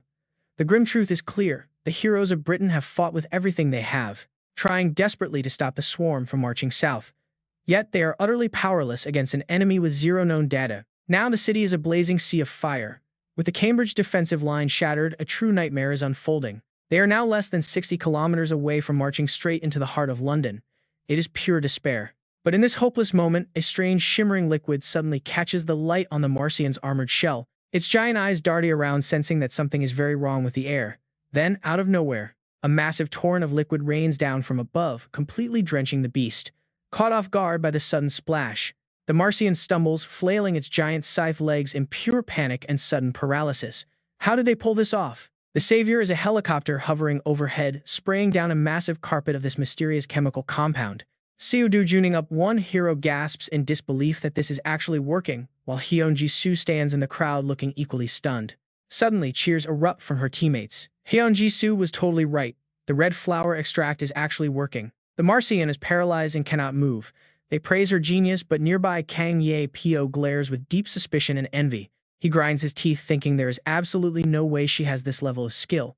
What is really going on here? Not wanting to waste this golden opportunity, Hyun Ji-soo turns back and yells to the squad that it is time to finish this. The heroes roar back in agreement. Hyun Ji-soo draws her gleaming blade from its sheath with razor-sharp focus, charging straight toward the paralyzed monster with her squad. A bit later, the scene shifts to a passenger plane landing safely. At the arrival gate, a massive swarm of reporters is already waiting, cameras and microphones practically glued to their hands. One sweating reporter sighs, amazed by the sheer scale of the media crowd. This is easily the biggest event of the year. His colleague nods, saying everyone is here for one person, the legendary savior Hyun Ji-soo. And honestly, she earned it. She absolutely delivered the most jaw-dropping performance during this entire raid in the United Kingdom. The senior reporter eagerly praises her achievements, recalling how she single-handedly discovered the Martian's critical weakness. She literally saved all of England from total annihilation, proving herself to be a true hero of the people. With rumors swirling that the British royal family plans to knight her, a young reporter suddenly shouts out in excitement, "There she is." Through the sliding glass doors, a confident figure takes her first steps into the spotlight. Stepping forward with absolute power and confidence under the flashing cameras, Hyun Ji-soo finally makes her grand appearance. She carries herself with incredible grace, pulling her luggage as Kang Ye-pyo follows closely behind. Instantly, eager reporters swarm them with endless questions. "Miss Hyun Ji-soo, please look this way. How did you discover the weakness of the Marians?" Hyun Ji-soo starts sweating bullets, utterly panicked. She has absolutely no idea how to explain this stolen knowledge. But in stark contrast to her awkward silence, Kang Ye-pyo stands right beside her, waving with a smug grin as the crowd cheers. "Mr. Kang Ye-pyo, please share your thoughts." "You defeated the most Marians on this entire raid," the news anchor continues in a deeply proud tone. "Today, a team of 200 hunters, including our hero Hyun Ji-soo, has returned. As you know, the United Kingdom has been saved thanks to the glorious efforts of the greatest heroes from South Korea." The broadcast then shifts to an animated graphic, explaining the strategy in detail. The ultimate key to hunting the Marians is actually a special red flower extract, sprayed into the air to suppress them. Down on the streets, Seo Do-jun stands quietly in the crowd, watching the massive screen. Under the shadow of his hood, a small subtle smirk plays on his lips. He looks entirely satisfied with himself. But that satisfaction vanishes instantly as the screen cuts to an interview with another hunter. The guy is grinning like some grand savior. Golden eyes flashing, Seo Do-jun growls the name of his old enemy through gritted teeth. Kang Ye-pyo. The scene shifts to a quiet, high-end cafe lit by the soft glow of elegant crystal chandeliers. 3 luxury designer shopping bags are gently placed on the floor. "These are for you," she says. Seo Do-jun, sipping his water, raises an eyebrow in surprise. "Gifts?" Hyun Ji-soo sits across from him, maintaining her calm, elegant demeanor. She explains calmly, "This is a gift for little Woo Ji-young and grandmother, and this one is for you." Seo Do-jun, curious, he reaches to open it, but Hyun Ji-soo quickly stops him. "Open it at home," she warns. "You really shouldn't do that here." Peering through the opaque wrapping, Seo Do-jun eyes the clothes inside. They look incredibly expensive, snapping him out of his thoughts. Haeon Ji-soo elegantly sips her tea and offers a grateful smile. This is your reward for helping me, she admits. Thanks to you, I actually became a hero. But she doesn't stop there. The wealthy Harris immediately sweetens the deal. This is nothing compared to the help I received. If you want, I can buy you a brand new car right now. But Seo Do-jung calmly replies that he will ask when he needs one. Besides, he has already received plenty of help from her. Suddenly, Haeon Ji-soo leans forward, her sharp gaze locking onto him. If I ask how you knew the weakness of the Marians, would you actually tell me? Seo Do-jun shoots back with a cold, unbothered stare. Is there any reason why I must answer that? Met with that solid stone wall of an attitude, she closes her eyes and sighs in defeat. There is no cracking him. Changing the subject, she asks about his next steps. So what are your plans for the future? Secretly, Haeon Ji-soo studies the dangerous man before her. She doesn't expect some grand answer about world peace from him. But if his target is Kang Ye-pyo, things will turn out so much worse. I have to stop him. While she is completely overthinking and stressing out, Seo Do-jun looks up and gives a very simple answer. He rubs his chin, admitting a surprisingly normal, everyday concern. I think I need to buy a house. Haeon Ji-soo completely freezes, left entirely speechless by his response. Even after they walk outside, she is still in shock, asking to confirm if he is currently renting his place. But he only responds with absolute silence. Meanwhile, in a completely different setting, wild laughter echoes around a luxurious, decadent pool party. Under the dim purple lights, gorgeous women in skimpy bikinis play around in the water, relaxing in the center of the pool. Kang Ye-pyo is surrounded by beautiful girls pouring his drinks, fully enjoying the lavish lifestyle of the rich and powerful. But deep down, dark, calculating thoughts consume him. Haeon Ji-soo has been acting incredibly strange lately. He pictures her standing so calmly among those monsters. She even knew the weakness of the Marians. It is almost as if she is actively hiding how she got that information. His mind drifts back to the business class cabin on their flight back to Korea. Haeon Ji-soo was resting with an eye mask when his voice woke her. All right, forget about the Marians. What about that Seo Do-jun guy? He asked, making her reply with visible annoyance. What about him? Hearing that Kang Ye-pyo leaned in closer to interrogate her. Didn't he easily take down a prosecutor by crushing his head?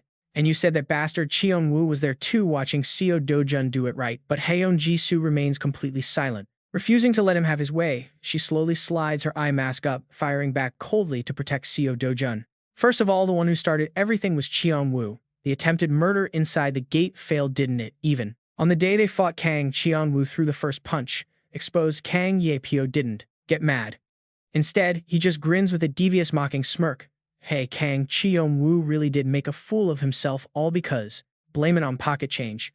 Smirking at Do-jun, he brings up a provocative excuse, but he is his cousin. So what? The truth is, you are just looking for a convenient excuse to get revenge on Seo Do-jun. In the tight cabin of the private jet, her sharp purple eyes lock onto his curious crimson gaze, sparking a silent, incredibly tense battle of wits. With that, Haeon Ji-soo turns away, leaning back in her seat and closing her eyes to ignore him. Do whatever you want, as I have no intention of stepping in. Her cold, careless attitude leaves Kang Ye-pyo utterly stunned. What the hell is this? Are they not as close as I originally thought? Meanwhile, Haeon Ji-soo simply pulls her sleep mask back down, knowing that with that hunter's terrifying godlike strength, there was absolutely no reason for her to get involved and break a sweat. Back in the present by the pool, Kang Ye-pyo pours himself a glass of red wine, broodingly repeating those words. To himself, she said she wouldn't interfere. She was incredibly clear about that. Taking a slow sip, his eyes burn with absolute bitterness and suspicion. There has to be some dark, terrifying secret about that damn bastard Seo Do-jun. Meanwhile, over in the Long Sutton region of England, a massive evil crimson rift hovers ominously in the sky, accompanied by a system warning that the entire area was heavily devastated by the recent monster wave. Guarding the rift, two agents talk in hushed, tense tones. The British Hero Association wants to harvest as many mana stones as possible before the second wave strikes. Because of that, tons of heroes are entering the rift.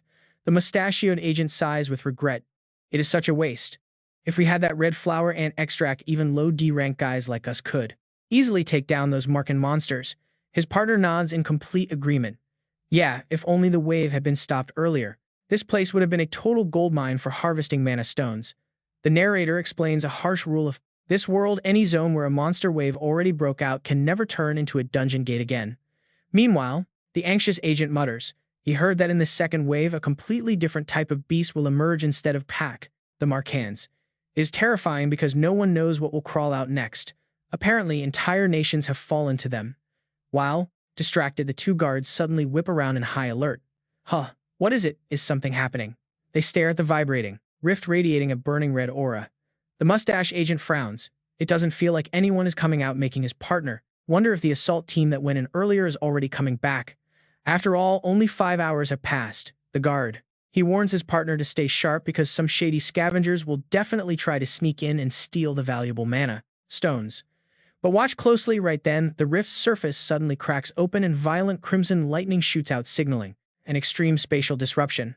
Both agents completely freeze, cold sweat dripping down their faces as they feel the bone-chilling pressure surging from that dark abyss. And then from the very center of the rift, a mysterious demonic creature resembling a demon god with glowing cracks across its body and a massive shroud of dark energy slowly steps out. Up close, the entity's hideous face is nightmare fuel, its eyes glowing with a deadly purplish-pink light that radiates, suffocating bloodlust. Utterly terrified, the agent screams out that this thing isn't a hero, a commander, or even a hunter. He desperately screams to his partner to contact headquarters immediately. But before he can even finish those words, the demon raises its clawed pitch-black hand, casting a series of faint green magic circles in the air. Instantly, the magic bands wrap tightly around the guards, lifting them helplessly into the air like lifeless puppets. One of them struggles in absolute vain, crying out in sheer terror as his limbs thrash around wildly, screaming, "What the hell is this?" Facing imminent death, the other guard curses, gritting his teeth as he draws a hidden weapon. To make a desperate final stand, he launches a volley of razor-sharp blades flying straight at the demon's head, hoping to carve out a chance to survive. But his desperate struggle is completely useless because all of those blades are easily deflected by an invisible magic barrier. The demon slowly tilts its shattered face up, looking at them with utter contempt. In a deep, bone-rattling voice, it mutters that they are simply too weak. Its evil hand then suddenly clenches, instantly detonating the green energy binding the two poor souls. A wave of unseen pressure immediately crushes their bodies, instantly shattering their bones to splinters. Their horrific, agonizing screams echo across the dark crimson sky. Having dealt with the pests, its creepy hand crackling with dark purple lightning reaches out to grab a small object falling from the corpse. It is a communication device now resting safely in its dark, sharp claws. A surge of magical energy easily crushes the device. Its cracked screen suddenly flashes a strange, eerie synchronization number, 19.26%. The demon narrows his glowing eyes, voice filled with pure annoyance and ridicule. 10 years have passed in this world, yet you still haven't reached 20%. He turns and walks away. He steps coldly over the dead guards, muttering his calculations. Was it a failure even after activating that dimensional rift? And making that choice, I must first increase my own magical power. Right then, right beneath his deadly heel, the dying agent gasps out his final words, filled with absolute resentment and curiosity. Who on earth are you? The demon's cracked lips curl into a truly vicious smile as he softly cuts him off. Before those words even finish, fresh blood splatters across the gray tiles as his fatal blow crushes the agent, signaling the arrival of an unstoppable calamity. Looking back with the aura of a supreme ruler, he ruthlessly declares his target for an absolute slaughter. Maybe I will start by cleaning out these weak bugs first. The camera pans, flying swiftly over the vast ocean, heading toward an isolated, beautiful estate nestled right among the rolling hills of Cheongpyeong-paju, South Korea. Under a clear blue sky, Do-won casually strolls across the grass, one hand in his pocket bag slung over his shoulder. He is out to buy a house, completely unaware that the world is about to witness a massive, bloody war. Strolling along to find land for his new home, Do-won suddenly frowns, casting a sharp, alert look downward. He pauses, standing alone in the windy, grassy field, waiting for an uninvited guest. And just as expected, the ground suddenly begins to shake violently.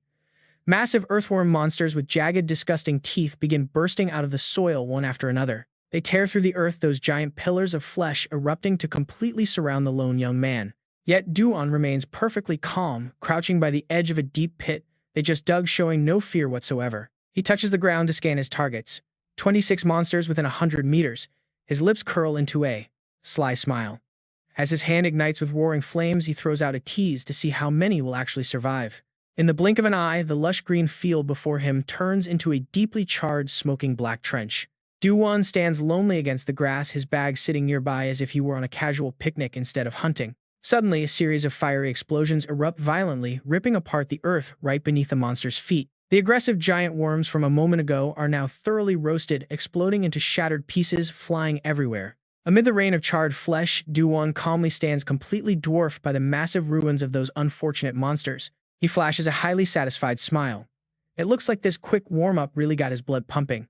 Meanwhile, at the towering grand skyscraper headquarters of the Korean Heroes Association, a highly intense meeting is currently taking place. A gray-bearded man takes a sip of tea, thoughtfully asking his subordinate, "So what kind of guy is he really?" Deputy Director Min Hong-ji pushes up his glasses, sighing helplessly as he shares his thoughts. Honestly, he's a very difficult young man to handle. Min Hong-ji holds a stack of documents confirming his report. I received confirmation directly from him that he is indeed a hero. Immediately, the gray-bearded man frowns in confusion. Didn't you say he couldn't be measured by our own equipment? Min Hong-ji simply shakes his head. I didn't get an answer about that, causing Vice Chairman Park to grumble with irritation. Vice Chairman Park Seon-cheon slams his hand on the table and yells out about how arrogant this kid is when the association asks questions. He should have an obligation to answer everything, shouldn't he? Instantly, Min Hong-ji raises a finger to cut through the anger, and continues speaking. There is one more thing which immediately makes Vice Chairman Park break into a cold sweat and fall silent. Then the gray-bearded man continues his questioning. Didn't you find out anything else? Min Hong-ji calmly flips the pages and replies, not much. But as he begins to recount, Min Hong-ji summarizes everything starting with the evil plan of S-rank hero Kang Cheon-woo. Do-won, who awakened during a gate hunt where he nearly lost his life, later retaliated against Kang Cheon-woo and cleared New Rift in Mapo all by himself. Despite some rather aggressive actions, the undeniable truth we can confirm here is Do-won's absolute overwhelming power. Min Hong-ji concludes with a solemn expression. After hearing that insane list of achievements, the gray-bearded man crosses his arms, leans back, and nods in assessment. Well, he is a wild horse, hard to tame, but undoubtedly a premier warhorse. Assessment. A bit of a wild horse, hard to tame, but without a doubt, a premier warhorse. Min Hong-ji then adds another highly absurd request from the young man. He demanded an official hero license immediately. He said to skip the tedious red tape because he already has a guarantor. Vice Chairman Park is completely shocked. A guarantor. Is it someone from the association? Through his gleaming glasses, Min Hong-ji reveals a shocker. He mentioned an S-class hero, Hyun Ji-soo. That sudden conclusion leaves both Park and the white-bearded president in absolute shock, staring with massive question marks right before their eyes. Meanwhile, a smug smirk curls on Do-jun's lips as he looks down at the shiny object resting in his hand. The shiny hero license fits perfectly in his palm, proudly displaying his powerful new title, the 8th S-class hero of South Korea. Thanks to this priceless privilege, an association voiceover plays next to a screen showing a giant monster, completely butchered. He can now freely hunt inside any rift zone. Isn't that amazing? Meanwhile, back in the association's meeting room, the white-bearded president throws his head back, laughing in pure excitement. But hearing the latest update, he is stunned, gasping in surprise. Right after getting his license, he went straight to the Pusan Rift. What an incredible young man. Legend. Min Hong-ji calmly responds, agreeing that the kid's drive is indeed quite extraordinary. But Vice Chairman Park is sweating bullets, slamming his hand on the table in panic, shouting that there's no way he entered a level 2 rift alone without any guild members or support backing him. Is he completely out of his mind? But Park's frantic shouting is instantly cut short by the heavy stare of the president and Min Hong-ji's cold silence. Pausing for a second, Park's greedy instincts kick in as he already smells money and fame, his eyes blinking in realization. Suddenly, his attitude pulls a total 180-degree turn, waving his hands to pitch an idea. President, if this S-class Do-jun guy actually survives and makes it back, we must reveal his identity and promote him everywhere as our 8th S-class hero. But before Park can get too carried away, Min Hong-ji throws cold water on his scheme, pointing out that Do-jun might not want the spotlight. Shouldn't we consult him first?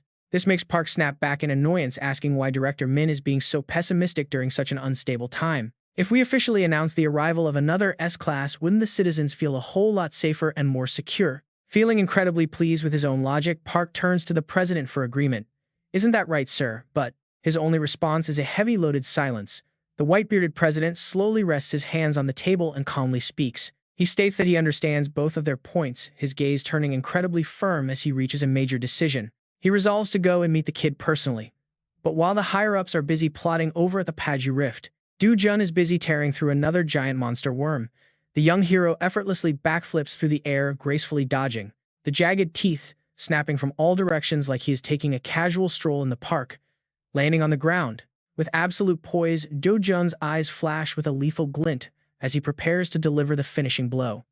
Instantly, unleashes a blinding massive torrent of raging fire, straight from his open palm, sending a giant pillar of flame sweeping across the sky to rip through the night, roasting those hideous worms in a straight line. Right after Do-jun, pulls back his power, dropping into a flawless textbook superhero landing with one hand touching the grass. Seriously cool. Behind him, the monster's massive carcass crashes down, crumbling into tiny pieces amidst the dying embers. His lone heroic figure stands proudly on top of a massive mountain of beast trophies, his hand resting loosely at his side as the heat of the flames still radiates from his fingers. Dujun sighs softly, wiping sweat from his face as he assesses the situation. The energy drain is simply too high, and he realizes he really needs to find a proper weapon. With that goal in mind, he heads straight toward his next destination, the bustling Gas and Hero complex. Strolling through the crowded streets, he stops in front of a blacksmith shop, sporting a hammer and sword emblem above the door. Inside, a muscular blacksmith sits lazily scrolling on his phone, trying to kill time because business has been completely dead. Suddenly, the brass bell above the door chimes loudly to signal a new visitor. Du-jun strolls inside carrying his usual casual posture and his familiar black bag, but he is immediately stopped by a very standard procedural question asking for the name on the reservation. Not wanting to waste any time, Du-jun simply tosses a heavy black bag filled with raw materials onto the wooden counter, stating he wants to forge a weapon from it. Before he can even finish, the blacksmith looks up with an annoyed scowl, bluntly telling him that only those with reservations are allowed inside, so he should leave and find another shop. Du-jun narrows his eyes at the massive blacksmith, who is glued to a game. He questions why the man claims to be fully booked when he isn't even working. He asks if he was the one on the phone earlier. The muscular smith glares up coldly, repeating like a machine that they are totally booked and to go elsewhere, adding that all the local smiths are highly skilled anyway. Finally, losing patience with the blacksmith's garbage attitude, Du-jun suddenly lunges across the wooden counter and grabs the large blacksmith by his collar, lifting him clean off the ground as the terrified crafter starts to panic. The guy struggles violently and yells, asking what the lunatic thinks he is doing. Du-jun just raises his chin coldly, asking if he is the owner. The trembling guy quickly mutters that he is just the owner's son. Suddenly, Du-jun's gaze turns terrifying, shining like a savage beast. He leans in close, growls, telling the boy to call his father out immediately. He only came here because he heard this shop was the real deal. Gulping hard, the massive son breaks out in a cold sweat. Feeling the crushing pressure from his uninvited guest, he reluctantly turns around. Giving in to the tense atmosphere, he heads toward the back room, shouting past a dusty suit of knight armor. He yells out for his father, saying a demanding guest wants to see him. Soon the slow scuff of slippers echoes from behind the door. Out steps Choi Chon-guan, the legendary master blacksmith famous for crafting god-tier weapons for the world's top heroes. Pushing his goggles up, the old man scowls, asking who exactly sent him to this workshop. Refusing to beat around the bush, Du-jun calmly drops a name heavy enough to silence any skeptic. Hyun-jun. The shock hits them like a bolt of lightning. Their eyes widen in absolute disbelief, their jaws dropping in pure silence. Still visibly shaken, the legendary master steps closer to investigate. Choi Cheon-guan asks if Hyun-jun really sent him. Meanwhile, Du-jun calmly pulls a heavy black bag onto the wooden table. With a firm grip, Du-jun reaches inside and pulls out two massive jagged fangs that practically reek of death. The old master's pupils shrink, his eyes completely locked onto the bizarre, dangerous materials resting before him. Wu Ji-young's shaking Choi mutters, asking what on earth this is, while his sweating son looks on utterly bewildered. The son gasps, asking what it is. Gently stroking the freezing surface, Choi murmurs that it is a giant black predator fang. It has been ages since he last saw one. Du-jun cuts straight to the chase, telling the master to get to work. He wants a sleek sword forged as long as possible. The blacksmith blinks in surprise, questioning why he wants it so long. Drawing on decades of experience, Choi scoffs, saying he knows nothing about forging. If non-metallic materials are stretched too far, their durability will take a massive hit. He suggests crafting twin medium blades instead. Hearing this, Du-jun lets out a sigh. He delivers a jab sharper than any blade, asking if the master is just making excuses for his own lack of skill. Ignoring their stunned silence, he gestures with his hands, ordering them to fuse both pieces into one long singular blade. He really needs the extra reach. Then, remembering another detail, Du-jun adds a rather demanding condition. He wants the weapon's mana absorption rate maxed out completely. Hearing this, the blacksmith's son physically shakes with absolute fury. His professional pride is completely shattered.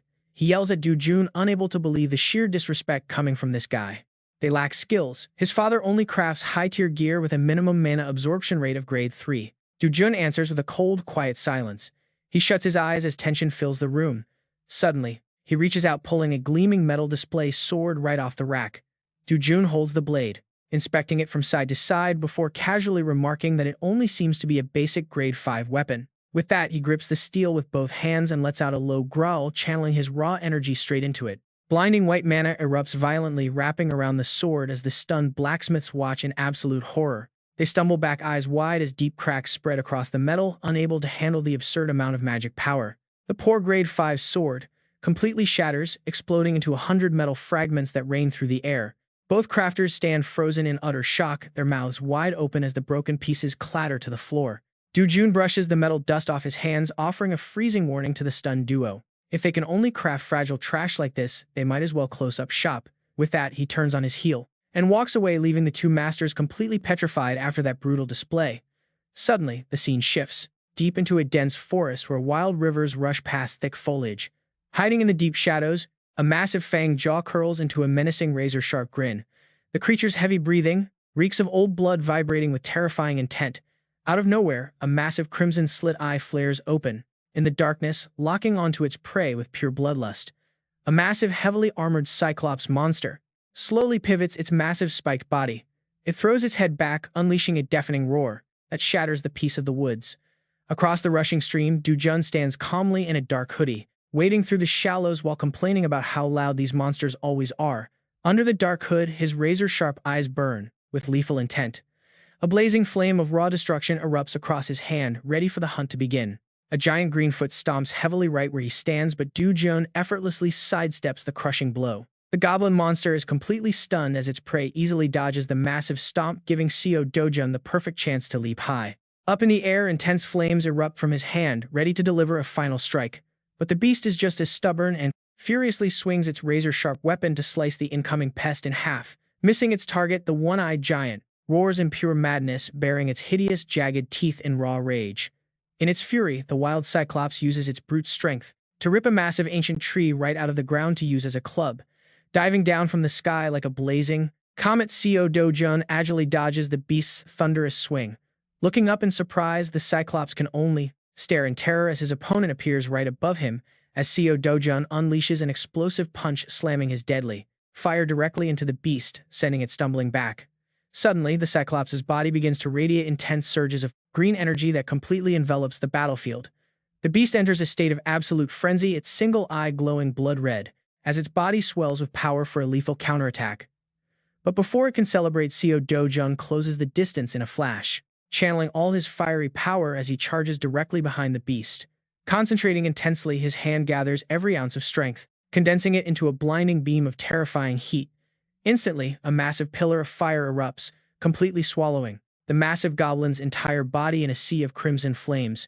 Broken, agonized screeches echo as the monster's giant frame burns fiercely, left entirely helpless against this overwhelming force. Delivering a final blow, Jun fires off a piercing blast of flame that obliterates any last resistance. His small yet heroic figure punches straight through the giant burning body to rip its head clean off. Finally, the charred colossal corpse crashes heavily to the ground, putting a definitive end to its reign of terror. With the battle finally over, Jun catches his breath, drenched in sweat, looks at the flickering flame on his hand and mutters, "Phew, just as expected. It is really tough to maintain a mana sword for long." Not wanting to waste any valuable loot, he opens his trusty backpack and pulls out a large graduated plastic bottle. He jams the bottle into the corpse to squeeze out every drop of its essence, thinking to himself that this stuff will come in handy. Lifting the bottle of bright red blood with a dirt-covered smug grin, he realizes he can now take down a Cyclops on his own. The scene quickly shifts back to the familiar blacksmith shop in the Gasson Hero complex after nightfall. Without saying a single word, Jun decisively sets the freshly harvested bottle of crimson blood down onto the wooden table. The blacksmith's massive son breaks into a cold sweat, stammering, "What is this?" Meanwhile, Jun calmly instructs the father to use this to easily fuse the two black killer fangs together, leaving the old blacksmith even more bewildered. "What on earth is this?" Ignoring his host's confusion, Jun grabs his backpack and turns to leave, completely ignoring the voice, shouting after him, "Hey, can you at least tell me what this is before you go?" Walking under the bright city lights, Jun ponders that while he has gathered the basic ingredients, he still needs something specific to boost his mana absorption. His gaze turns incredibly serious as he contemplates his next move, knowing he must play it safe to survive. No other place on Earth will do. And now get ready for a completely different vibe as we head to a luxury resort, complete with a crystal-clear pool and relaxing guests enjoying themselves. Meanwhile, on a fancy wooden table by the poolside, a phone vibrates relentlessly, displaying the name of a rather shameless caller who's trying to get through. Answering the call in a stylish outfit and sunglasses, Hyun Jisoo suddenly flinches in surprise and gasps with shock. She stands right up in the middle of the pool and asks in confusion, "Brazil?" Meanwhile, the sunny resort remains lively with a few guys fully engrossed in playing water volleyball nearby. Back on the sun loungers, Hyun, Jisoo, and her green-haired friend are peacefully enjoying their high-end vacation. Suddenly, Hyun Jisoo speaks up, asking if the association has really decided to dispatch a hero all the way to Brazil. Taking a sip of her juice, her friend casually replies, "Yeah, I guess Brazil and the association have joined forces to close down a massive rift." Sliding her sunglasses down slightly, she continues her analysis, noting that the monsters in Brazil are exceptionally fierce, but they drop plenty of mana stones, and with the generous pay offered by the association, their guild has decided to go. Suddenly, the green-haired girl suggests, "Let's go together. And make sure to invite that man too," which leaves Haeon Jisoo completely flustered. Rumors instantly swirl about the mysterious figure of Seo Dojun, the 8th S-rank hero who has been rising in fame. Is it him? I am not entirely sure. You're not sure. There are even rumors that you two have a very special relationship. What nonsense are you talking about? She just cannot stop teasing her. Her green-haired friend pounces, hugging her blushing purple-haired companion, cooing about how adorable she is. "That is just too much. I saw you too. You were even sharing a cup of hot cocoa so sweetly." Having her secret exposed, Hyun Jisoo stammers in reply. In the end, she simply has to surrender to her friend's relentless, playful teasing. "Fine. If you want to go, let's go." Her green-haired friend replies excitedly, "Thanks, Hyun Jisoo." But their brief joy is suddenly cut short. A volleyball suddenly soars into the deep blue sky, carrying a worried, heavy sigh. Whether that guy is coming with us or not, honestly, I have no idea. The story suddenly shifts gears, cutting back to the blacksmith shop where old man Choi is standing with his mouth open in utter shock. How on earth? How did they figure this out? His experienced hands tremble as he touches the emerging weapon, which perfectly fuses non-metal materials as if they were melted and glued together. "How did you know Cyclops' blood could be used like this?" Standing behind him, Dojun just folds his arms, smiling smugly, completely ignoring the blacksmith's son who is sweating bullets in absolute shock. Once he regains his composure, old man Choi gets down to business. "Fine, I will try to make it as long as requested. It can probably reach up to 180 centimeters, but Dojun immediately adjusts it, requesting a change to the two-handed sword design. "Please modify the handle, so I can wield it with one hand, and a weight of 5 kilograms will be perfect." This sudden politeness makes the old blacksmith narrow his eyes in thought. Suddenly speaking so respectfully. I thought he was just a thug, but he actually has some manners. Looking back at the sword, the old man silently assesses the situation, or perhaps this weapon is simply incredibly precious to him. Wielding 5 kilograms with just one hand is extremely heavy, right? And he is not going to swing it just once. Dojun calmly nods, wrapping it up. "It is fine, just do it that way. How long will it take to finish?" And he receives a firm reply that it will take at least a month. Dojun's eyes flash with a sharp, calculating glint. "A 7-star grade, will that tier really be able to withstand my full power?" The corner of his mouth curves into a confident, knowing smirk. Just as he thought he's going to need that. Grabbing his backpack to leave, he turns and tosses back one last instruction. "Just shape the base for now. As for increasing the mana absorption, you can do that after I bring the materials." He leaves the old blacksmith standing there, furrowing his brow with a pensive, highly skeptical look. Seriously. Dojun's lone figure gradually blends into the bustling city night, leaving the old man with a lingering question: will he actually get those rare materials? The timeline fast-forwards to a caption showing a few days later, opening to a scenic view of a majestic bridge stretching across a river under the morning sun. The camera pans past a quiet blue parking sign. In the quiet lot, standing out is a glossy black Rolls-Royce, practically radiating immense wealth, extreme luxury, and power. Leaning against the luxury ride, Dojun, looking sharp in his neat outfit, casually speaks, "Thank you, please make good use of it." Standing opposite him is the purple-haired Hyun Jisoo, scowling and complaining, "It is nothing but do I look that petty to you? You're trying to hand me a car worth 100 million won." Without explaining further, Dojun simply flashes a blank yet incredibly charming smile, replying in a gentle tone, "This much is only reasonable." Completely flustered by his smile, Hyun Jisoo freezes on the spot, her hands twisting in embarrassment as her face turns bright red. Without a word, the atmosphere in the parking lot suddenly turns serious as Hyun Jisoo asks, "Is something going on?" With the Hero Association leaning back against the polished luxury car, Dojun casually replies, "They are leaking my identity. So I told them they must pay a price," leaving her utterly bewildered. A price. But Chairman Na Tae-hwang always values fairness in business deals.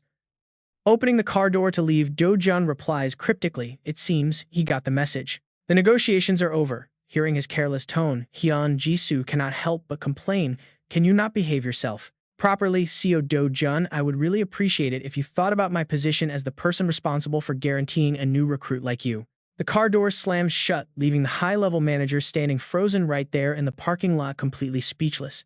After that, Do-jun settles into the driver's seat to start the engine while Hyun Jisoo sulkily climbs into the passenger side, buckling her seatbelt. She frowns and updates him. Right now, the association is in chaos because of the fall of the Brazil fortress. Once things calm down a bit, we can speak with the chairman again. But Do-jun suddenly cuts her off. "Brazil," she nods, confirming it. "Yes, Brazil." She heard they plan to completely shut down part of the fortress area. As she speaks, his arm accidentally brushes against hers. She instantly turns to look, meeting his eyes, which immediately makes the atmosphere rather awkward. Noticing this, Seo Do-jun speaks up, asking, "Are you coming too?" The close contact inside the cramped car makes her heart start racing, cold sweat building from the tension, but she tries to act completely normal as she declares, "I am going." Still, she is incredibly curious and asks him why. Not wanting to keep her waiting, he drops a bold, absolute offer to come with him. Hyun Jisoo's eyes tremble wildly, completely frozen by the sudden invitation to head out together into this brutally deadly Brazilian battlefield. Right after the scene suddenly shifts to a brand new place, we see a dark room where a blonde woman slams the table in anger. In the shadows sits a terrifying man with glowing eyes. He sits quietly as her furious voice rings out, "What? How much more do you want?" Hearing that, he raises his head and leans forward with a chilling, mocking smile. "This is no time to be stingy, Director Hong Hee-do." He points out she already got 30 billion won in advance, but the furious director snaps back. She fiercely demands to know when they will actually start regretting ever relying on a guy like him. He just chuckles and sneers, asking who else besides him would even dare to take on a job like this. The sleek but incredibly dangerous man casually waves his hand, explaining there are killers everywhere ready for a payday. He calmly points out that her intelligence is way too outdated, then offers to throw in some free secrets. With a twisted smirk, he slowly grits out every single word.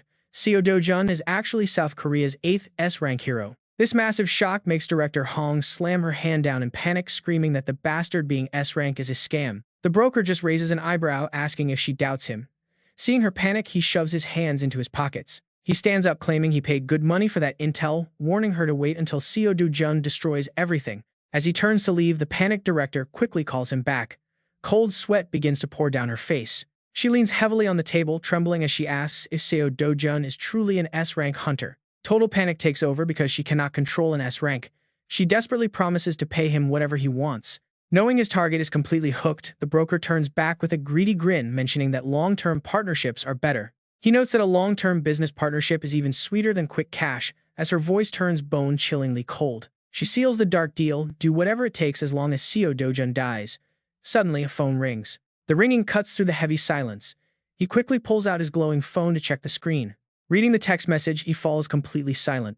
The quietness makes her anxious, but he speaks up first. He smirks, telling her that luck is on her side today. Confused, the director demands to know what he means. He displays his phone with a savage, triumphant grin, declaring that the perfect chance to kill Do-jun has arrived. Just then, the scene shifts to the bright blue sky where a massive commercial passenger plane flies through the air. Inside business class, Hyun Jisoo sits calmly with her legs crossed, scrolling through a massive wave of online comments. The internet is absolutely exploding over this Brazilian raid. All around her, powerful heroes are doing the exact same. They scroll through endless praise, hyping up their elite status. Nearby, a massive muscular hero with a heavily scarred face works on his arm muscles, completely ignoring trolls accusing him of only being in it for the cash. Meanwhile, Hyun Jisoo wears a cold, completely serious expression, ignoring the online simps drooling over her gorgeous looks on social media. Other elite heroes look incredibly tense, calculating their shares of mana stones and praying they strike it rich. But breaking all of this, suffocating heavy tension, is a guy in a black hoodie casually slurping cup noodles.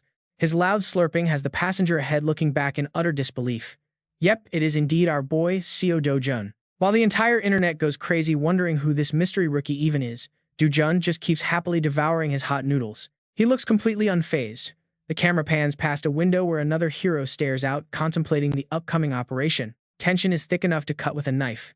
From the scarred brute to Hyun Jisoo's incredibly sharp, cold gaze, everyone is locked in battle mode.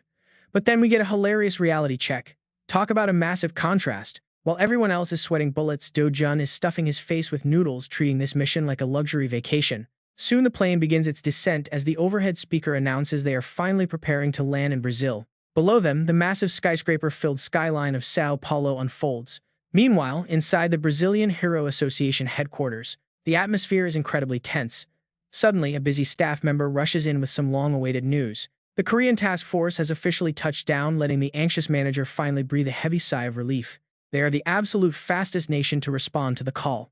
The staffer adds that some of these heroes did not even bother dropping off their bags, heading straight into the action. It is definitely a speedy nation. Still, the manager's expression quickly darkens with a deep lingering worry for the survival of these brave heroes. The realization that South Korea might uncover that private information startles the superior. Quickly regaining his cool, manager concludes that no secret lasts forever in this world. They just need to keep everything under tight control until this campaign ends. Receiving an obedient acknowledgement of understood, the man gazes into the distance, resting his chin on his hand and sighing. He lets out a heavy, weary sigh as a terrifying memory of a battered body and a grim truth flashes. The National Treasure class hero of Brazil, Morris, was defeated and brutally murdered by an unidentified entity. That terrifying enemy even exceeded their wildest imagination. It was not even a monster. What they saw in the black box footage was only the blurry silhouette of a human being. Resting his chin in his hand, he wonders in despair what on earth happened near the Santa Teresa area. Back at the briefing room, the main presenter points to the map of Brazil, while the heroes watch in absolute silence. Standing in the middle of the crowd, Hyun Ji-soo frowns while checking her phone and murmuring to herself, asking where he is since the meeting has already started. Soon a blunt reply pops up on her screen saying airplane. Extremely confused, she texts back asking if they did not just land together. But Do-jung casually replies that he is transferring because his destination is very far away. This forces Hyun Ji-soo to press him, demanding to know exactly where he is going. The screen displays a single name that tests her patience, Santarum. Reading this, Hyun Ji-soo gapes in shock as cold sweat breaks out, wondering if he really went to that dangerous rift alone. On the stage, the presenter continues, explaining that after 2 days of local adaptation, they will be deployed in order to their requested rifts. The scene immediately shifts to the outside of the luxurious, sun-drenched bomb hotel, where the briefing has just ended. Without wasting a single second, Hyun Ji-soo grabs her suitcase, rushes out, and quickly slides into a yellow taxicab. But before she can pull the door shut, a massive hand slams it back open, startling her as she turns around. It is the muscular hero from before. Leaning down, he asks where she is going since their official schedule has not even started yet. Hyun Ji-soo coldly brushed him off, saying she has somewhere to be. Still, the man presses her for details. He freezes instantly when she firmly drops the name Santarum. Without uttering another word, Hyun Ji-soo slams the car door shut and the taxi speeds away in a flash, leaving the puzzled hero staring after her in complete disbelief. He mutters that Santarum was the exact place they were forbidden from entering. The story then shifts to the desolate wasteland of the Santarum Rift, a ruined place reeking of death and decay. Right in the middle of this dangerous, barren zone, Do-jun walks calmly in a white shirt, leading a small group. Keeping close pace right behind him is Hyun Ji-soo. Hurrying alongside him, she complains and asks why he had to rush all the way out here so quickly. Do-jun dryly points out that they actually had to wait for her since she was the late one. Frustrated at the jab, she puffs her cheeks and snaps back that if he had just given her a warning, nobody would have waited around. Do-jun simply scoffs to end the bickering. Knowing that arguing is completely useless, Hyun Ji-soo lets out a sigh and asks what their actual goal is in this place. Without wasting a single breath, Do-jun gives a simple answer: blue crocodile.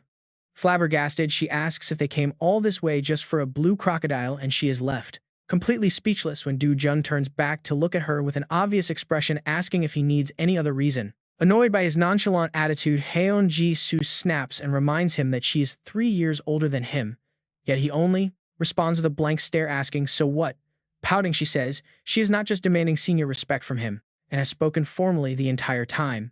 Do-jun casually replies that she can just speak comfortably around him anyway, which leaves the mercenaries behind them completely speechless at how this bickering pair behaves like a cute couple. Do-jun turns his back to keep walking, telling her to just keep using polite speech if she wants. Hyun Ji-soo frantically chases after him, shouting that she did not mean it that way, which draws a weary sigh from their companions. They find it absurd that she is making a fuss over formal language right now. Meanwhile, two hunters whisper in concern, wondering if it is really safe to just charge directly into a dangerous rift like this without any backup plans. The other pats his shoulder, saying they have the powerful hero Hyun Ji-soo with them, so there is nothing to fear. A mercenary carrying a heavy weapon smirks, noting that while she is strong, the boy leading them is just a rookie. Hearing that a man with a ponytail smirks dismissively, repeating the word rookie as if it were a joke. He confidently asserts that a rookie is still just a rookie, but if that guy is Seo Dojun, he might be a top-tier recruit, which leaves the other two completely bewildered, wondering if this newcomer is really that strong.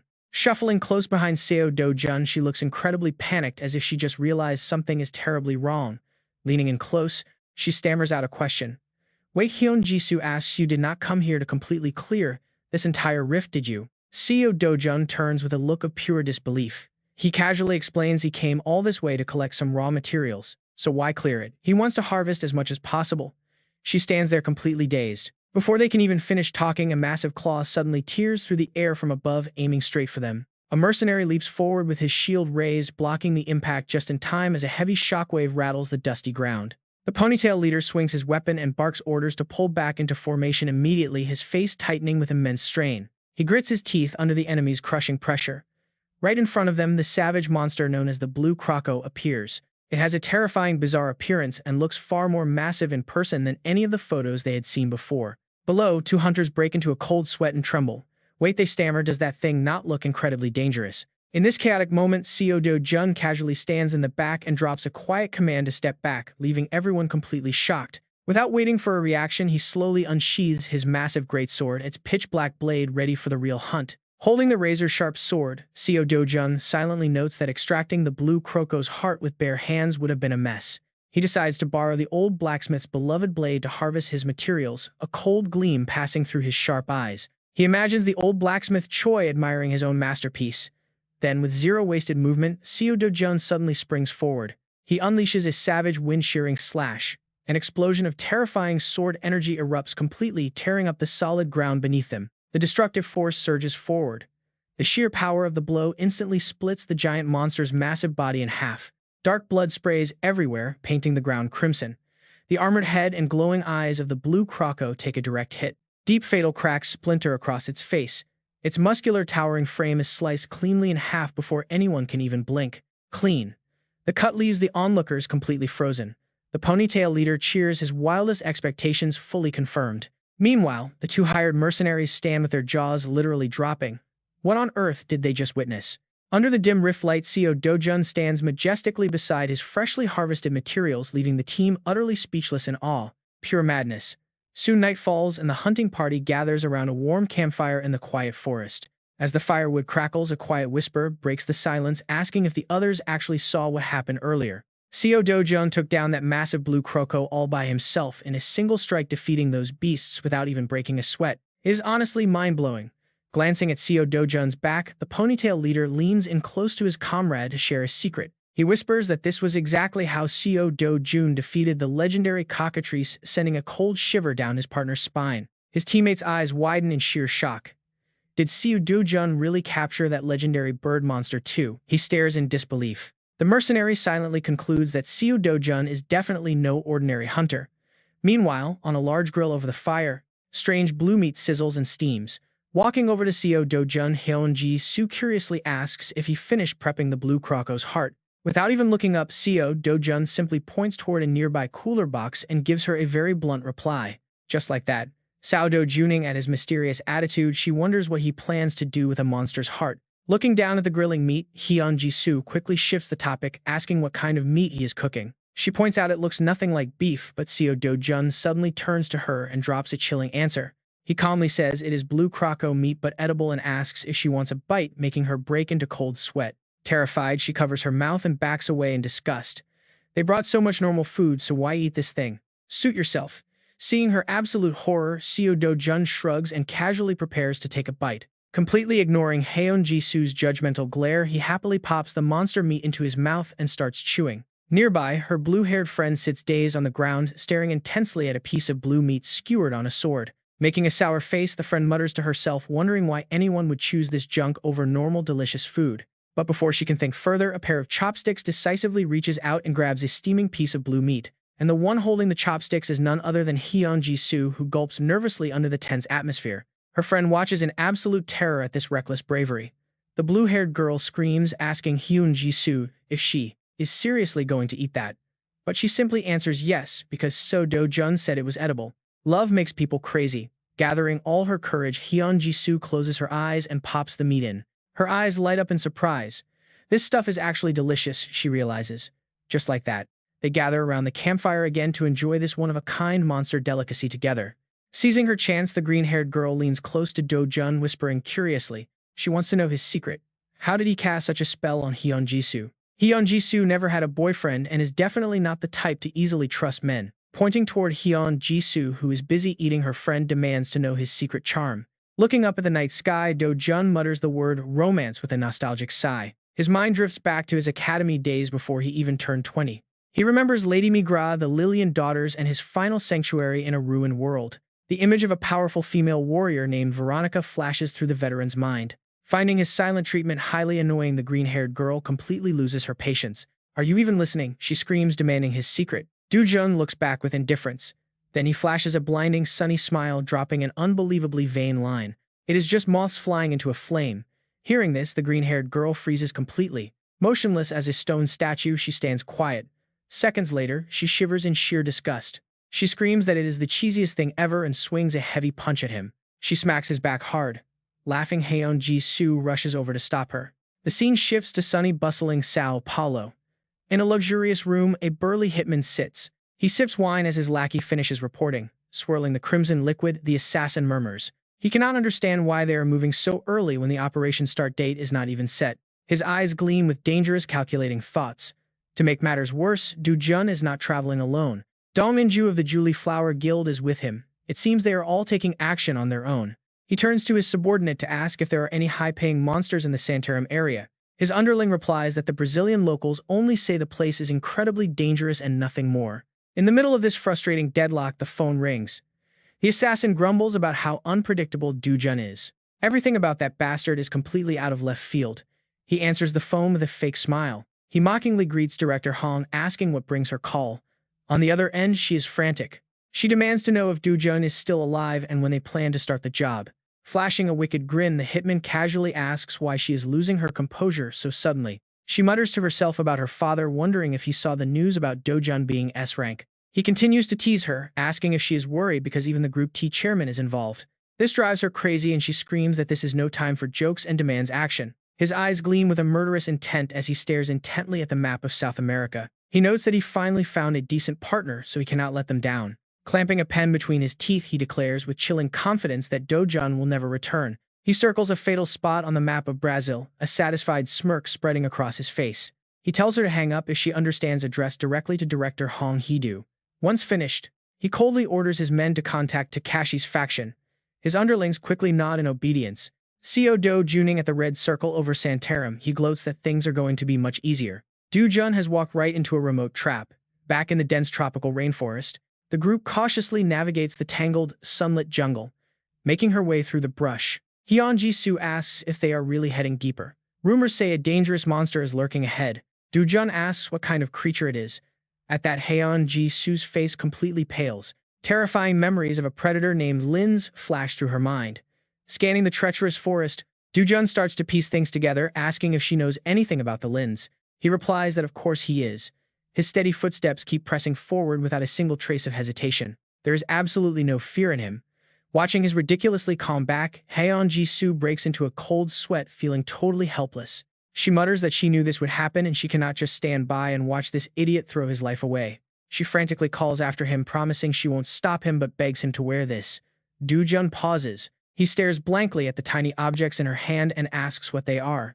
Hyun Jisoo patiently holds them out. She explains that they are earplugs. If he gets mesmerized by the cry of the Linz, his mind will paralyze. He surely knows that, right? But despite her deep, genuine worry, his cold rejection leaves her completely speechless. He simply tells her he does not need them, leaving Hyun Jisoo staring at him in utter confusion. As Do-jun walks away with a faint smirk, Hyun Jisoo completely loses her temper and screams after him. She yells that he cannot just ignore the Linz.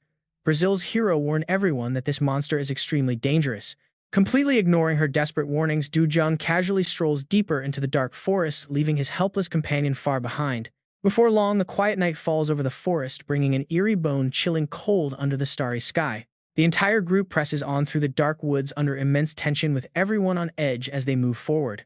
They carefully take each step under the dim moonlight, completely unaware of a massive shadow lurking directly above them. A giant shaggy-furred beast hides in the canopy, silently tracking every single movement of its prey below. Under the bright full moon, the beastly Lin reveals itself, its blood-red eyes glowing as it sits proudly on a high branch. Its overwhelming, terrifying presence strikes fear into John and his mercenaries, making their eyes widen in sheer panic. Cold sweat pours down their faces. Spotting the beast, the blue-haired girl screams at the top of her lungs. She warns them that it is the Lins and orders everyone to cover their ears. Yet Jun remains perfectly calm. He slowly looks up, a dangerous golden glow flashing in his sharp eyes as he stands firm against the beast. He gazes up at the massive silhouette of the monster against the night sky.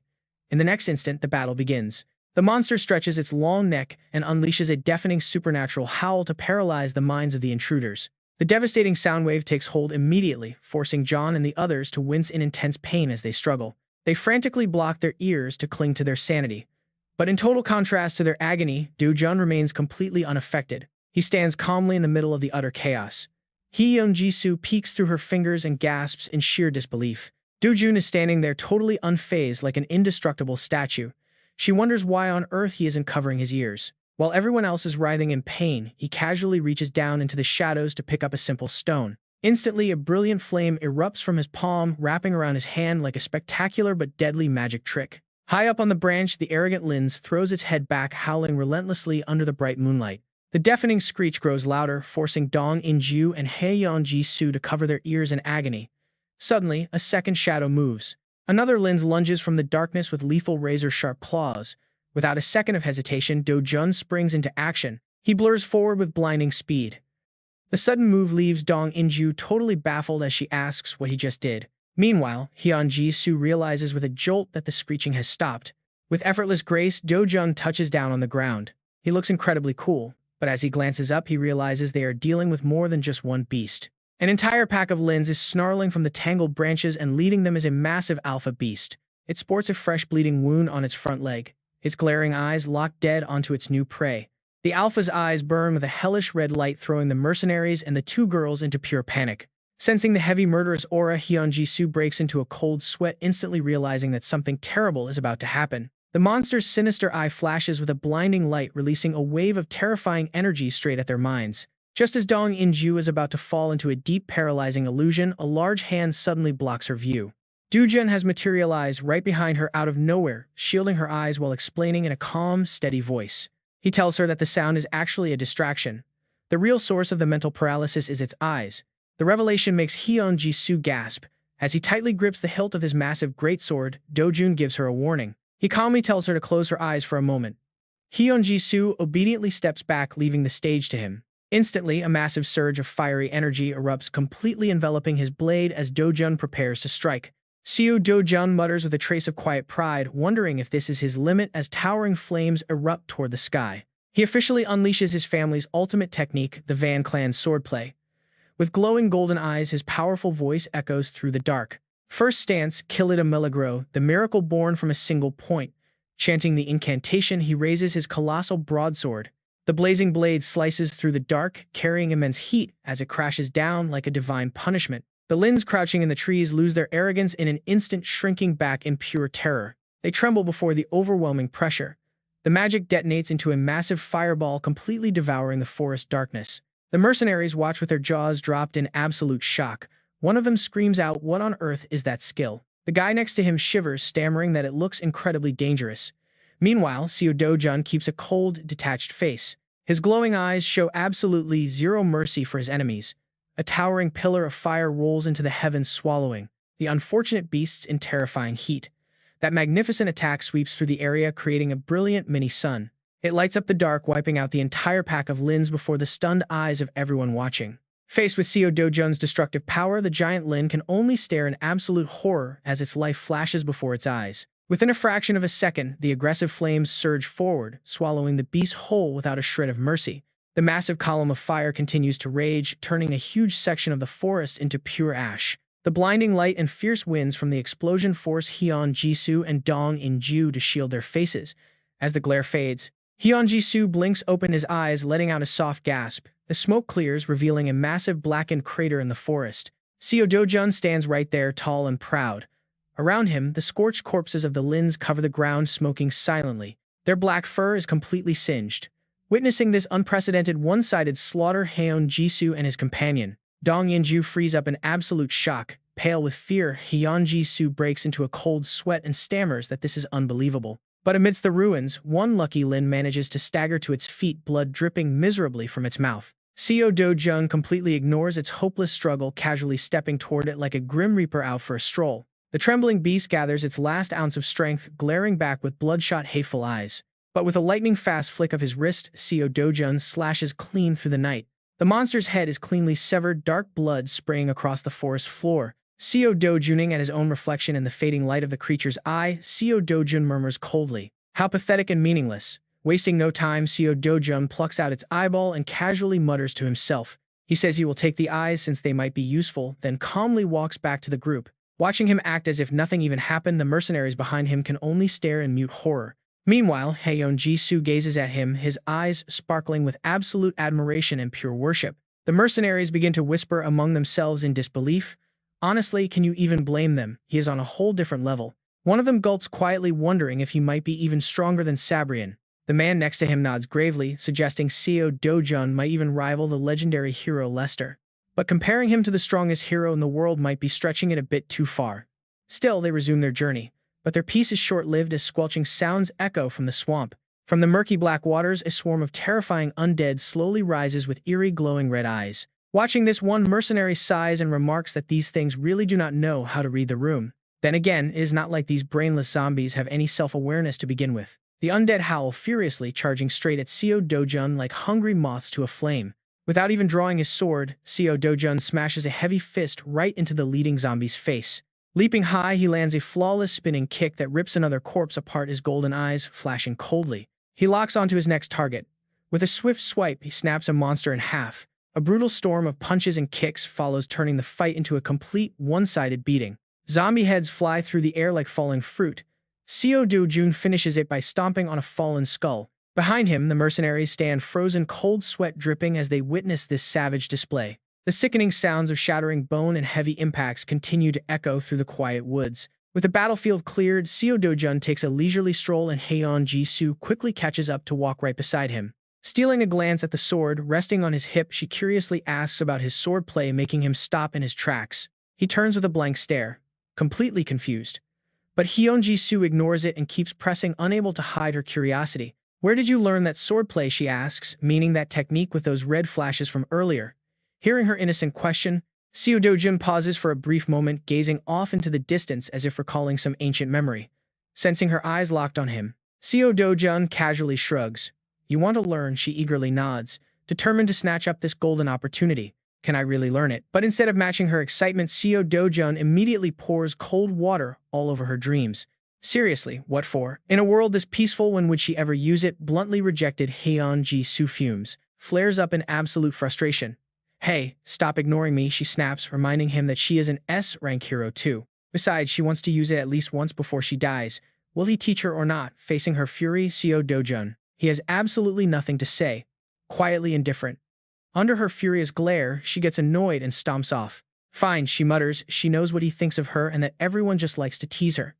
Sensing the tension rising, their blue-haired companion Dong In-ju quickly steps in to defuse the situation, suggesting they finally exit the rift. Putting their chatter aside, the team heads toward the glowing purple portal swirling right in the middle of the forest. Walking along, Dong In-ju looks back and praises Seo Do-jun, noting that thanks to him, they cleared the area completely unscathed. She confidently adds that next time they enter to seal this zone, they will cut down their clear time significantly. Suddenly, Dong In-ju stops dead in her tracks.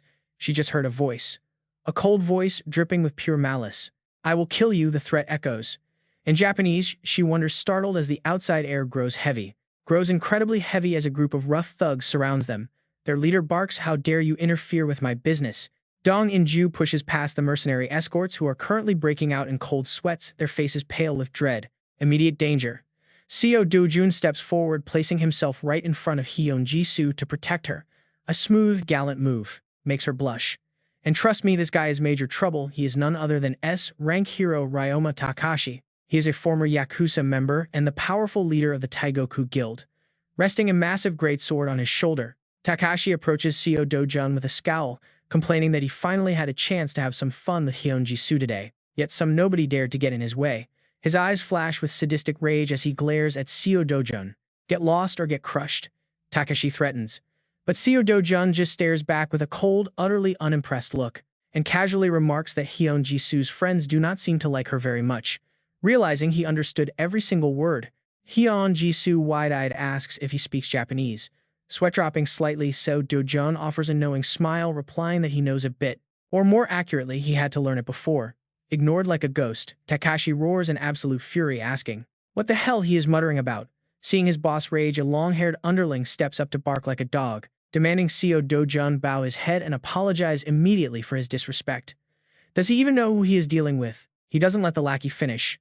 Get lost, Seo Dojun spits, his voice cutting through the air like a blade. Instant tension.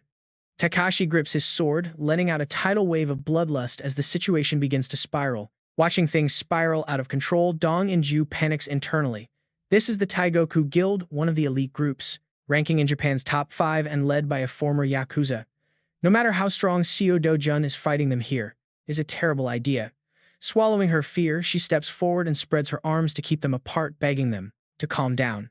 But the brute only glares at her with disgust, scoffing that this is no place for a woman. Dong In-ju freezes her eyes wide as she repeatedly mutters that offensive word under her breath. The lackeys immediately chime in, shouting insults and asking if she has a death wish for disrespecting their master. No backing down. Dong In-ju snaps right back, raising her voice to bring some order to this loud, chaotic crowd. Quiet, all of you, she commands. Regaining her composure, she calmly introduces herself as Dong In-ju, from Korea's Scented Silk Guild, suggesting that it would be best for both sides to settle this peacefully. But her patience is met with nothing but absolute mockery from the opposing side, who ask what they are supposed to do with a guild they have never even heard of. Left humiliated, Dong In-ju can only bite her lip as Takashi smirks nastily.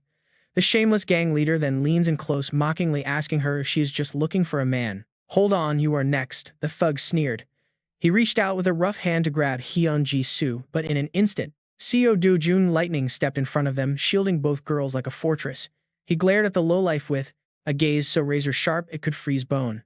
But the thug suddenly swung a brutal slap right across Seo Dojun's face, barking out a short warning to get out of the way.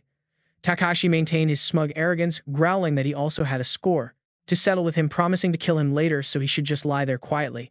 Seo Dojun's eyes narrowed slightly after the slap, and he let out a freezing chuckle. He realized this score of theirs was clearly a calculated provocation, and there was no way he would let this enemy bark another word. Seo Dojun launched forward like a speeding arrow, telling him he would take him on. With terrifying speed, the young man delivered a thunderous kick straight to the chest, sending the massive guild leader flying backward. Takashi crashed face first, rolling across the dirt in a pathetic heap as his goons stood there completely frozen in disbelief, their mouths wide open. Seo Dojun calmly clenched his fists, offering a bright, friendly smile as he gave his friends a quick heads-up. He told them to step back since the guy attacked first. This is purely self-defense. Seeing their boss down, the thugs drew weapons and charged. But Seo Dojun only gave a cold, mocking chin tilt, asking why these small fry wouldn't just get lost and let them duel. Right on cue, Takashi slowly pushed himself up from the ground, his heavy muscles bulging with a terrifying surge of energy. He rasped a bloodthirsty order for his men to back off. Suddenly, a violent crimson magic began radiating from the guild leader's body. His face contorted like a wild beast pushed over the edge. Seo Dojuning at that overwhelming, crushing pressure radiating from their opponent. Hyun Jisoo stood behind him, breaking into a nervous sweat as she softly called his name. But Seo Dojun merely glanced back over his shoulder and casually remarked that he would only beat him half to death. That ridiculously arrogant claim instantly made the three imperial lackeys freeze, staring at him in utter disbelief. Even Inu and their blue-haired female companion were left completely dumbfounded at the guy's absurd level of overconfidence. Talk about acting cool. But before anyone could even process, Seo Dojun launched himself into the air and brought his heel crashing down like a meteor right onto the muscular monster's face. Taking the full brutal impact, Takashi let out an agonizing howl before his skull was slammed deep into the fracturing earth. Following the decisive strike, Seo Dojun smoothly leaped back, landing with perfect grace. Meanwhile, Takashi, who was face down in the newly formed crater, scrambled backward as he struggled to sit up. He sat there trembling, clutching his bleeding face in absolute raw terror. He couldn't believe his eyes. How could this kid be so ridiculously strong? Right at that exact moment, around Seo Dojun's body, a brilliant blue magic erupted like glowing roots, spreading through the air, sending waves of pure panic through the onlookers. They gasped that this insane power was nothing like the rumors.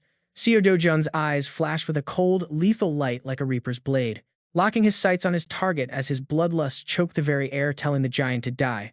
Seo Do-juning into those demonic eyes, Takashi's primal instincts completely froze up, his eyes rolling back as cold sweat drenched his skin in terror. Every cell in his body was screaming to run, yet his stubborn pride forced him to roar and charge forward wildly, throwing a massive desperate fist to save face. In a flash, Seo Do-jun casually raised a single hand and effortlessly caught the giant incoming arm as if grabbing a dry, hollow twig. Clenching his grip on the enemy, Seo Do-jun spoke with a bone-chilling tone, asking if someone had sent him to pick a fight. He added that he already had a pretty good guess of who it was. But regardless, Seo Do-jun's hand reached up and firmly gripped the top of the leader's head, stripping away all his remaining pride. The terrified beast shook violently, begging for his life. Looking at that pathetic cowardice, Seo Do-jun mockingly questioned if he really expected mercy when there was absolutely zero chance of that happening. With a swift slap across the face, he decided playtime was over. Pulling his arm back, Seo Do-jun clenched his fist, ready to deliver the final strike to put Takashi to sleep permanently. A thunderous punch smashed squarely into Takashi's face, hitting with enough devastating force to shatter the surrounding air.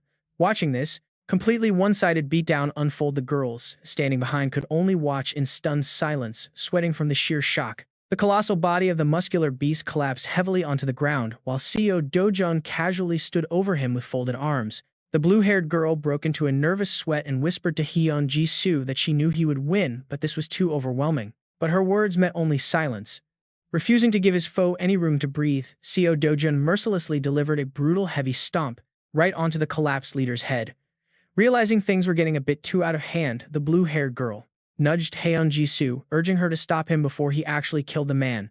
Seeing her friend's violence escalate so rapidly, Hyun Ji-soo panicked and screamed at the top of her lungs, begging Seo Do-jun to stop before he actually killed the man. Speechless at his stubbornness, she rushed forward, grabbed him by his collar and dragged him away while scolding him about how he planned to take responsibility. What the hell and how? You shouldn't have done things you couldn't take responsibility for in the first place. While the lackeys scrambled to give their boss first aid, Seo Do-jun looked back and muttered with regret, saying he has run into plenty of trash like this before. It would honestly be better to just end him. Dong Minju and her green-haired friend had to use all their strength to hold this wild beast back. Dong Minju gently tried to calm him down, telling Seo Do-jun he did not need to get his hands dirty over someone like that. Just stop, they have definitely learned their lesson. With that said, the green-haired girl immediately glared at the others. She barked at Takashi's trembling lackeys, warning them that if they did not want a tragic end, they had better start answering honestly. She warned them not to cross them. Scared half to death by their overwhelming power, the three lackeys dropped to their knees immediately. They answered in unison, "Yes, ma'am." Watching this, Seo Do-jun smirked menacingly, asking if a simple kneel was all they had. With a terrifying murderous glare, he coldly ordered them to bow their heads to the dirt immediately. Without uttering a single word, they all slammed their faces onto the ground, whimpering a quick yes. Seeing the thugs act like obedient puppies, Seo Do-jun delivered another spine-chilling question, asking if their Yakuza family usually chopped off their own fingers when they messed up. Terrified out of their minds, they repeatedly banged their heads on the floor, crying and begging for mercy. That was when Seo Do-jun delivered his ultimate mocking condition, telling them to say, "I am sorry for being a piece of trash," and he would let it go. Despite the utter humiliation, the long-haired lackey squeezed his eyes shut and complied, repeating that he was sorry for being a piece of trash. Witnessing this absolute self-destruction, the green-haired girl sweated and forced a smile, while the two guys behind them could not help but grin with pure delight. Sprawled out on the ground in a battered heap, Takashi could only feebly mutter a final hopeless curse. Damn it. Leaving their battered enemies behind, Seo Do-jun and his crew stood tall like absolute champions, bringing the battle to a spectacular end. Suddenly, the scene shifts. We cross over to the other side of the globe, looking at the bustling skyscrapers of Sao Paulo, Brazil. Inside a luxurious office, a middle-aged man reads a report, his eyes nearly popping out of his head in shock. Standing right across from his desk are John and Dong In-ju, who have just returned from the battlefield to report. Slamming the paper down, the boss furrows his brow in disbelief, asking if she honestly expects him to believe this. He points out the absolute absurdity of the situation. An S-class hero like Takashi was beaten so badly that he cannot even recover, and his opponent was just a single person.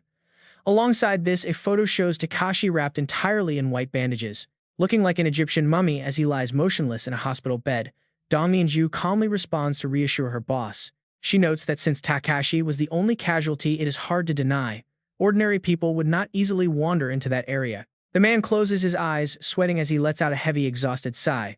He admits he was hoping Korea and Japan would join forces to seal the rifts on the mountain range. Returning to his professional demeanor, he clasps his hands and declares that based on this report, the Brazilian Association has no reason to intervene. He then delivers his final decision, stating this matter will be handed over to the Hero Associations of Korea and Japan, and she will receive their decision soon. Dong Inju nods obediently, saying yes. But then, remembering something, the boss presses further, asking if they visited the rift area near the mountain and if there was anything unusual. Dong Inju quickly covers it up, claiming nothing was out of the ordinary. The boss nods in agreement, saying very well. But before wrapping things up, he asks about one key detail. Since Seo Do-jun's name appears most frequently in the report, why did he not come here? At his question, Dong In-ju and John exchange nervous glances, sweating bullets. Dong In-ju hesitates, starting to speak, but Dong In-ju quickly cuts in, explaining that Seo Do-jun told them he had some matters to take care of and already left. The boss furrows his brow, repeating some matters to take care of. Meanwhile, the scene shifts directly to the front of a massive hospital. Deep inside the quiet hallways, right outside the doors of Infirmary Ward 3, Takashi's painful groans echo once again as he lies in bed, with his face completely wrapped in bandages. Takashi suddenly snaps, his one exposed eye wide open, his pupil dilating in sheer panic. And his terror is completely justified because Seo Do-jun has already materialized right next to his hospital bed out of nowhere. He holds a bouquet of get-well flowers, but a dark, terrifying aura radiates from him, filling the entire room. Seo Do-jun looks down at the patient with glowing demonic eyes, flashing a friendly smile as he whispers to stay still since he is officially visiting. Without a single moment's hesitation, Seo Do-jun reaches into the bouquet and pulls out a bizarre eye-shaped magical artifact. Next, he calmly shoves the strange item right in front of Takashi's face, forcing the artificial eye to look back. It emits a menacing crimson light. Under the crushing invisible pressure, the guild leader's pupils shrink in sheer terror. He shivers. A cold, deep voice echoes, "All right, tell me what happened here." The camera pans back. Do-jun towers right over the hospital bed. He completely dominates the massive patient, who shivers under a thin blanket. Scared out of his mind, Takashi stammers his confession.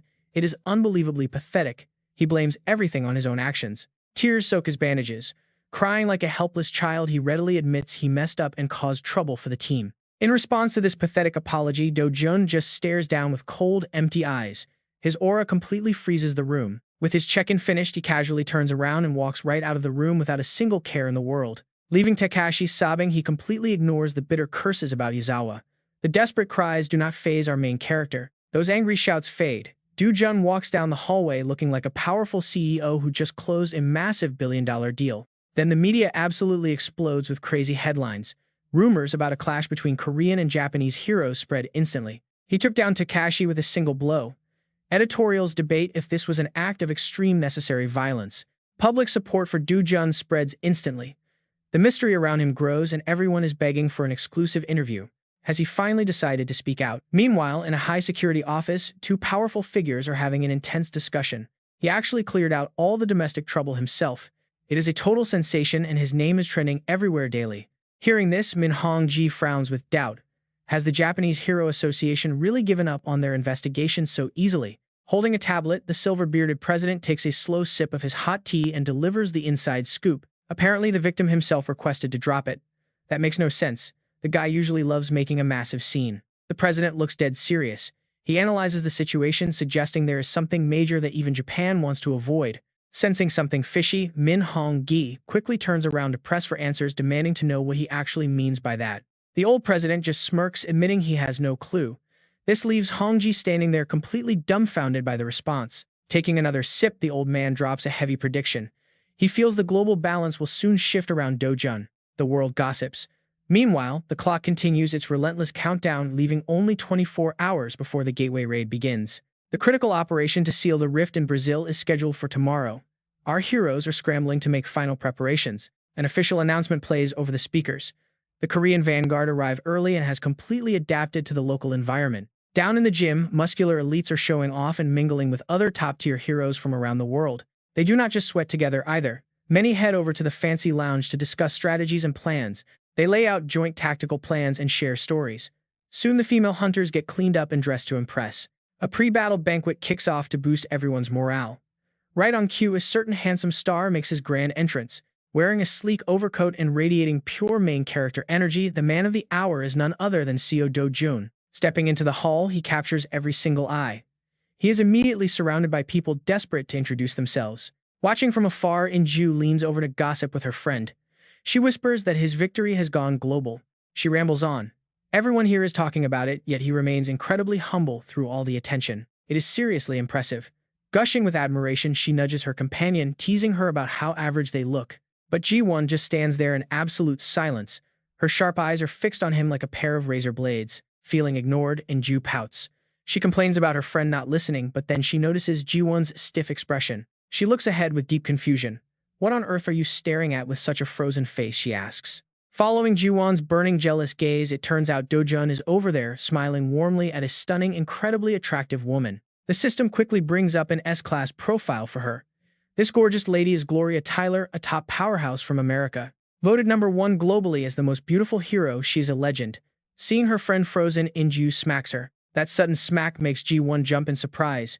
Her friend quickly grabs her arm and starts dragging her forward. "Why are you just standing around like that? Go talk to him." Ji-won blinks in sheer panic. "Wait me." While the girls are playfully bickering, Do-jun maintains his cool composure, his deep eyes calmly scanning the bustling crowd. Successfully pushed by her best friend, Ji-won shyly tiptoes over toward Do-jun and the gorgeous American superstar at the party. Her heart completely pounds. Just standing near her crush makes her cheeks flush with a deep, embarrassing crimson. She is too embarrassed to even look up.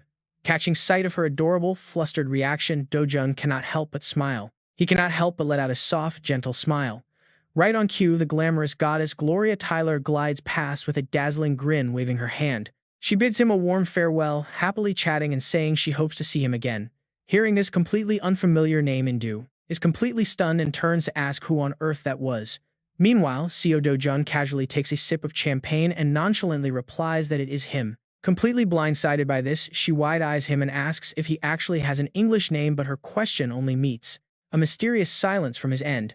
After a dramatic pause to play it cool, he finally starts to explain. With a totally straight face, he tells her that was the name he went by before he became Seo Do-jun. His mysterious past immediately sparks Indu's curiosity. She squints at him like a detective interrogating a suspect, asking if he lived abroad as a child since his background check showed nothing of the sort. Pouting because he kept secrets from her, she crosses her arms and huffs, turning her face away in slight irritation. She grumbles and demands to know why he never once mentioned it. Still, their cute petty bickering is incredibly endearing. But watch out, their sweet moment gets caught in the crosshairs of a dangerous stranger watching from the shadows.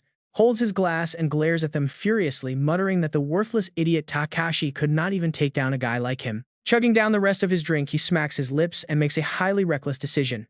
He thinks he will just have to take matters into his own hands. But right then, a sudden quiet warning cuts through the noisy room. It is Indu warning Seo Do-jun to watch his back. Walking close to him, her cold glare hits the brute and makes him shrink back in alarm. He glares back with extreme caution. Meanwhile, she keeps her voice low, warning Seo Do-jun that even though she knows he is strong, the enemy will not always play fair. Looking down at the main hall where the brute stands, she starts to analyze the situation. She notes that Takashi has some close allies, but Seo Do-jun immediately cuts her off, saying they should not even bother. Hearing his hesitation, Indu playfully teases him, asking why they should ignore them when he clearly knows exactly who those allies are. Seo Do-jun simply sighs that they are just like the cowardly Takashi, weak but acting tough, leaving her completely speechless at his bluntness. With his trademark arrogance, Seo Do-jun smirks and confidently declares that small fry like them are not even worth worrying about. Then he turns to her with a reassuring grin, giving her a firm promise to put her mind completely at ease. Down in the hall, the angry man holding the glass suddenly flinches, turning around instantly as if hit by a sudden shock. He felt a heavy, chilling aura pinning him down from above. Looking up with bloodshot, furious eyes, he only meets a mocking, highly arrogant smirk from Seo Do-jun. Seething at being openly disrespected like this, the brute squeezes his glass so hard his veins pop, gritting his teeth and cursing under his breath as Seo Do-jun turns his back and walks away. Furious and pushed to his absolute limit, his face twists into a hideous snarl as he vows to kill Seo Do-jun with his own hands. The scene quickly shifts to a quiet night sky where a crescent moon hangs in silence, signaling a massive storm ahead. At a secret outdoor location, Indu rests her chin on her hand, looking incredibly anxious and breaking into a cold sweat. She murmurs that it is her first time ever witnessing anything like this. In stark contrast to the peaceful night sky, the rift near Santarum looms before them, its dark purple entrance looking incredibly murky and practically reeking of death. But despite this bone-chilling, creepy atmosphere, a nearby fighter clutching his weapon confidently tries to cheer them up. He says there is nothing to fear since they have two S-rank heroes on their side, so they should close it up fast. Encouraged by his words, Indu smiles with ultimate confidence and agrees that nothing could possibly go wrong. She turns around, waves her arm, and commands everyone to move in, prompting a loud, united response from the entire squad. Under the cover of the quiet woods, they steadily march forward one by one, entering the glowing, eerie purple portal. Suddenly, Indu frowns in confusion, casting a highly suspicious glance at Seo Dojun when she notices him breaking out in sweat. She quickly asks what is wrong, prompting Seo Dojun to turn his head as cold sweat pours down his face. He tries to force a tense, awkward smile. Ignoring the bright moonlight above, Seo Dojun whispers in a deadly serious tone, asking her if she can feel it, which only leaves Indu completely bewildered as to what she is supposed to feel. She quickly turns to her teammate beside her for help, asking if she can sense anything unusual happening around them. But her friend just shrugs and shakes her head, asking if she is actually sensing something they missed. The mood instantly turns heavy. Seo Dojun swallows hard in the tense silence, cold sweat beginning to bead on his forehead. With a level of sheer panic that is extremely rare for him, he whispers the terrifying truth. The mana concentration has surged. As the team carefully navigates through the pitch-black shadows, a mysterious tracking device begins to flash. Right on the screen of that device, the numbers are climbing insanely fast, warning them of the extreme danger ahead. Alarming. The gauge caps at exactly 23.61%. Clenching the device in his hand, a clawed man mutters quietly, "It won't take long. Just 30%. Flashing a wicked, fanged grin in the darkness, the creature mutters a threat, a vicious curse. Those filthy bugs should all just die from this. And shockingly, that evil curse begins to work. Instantly, squad members begin collapsing under the invisible pressure. Their bodies feel incredibly heavy as the gravity increases. Painful, suffocating. They can barely breathe. Looking up at the night sky, Seo Dojun grimaces as he assesses the dire situation. This mana is completely different, denser, way thicker than the Patasua forest. Standing right next to him, she watches. Hyun-Ji-soo starts sweating bullets, getting incredibly anxious. It is the first time she has ever seen Seo Dojun look so terribly tense. Their usual calm is gone. They exchange sharp, highly alert glances. Something dangerous is definitely lurking in this dark area. Total chaos. Just as the formation begins to break, the leader's calm voice rings out to steady the panicked crowd. She tells everyone to stay calm. The squad immediately clusters into a tight circle as she warns them about this area. The rift is changing gravity. Their bodies are heavy. Stay alert. With that, she turns to assign their tasks. Clear roles. Hyun-Ji-soo must focus on defending the formation. She asks Seo Dojun if he can manage the same task. Hyun-Ji-soo nods, instantly agreeing to protect them all until they can figure out why the mana density is shifting so drastically. It is their safest move. Seo Dojun quickly voices his agreement. Reclaiming her fighting spirit, their companion Dong In-ju speaks up loudly. They must stay focused. No matter what happens, their goal is to close this rift. Everyone must keep their minds sharp. No more hesitations. Dong In-ju fires up their spirits, ordering them to move out. The entire group shouts in unison, "Roger that." These resilient heroes march deeper into the jaws of death, where a massive rift threatens to swallow them whole. At that exact moment, the scene cuts to a map showing a notification that Seo Dojun is entering the rift, specifically the rift in Santarum. Meanwhile, attention shifts to another extremely chaotic hotspot right by the active rift near Manaus. This is the largest city in northern Brazil. A joint task force of French, South Korean, and Brazilian heroes is sent to close the dungeon.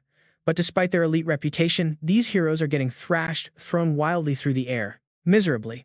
Their enemies are flying monsters, rapidly flapping their wings to generate razor-sharp blades of wind in the darkness. These monsters swarm in terrifying numbers, their horrifying forms finally revealed as a massive, deadly army of killer bees, a lethal type of flying insect. Standing amidst the bloody chaos, a hunter with slick-back hair is completely speechless. This makes absolutely no sense. Killer bees are supposed to be weak enough for even average C-rank heroes to hunt. Before he can even finish speaking, his ponytail-wearing comrade in front of him is suddenly blindsided by a giant bee. The impact sends them crashing away with a painful scream. With just a single sweeping strike, his unlucky comrade is instantly slammed into the ground. The slick-haired hunter grits his teeth in pure despair as he looks around at his fallen allies scattered everywhere. How could even A-rank heroes get slaughtered like this, suddenly out of nowhere? A bloodthirsty monster charges straight at him, its glowing red eyes and deadly fangs locked onto its next target. Summoning his very last bit of strength, the desperate hunter throws a wild punch to stop death in its tracks. Unfortunately, the strange mana has completely drained his strength, leaving him standing there helpless, cursing his heavy and useless body. Normally, he would have torn these beasts to shreds. Instead, swarms of killer bees blot out the sky like dark clouds. A grim question looms over the battlefield. Honestly, how many of these heroes will make it out of here alive? Meanwhile, back with Seo Dojun's squad, the blue-haired girl is forced to use every bit of her strength to dodge a sudden blow. The massive impact shatters the ground right next to her.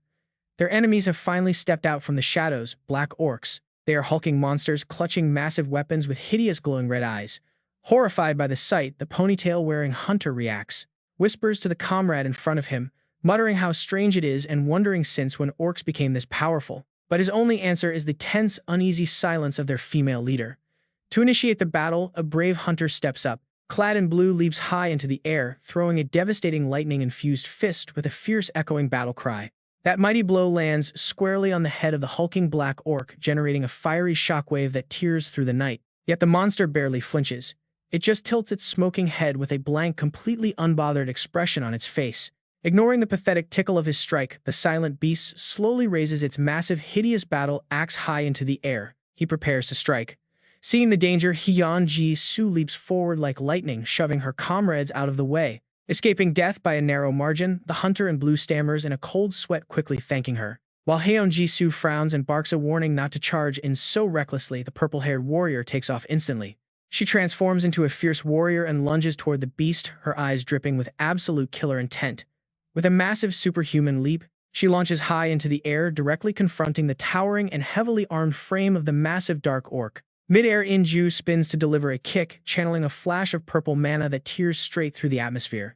This devastating blow strikes the giant right in the face, sending him stumbling backward with a roar of pure agony. Driven completely mad with rage, the beast swings his massive muscular arm, throwing a colossal counterpunch meant to crush her into dust. But our warrior cleverly uses the momentum of that punch, executing a beautiful mid-air flip to create some distance. Then, like an arrow reversing course, Inju dives straight down, driving her heel to crush the giant orc's head. Watching his ally fall, another furious orc immediately raises his giant axe, high, preparing to bring it crashing down. But before he can strike her, the purple-haired warrior vanishes, leaving him to accidentally butcher his own ally instead. Talk about an epic fail. His arrogant smirk instantly freezes, replaced by a look of sheer dumbfounded shock as a giant question mark pops up. It turns out Inju had already slipped behind him, effortlessly gliding past the beast in a seriously cool move. Seizing the perfect opening, she delivers a devastating kick that sends the beast flying backward, losing his weapon. His massive, bulky body crashes onto the dirt with a loud thud, sending tremors echoing through the entire forest. Watching this insanely satisfying solo fight, a guy standing in the back can only stare in absolute awe. It is easy to forget because Dojun himself is so incredibly powerful, but this is the real meaning of being an S-class hero. Absolutely amazing.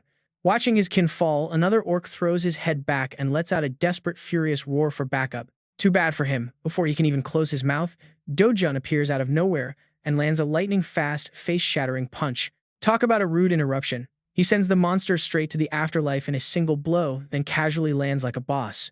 He lands with effortless style, leaving the orc's heavy corpse to crash to the ground. But even with two absolute powerhouses guarding the squad, the blue-haired girl still cannot hide her dread. She gulps and notes they are facing insane difficulty right at the entrance. Even with both of them here, sealing this place is not going to be easy. For now, the battlefield grows quiet. The lifeless bodies of the defeated orcs lie still on the cold ground. Dojun crouches down to inspect one of the corpses. Hyun Ji-soo curiously walks over and asks what he is looking at. Dojun points to the dead beast and asks if she can see it. Right there, those faint black ripples. Confused, she repeats the word and stares intently at the monster's mouth. Dojun explains in a serious tone that she will not be able to spot it unless she focuses deeply. Frowning, Hyun Ji-soo anxiously asks what it is. Dojun's eyes flash with a sharp coldness as he delivers a grim truth. This eerie phenomenon is the exact reason why these monsters are suddenly growing so much stronger. The dark energy is practically radiating from them. As dark smoke pours from the corpse, Dojun silently wonders with growing dread why dark magic is even manifesting here. This ominous discovery leaves Hyun Ji-soo and the rest of the party frozen in place, holding their breath in absolute tense silence. Gathering around the massive orc's corpse, a heavy, unsettling quiet settles over the group as they try to process the danger. Realizing they cannot linger, they quickly resume their formation, pushing deeper through the dense thicket under the pitch-black night. Before they can get very far, a new monster emerges, a slimy, mud-like creature with jagged teeth and glowing red eyes. Swift as lightning, a blue-jacketed warrior leaps forward, unleashing a sharp sword strike directly into the gelatinous mass. To his utter shock, his blade is effortlessly swallowed by the creature's disgusting slime, leaving him completely wide-eyed. Counterattacking, in the blink of an eye, the slimy beast instantly flings the warrior backward with terrifying force, sending him flying. He clicks his tongue in sheer frustration as he hits the dirt. Seeing his teammate struggle, another warrior with a ponytail steps up. He spins his spear with expert precision, whipping up a violent gale to tear right through the monster's gelatinous body. But despite the fierce storm of attacks, the mud creature easily regenerates, standing tall as if nothing had even touched it. The entire party stares in disbelief, breaking into a cold sweat at the enemy's absurd durability. They can only wonder in shock. How is this even possible? Even these low-tier swamp ghouls have somehow become ridiculously impossibly overpowered out of absolutely nowhere. Before they can even recover, the beast shoots out a barrage of mud tentacles, forcing both fighters into a desperate struggle. The spearman quickly retreats, desperately using the shaft of his weapon to parry the vicious onslaught coming from every direction. Meanwhile, the shield warrior is hit so hard his armor completely shatters, leaving him clutching his chest and gasping for air. That single strike easily tore through heavy combat gear. Things are looking extremely bad. But right at this critical moment, Du Jun steps in. He swings his sword, slicing the monster in half with a blinding bolt of lightning. Behind him, his teammates gasp in sheer shock. What on earth is even happening here? Under the immense force of that strike, the marsh ghoul lets out a terrifying shriek right behind his teammate. This sends a cold shiver down the young guy's spine. Not wasting a single second, the blue-haired captain grits her teeth and gathers her momentum, channeling all her power into her weapon for the final blow. Her two teammates can only back off to defend themselves, shouting over the crushing pressure radiating from the beast.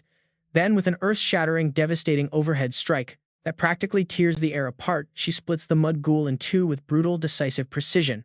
Wiping the sweat from her brow, she silently realizes how dire things are. If a mere marsh ghoul is this strong, the Valkyra must be absolutely terrifying. Could there be something fundamentally wrong with the rift itself? Her train of thought halts as a much darker theory flashes in her mind.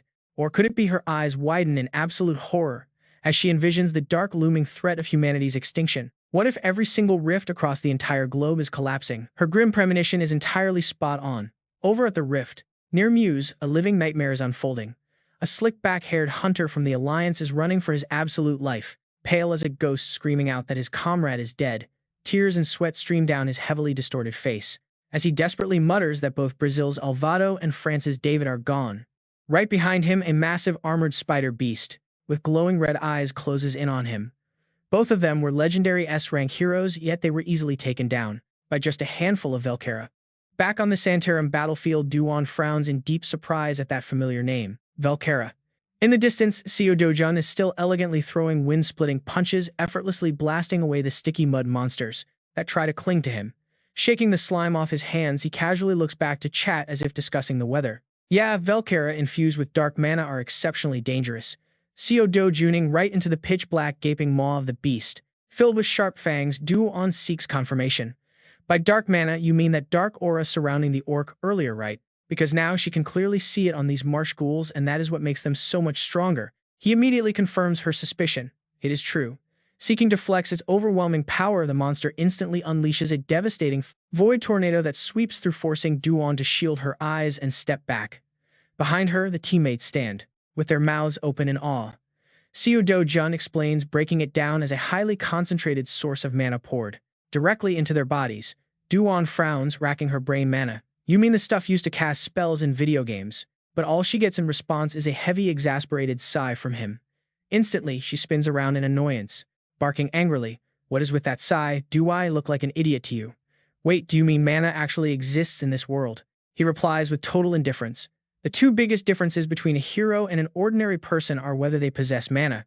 But before they can finish their little chat, a massive fanged black maw lunges forward to take a bite out of him. Like lightning, Seo Do-jun smoothly dodges and unleashes an earth-shattering jump strike from above like a professional acrobat. Surrounded by a swirling vortex of thick, oppressive dark aura, he calmly mutters to himself about a world that does not even have the concept of mana. His gaze instantly turns as sharp as a razor, delivering a rather philosophical line. Well, he guesses that means this entire world was incredibly peaceful up until now, but that peace will not last much longer. With those words, he channels his strength and charges straight into the storm's center. His sharp features stand out in the shadows, radiating the cold, composed vibe of a true protagonist ready to lay down the law. Without wasting any time on fancy moves, he delivers a heavy, dark energy-infused punch straight down on the monster. He lands gracefully like an absolute god, while his enemy takes the full force of the blow, creating a shockwave that splits the very ground and blows everything away, leaving him standing tall and proud. His two teammates, behind him, look on in absolute shock, their jaws dropped and completely speechless. But returning to their previous conversation, Duan sums things up. So she asks, out of all the types of mana, is that black energy the one boosting the monsters? Exactly, he replies. Think of it simply as an athlete pumped entirely full of crazy performance-enhancing drugs. Hearing this, she nods, saying she finally gets it. But then her curiosity sparks, wondering how on earth he knows so much. He coolly replies that her not knowing is actually the weird part here. Leaving behind the grim territory of the marsh ghouls, Cleo's squad obediently follows Seo Do-jun's advice. They realize that any area where the Velkera appear is extremely dangerous, so they begin to tread much more cautiously. Everyone is incredibly tense, faces tight with serious determination, bracing themselves for the oncoming storm. Suddenly, Duan raises her hand like a seasoned commander, ordering the squad to stop. The blue-haired girl turns to report, Du-jun, we found a Velkera bait cocoon. Before them lies a gruesome scene. Monster corpses are wrapped tight in massive spider webs hanging like hams. Seeing this, Dong In-ju quickly warns them to stay alert because Velkera is definitely nearby. The whole party freezes. Before they can even react, Du-jun shuts them down. No. A brilliant fireball suddenly ignites in his hand, illuminating the pitch-black night. The real threat is right here, and thank goodness they found it early. Looking at a massive orc, trapped in the web, someone stammers. Du-jun, are you a mage? What do you mean by dangerous? Are these cocoons? Instead of answering, he shows off his power by blasting a massive wave of fire straight from his sleeve. The ravenous flames engulf the cocoons, incinerating the webbing in a massive explosion that lights up the entire forest. He stands tall before the raging blaze, calmly explaining that Velkera creatures absorb dark mana to control these corpses like puppets. If they do not destroy them, they will be pincered and wiped out instantly. Showing off his perfect side profile, he delivers a cool finish. Now all that is left is to draw out the Velkera itself. His allies stand behind him in stunned silence, utterly speechless at this insane display. Dong In-ju watches with growing admiration. Even though this is Du-jun's first time here, he seems to know absolutely everything. The more she looks at him, the more incredible he seems. Meanwhile, two allies in the back whisper. In disbelief, they thought he was just strong, but this kind of power is way beyond any human limit. Unable to hold back her burning curiosity, Haeyeon Jisoo marches up, grabs Du-jun by the shoulder, and demands he be honest. Glaring with a theory straight out of a web novel, she asks if he is living a second life. Hearing this, Du-jun smirks, a knowing grin of a master in control. A second life. As memories of his past self, holding a sword, flash by, he casually replies that she could say it is something pretty close to that. Without letting her pry further, he sharply pivots the conversation, asking how much further they have to the rift's core. Dong In-ju replies that after crossing this forest, they will be about halfway there. He immediately questions her, asking only halfway. Then, out of nowhere, Du-jun confidently declares they are closing it today. Both girls stare in absolute shock. Captain Haeyeon Jisoo tries to bring him back to reality. Maybe he can do it, but the guild cannot. Most of them completely exhausted their stamina in the swamp, while the rest just stand there in silence. Du-jun looks back at his battered team, some wrapping wounds, others limping and holding each other up in miserable exhaustion. Without holding back, he bluntly tells them to just stay behind and rest. He promises to clean up the Velkera alone and return, leaving everyone open-mouthed. No sooner said than done. He bolts off into the night like an arrow, leaving his teammates standing blankly before they can even process it. Ignoring their shock, Du-jun surges through the shadows like a whirlwind, leaving a bright trail across the forest. Watching him disappear, Dong In-ju and the shield warrior can only gulp in disbelief.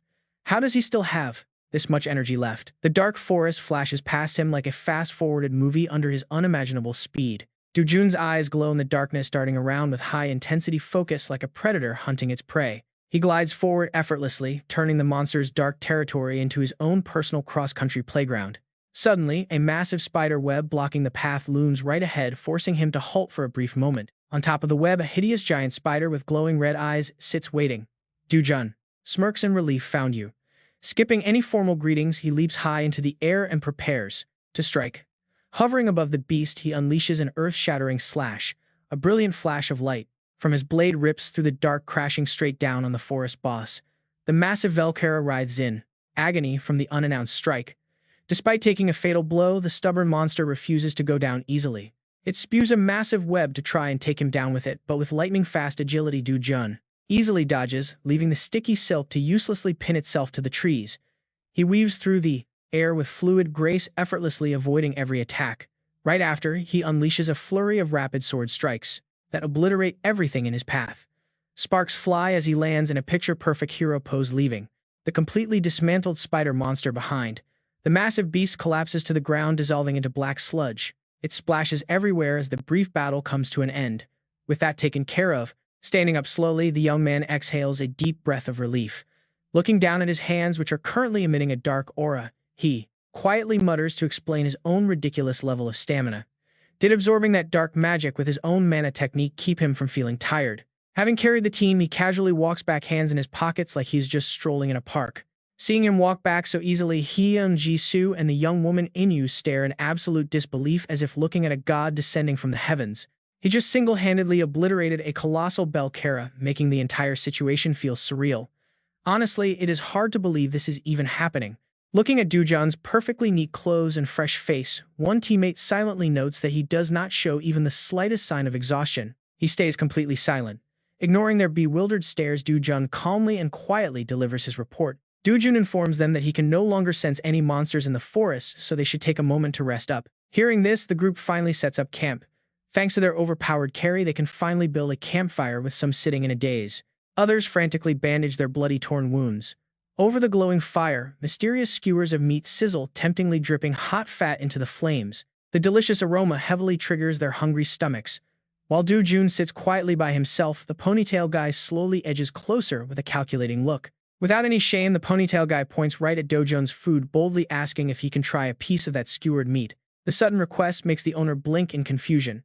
However, being naturally generous, he hands over the hot, sizzling skewer without hesitation. His drooling friend happily snatches it up, offering a quick thank you.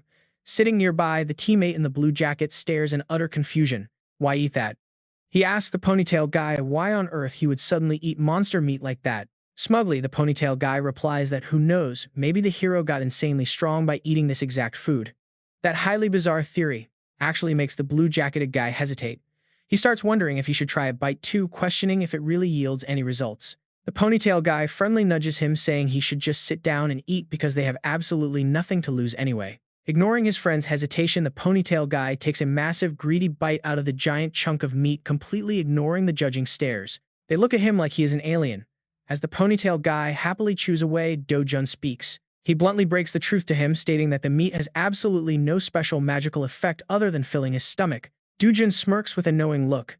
Still, he admits he does not dislike people who desperately crave strength, even if they act a bit foolishly. Right then, Doojeon's palm suddenly glows with a brilliant, blinding golden light. He decides to bless them, treating it as a small parting gift. The ponytail guy, cheeks stuffed with meat, suddenly opens his eyes wide in pure shock. Beside him, the shield-carrying teammate leans in to watch. Immediately, the ponytail guy gleefully celebrates this miraculous upgrade. He is absolutely thrilled to feel a sudden massive surge of energy rushing through him. He loudly urges his friend to try some as well. Honestly, these guys will believe just about anything if you wrap it in shiny magic. Seeing his easily fooled teammates celebrate his little trick, Doojeon shows off a smug, subtle smile. But it is time to focus on business. He points his slender finger directly at a dark spot on the map, explaining that if they keep moving straight from here, they will reach the core. Since everyone is completely exhausted, he suggests they head back and launch their final attack on the rift tomorrow instead of today. Inu looks up, reminding him of his earlier bold claim. She points out he wanted to close it today, but their inventory is fully loaded. Immediately after, Doojeon turns to the purple-haired girl, asking if she also agrees with heading back to rest for now. Hyun Ji-soo looks at him thoughtfully, admitting it would be a complete lie to say he isn't tired, especially with how things are. He adds that the monsters are getting stronger due to that dark energy.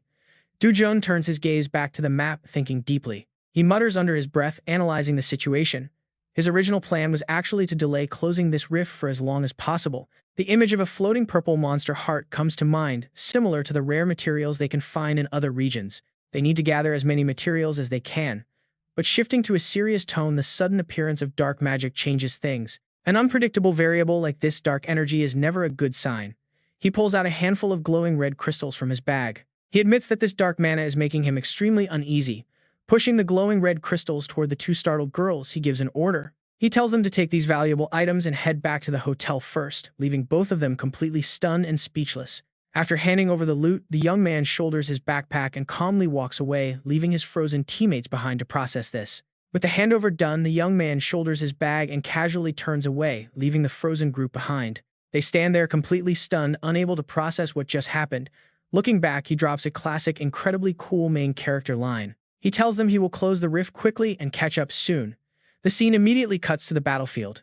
A colossal monster shrouded in dark, swirling energy opens its massive jaws, letting out a deafening roar to welcome its uninvited guest.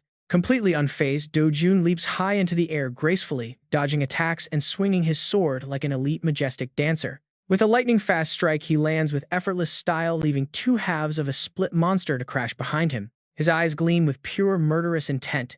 He swings his blade, carving a bright, deadly arc. He cleanly cuts through every single obstacle in his path. With a wet squelch, an arm plunges into the mud. The monster howls in absolute helplessness. He reaches down with his blood-soaked hand, slowly picking up a glowing red crystal, a glittering trophy. Meanwhile, his teammates stroll back together like they are on a picnic. Walking and chatting, they head out. Dong Yinju looks ahead with a worried expression, asking if Seo Do-jun will really be okay. Hearing her mention that absolute monster in human skin, Hyun Ji-soo can only laugh sheepishly. She still remembers him dashing off earlier. He flew past like a bullet right after saying goodbye. Her green-haired friend simply nods and says she saw it too. Then Hyun Ji-soo adds that the guy still has plenty of energy left. Seeing her friend looking so anxious, she playfully teases her. She asks if she is worried about him. Dong Yinju blushes, breaks into a nervous sweat, and stammers that there is no way. Woo Ji-younging her head to hide her embarrassment, Hyun Ji-soo bites her lip. She feels so humiliated to even call herself an S-class. Back to the man currently bruising his teammates' pride. Seo Do-jun is still dancing elegantly with his sword in the distance. Honestly, you have to wonder if any other S-class in the entire world could ever hope to keep up with him. The praise barely finishes before Seo Do-jun leaps high into the sky, aiming his sword right at a giant orc's head. With a clean vertical slice, he lands perfectly. The split monster behind him sprays dark blood everywhere as it collapses. Keeping his momentum, Seo Do-jun drops from above like a drill, plunging straight toward the head of a massive ogre. His razor-sharp sword splits the beast's hideous face in half without any real resistance, sending blood flying in all directions. Seeing their comrade fall, two other two-headed ogres roar in fury, charging forward to avenge their dead ally. Facing this deadly charge, Seo Do-jun remains completely unfazed, calmly letting out a soft sigh. The giant axe slams down, gouging a deep crater into the earth, but the target is already long gone. Instead of using his trusty sword, the battle god gently raises his hand, condensing a bright and blinding fireball. With a casual toss, the ball erupts into a violent inferno, incinerating everything. The giant beast takes the full blast. Its massive body shatters and vaporizes inside the raging flames. Within seconds, the dense forest falls silent once again, leaving the young man standing alone among the burnt remains and scattered weapons. Taking a moment to relax, he stretches. He crushes a glowing red crystal with his bare hand, letting the dark fluid drip through his fingers. Meanwhile, at the other end of the battlefield, the purple-haired female captain's battered squad finally reaches the rift's exit. Looking at their exhausted teammate struggling with his heavy pack, everyone silently thanks the heavens they made it out alive. They file out, leaving the massive rift portal behind as it continues to swirl with ominous and dark energy. While his hungry teammates head home, Seo Do-jun is still working overtime inside, stabbing his blade through thick monster scales. He swings his sword to flick off the black blood easily, reducing any creature in his path to broken pieces. Though his face is heavily smudged with blood and grime, his eyes remain as cold as an unfeeling, tireless machine. Unfazed by the mess, he reaches down and grabs a fresh, bloody heart pulled straight from a dead beast. With practiced ease, the young man drops the freshly harvested organ into a glass jar he brought along. He tightly screws the lid shut, looking highly satisfied with his premium harvest. Continuing his aggressive looting spree, he moves on. He stomps his heavy boot onto a mangled corpse, squeezing the crushed flesh. The applied pressure is absolutely perfect. Sparkling red crystals pop right out, rolling onto the green grass.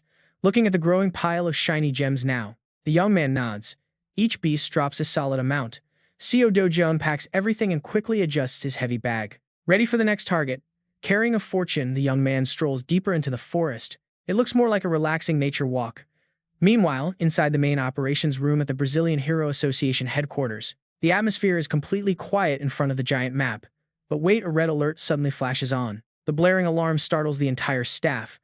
On the radar screen, a warning circle in the Santarem region flashes and vanishes. Two on-duty operators stare at the screen, breaking into cold sweats, absolutely unable to believe the incoming data. Seconds later, the room erupts in ecstatic cheers. The signal is gone. The rift has been closed. Everyone scrambles to analyze the sudden situation, asking which team was actually sent to the dangerous Santarem area. Was it that Korean group, the Sillflower Guild? Meanwhile, the female operator and her colleague are in complete shock. That guild just contacted us 10 minutes ago to report that they were on their way back. 10 minutes ago, yes, they said that is when they had just escaped the rift. The male boss standing behind them looks grim, frowning so hard his brain is practically short-circuiting. What on earth could have actually happened out there? Rewind the clock to exactly 10 minutes ago where a massive two-headed ogre is, roaring like crazy while leaking thick black, dark energy. Facing down that pure rage, Seo Dajun just stands there holding his sword completely unfazed. He figures it evolved way too fast from all that dark energy. Furious at its prey's absolute indifference, the beast hoists up a foot the size of a pillar. It stomps down hard, forcing our hero to leap backward to avoid that earth-shattering stomp which completely shatters the rocky ground beneath. But as he dodges, sharp-eyed Seo Dojun spots a hidden detail. A glowing purple energy vortex is flickering right beneath its feet. That has to be the core, and he is not about to waste another second. Gripping his heavy greatsword, he slips into stance. Now ready. Let us finish this quickly. Offended by his calm attitude, the ogre charges forward with jaws wide open, desperate to tear him limb from limb. But Seo Dojun answers that roar with a brilliant golden light coating his blade, ready to slice this monster straight to its grave. The ogre swings a massive fist that cuts through the air like a falling boulder, intending to grind him into absolute dust. Facing that massive, overwhelming strike, Seo Dojun's eyes only flash with a sharp, cold gleam. Playtime is over. He leaps forward with his glowing blade, launching a counterattack while calling out the second form of the Vanin sword style. Instantly, blazing threads of magic intertwine as he unleashes his spell, Grammy Grima, for a linear magic deployment. The giant beast stares with bloodshot eyes, completely paralyzed by the sheer, overwhelming pressure exploding right in front of it. Like lightning, those blazing magical ribbons wrap around the monster's massive body, roasting it alive from the outside. It writhes, screaming in agonizing pain that echoes everywhere. Watching his target struggle, Seo Dojun flashes a friendly, mocking smile. Are you surprised already? He thinks, because things are only just getting started. He dashes forward for a decisive strike. His blade moves faster than the human eye can track, carving a massive diagonal wound deep into the ogre's chest. Black blood sprays everywhere, forcing the two-headed beast to howl in absolute agony from the unbearable pain. Without giving it a second to breathe, Seo Dojun stomps his boot onto its shoulder, using it as a launch pad to leap high. Hovering at a perfect angle from above, he smirks and whispers, "Here I come." In the next instant, his flaming blade unleashes a massive fiery slash that rains down like divine judgment. What follows is a flurry of sword strikes, weaving a storm of death that completely shreds the beast. The shockwaves of his strikes are so intense they even slice a nearby massive log clean in half. Finally, a blinding cross-shaped explosion erupts officially, sending the unfortunate ogre straight to its grave. Watching its partner evaporate in the blink of an eye, the second ogre's eyes widen with pure terror.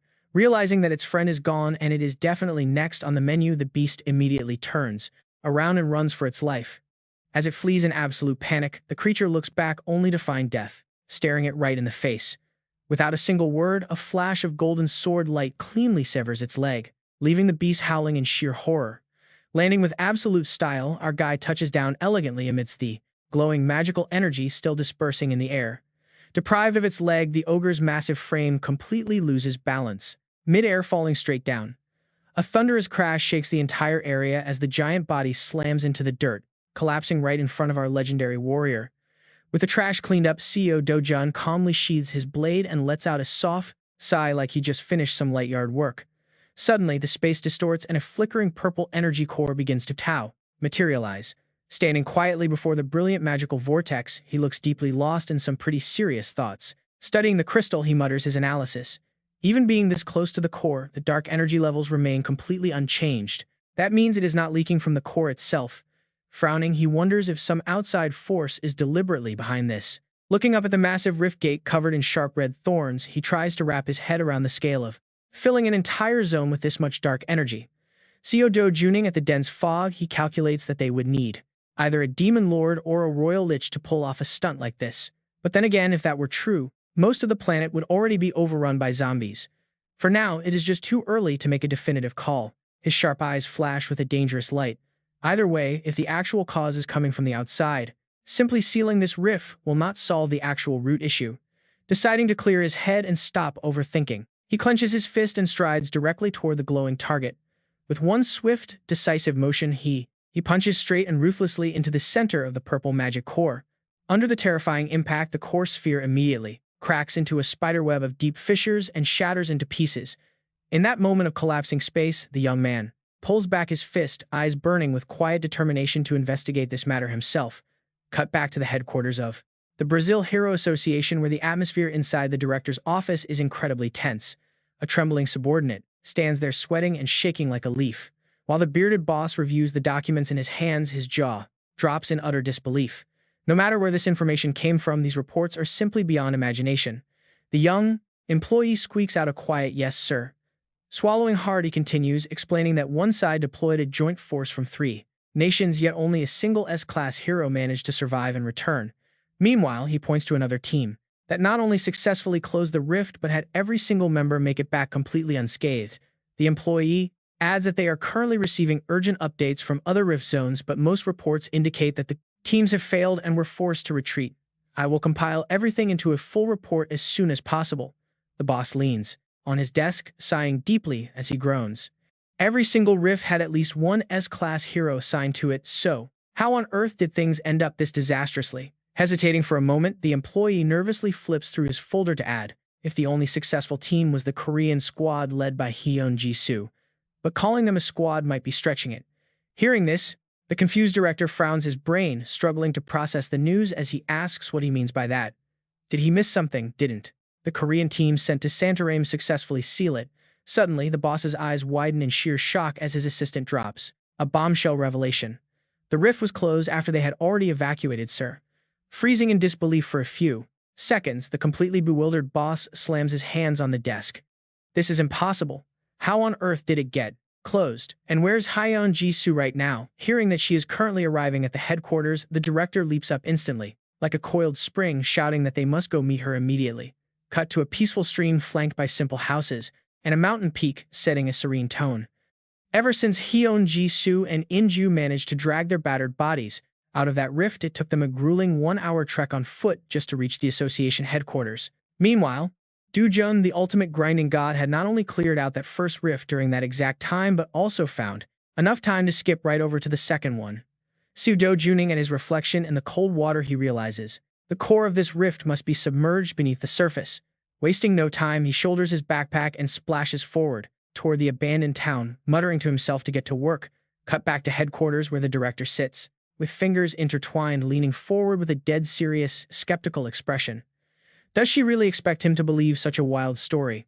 In response to his doubt, Hyun Ji-soo maintains a completely flat expression, insisting that if it is him, it is absolutely possible. Sweating profusely, the director leans in to ask for direct clarification. Does she mean CO Do-jun actually closed an entire rift zone all by himself? She calmly confirms that there is a very high probability that he did. Hearing this, the powerful chief can only swallow hard, completely speechless at the absurd strength of this unknown hunter. Letting his guard down, the sweating director reveals a chilling truth. Though this is top secret, S-class heroes have already lost their lives in other rift zones. Hearing the grim news, Hyun Ji-soo looks down as she honestly admits that without Do-jun, she would have definitely ended up on that casualty list as well. The director clutches his head and groans. This is just too much information to digest.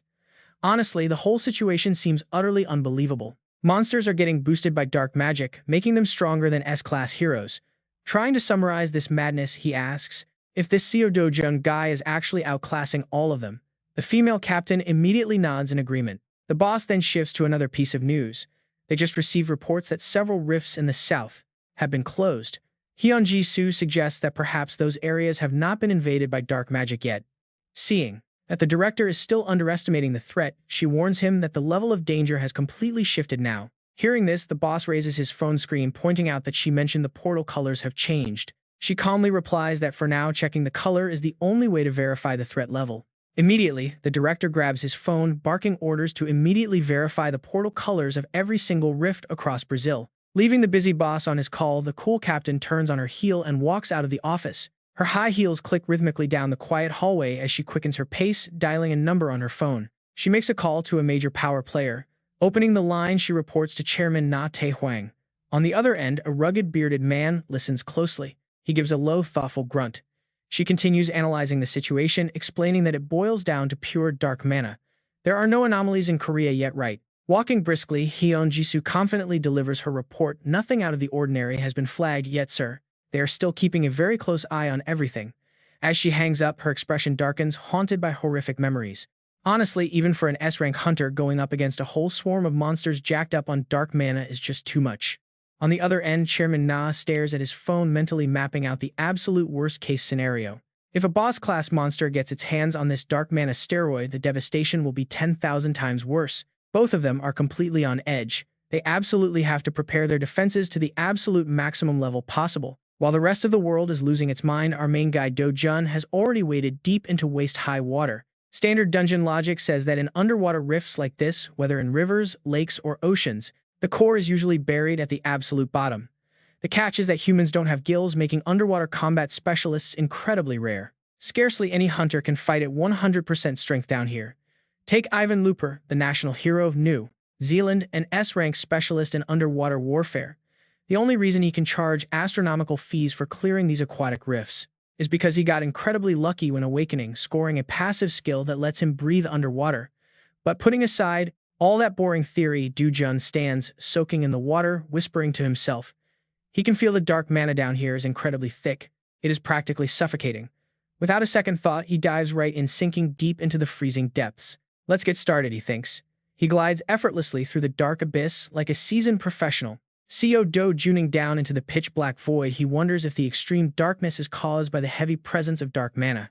Do-jun calmly glides past a school of massive predatory fish without showing a single shred of fear. Diving deeper, he starts casting spells to control his environment, starting with establishing perfect balance underwater. A faint glowing shield of mana wraps around his entire body, completely neutralizing the intense water resistance. He now floats effortlessly in the abyss, wrapped in a protective shroud of light.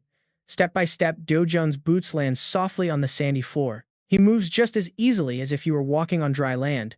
Suddenly, a massive shark-like shadow looms right behind him. He only gives a casual glance as the giant beast circles around, ready to devour the intruder trespassing in its domain. Do-jun calmly studies the mutated beast, an Arachon that seems bloated with extra power from feeding on pure dark mana. Instead of drawing his sword to chop it up, he simply tightens his energy-fused fist and lets out a soft breath. Boom!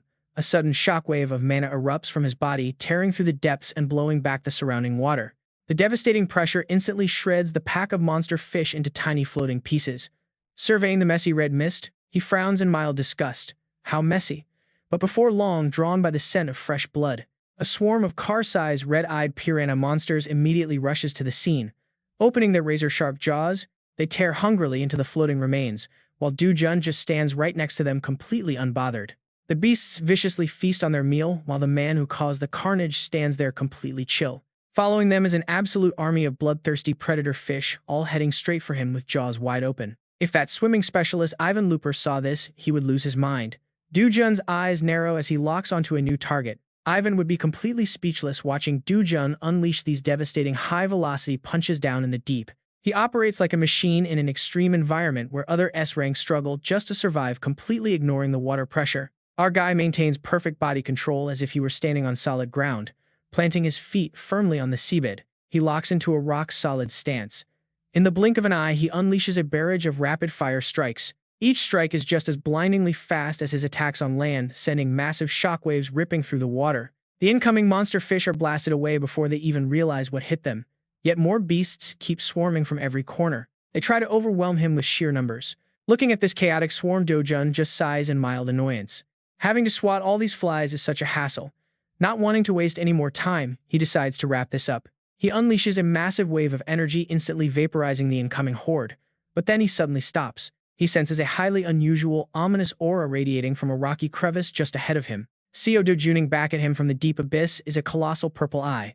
But instead of fear, a smirk plays on his lips. Seo Do-jun lets out a sharp, amused smirk. To think he would actually run into this beast right here. According to his past life memories, all the hunters who eventually became legends had one thing in common. They bagged this creature back when they were nobodies. Excitement rushes through him. No way. There is absolutely no way he is letting this golden opportunity slip away. The beast makes its move, stretching its massive jaws wide like a bottomless black hole. A toxic purple glow oozing from deep inside starts twisting the very fabric of the water. Its pitch-black tentacles stretch out wildly, thrashing the quiet seabed. They say this monster has zero natural predators in the deep sea. No matter who it faces, the outcome is always the same. It simply conjures a pocket dimension and swallows its prey whole. Now Seo Do-jun and the unlucky fish nearby are getting dragged in. The swirling violet maw acts like a massive vacuum cleaner. Seo Do-juning down this terrifying abyss of a mouth, Seo Do-jun finally locks in. His playful smirk vanishes, replaced by dead serious focus. With a cold snort, he begins channeling his energy, making his mana flare up. Pure power radiates from him, lighting up the dark water. Sparks of raw energy dance around his barrier, ready for impact. The beast fights back by amping up the suction, desperate to drag this arrogant intruder straight into its deadly void. But Seo Do-jun's eyes flare with a dangerous light. He is planning something crazy, something way bigger than just killing it. Punching it to death would be easy, he thinks, but doing that means losing its incredibly rare pocket dimension. With his mind made up, he braces himself as waves of energy explode outward. He has to use pure raw mana. Only by completely suppressing the beast can he claim this pocket dimension for himself. Suddenly, a massive pillar of light erupts from Seo Do-jun, directly clashing with the monster's gravitational pull. The sheer pressure of these two forces colliding instantly crushes the unfortunate fish caught in the middle, but even with all his strength, the beast's legendary power forces Seo Do-jun to grit his teeth in pain.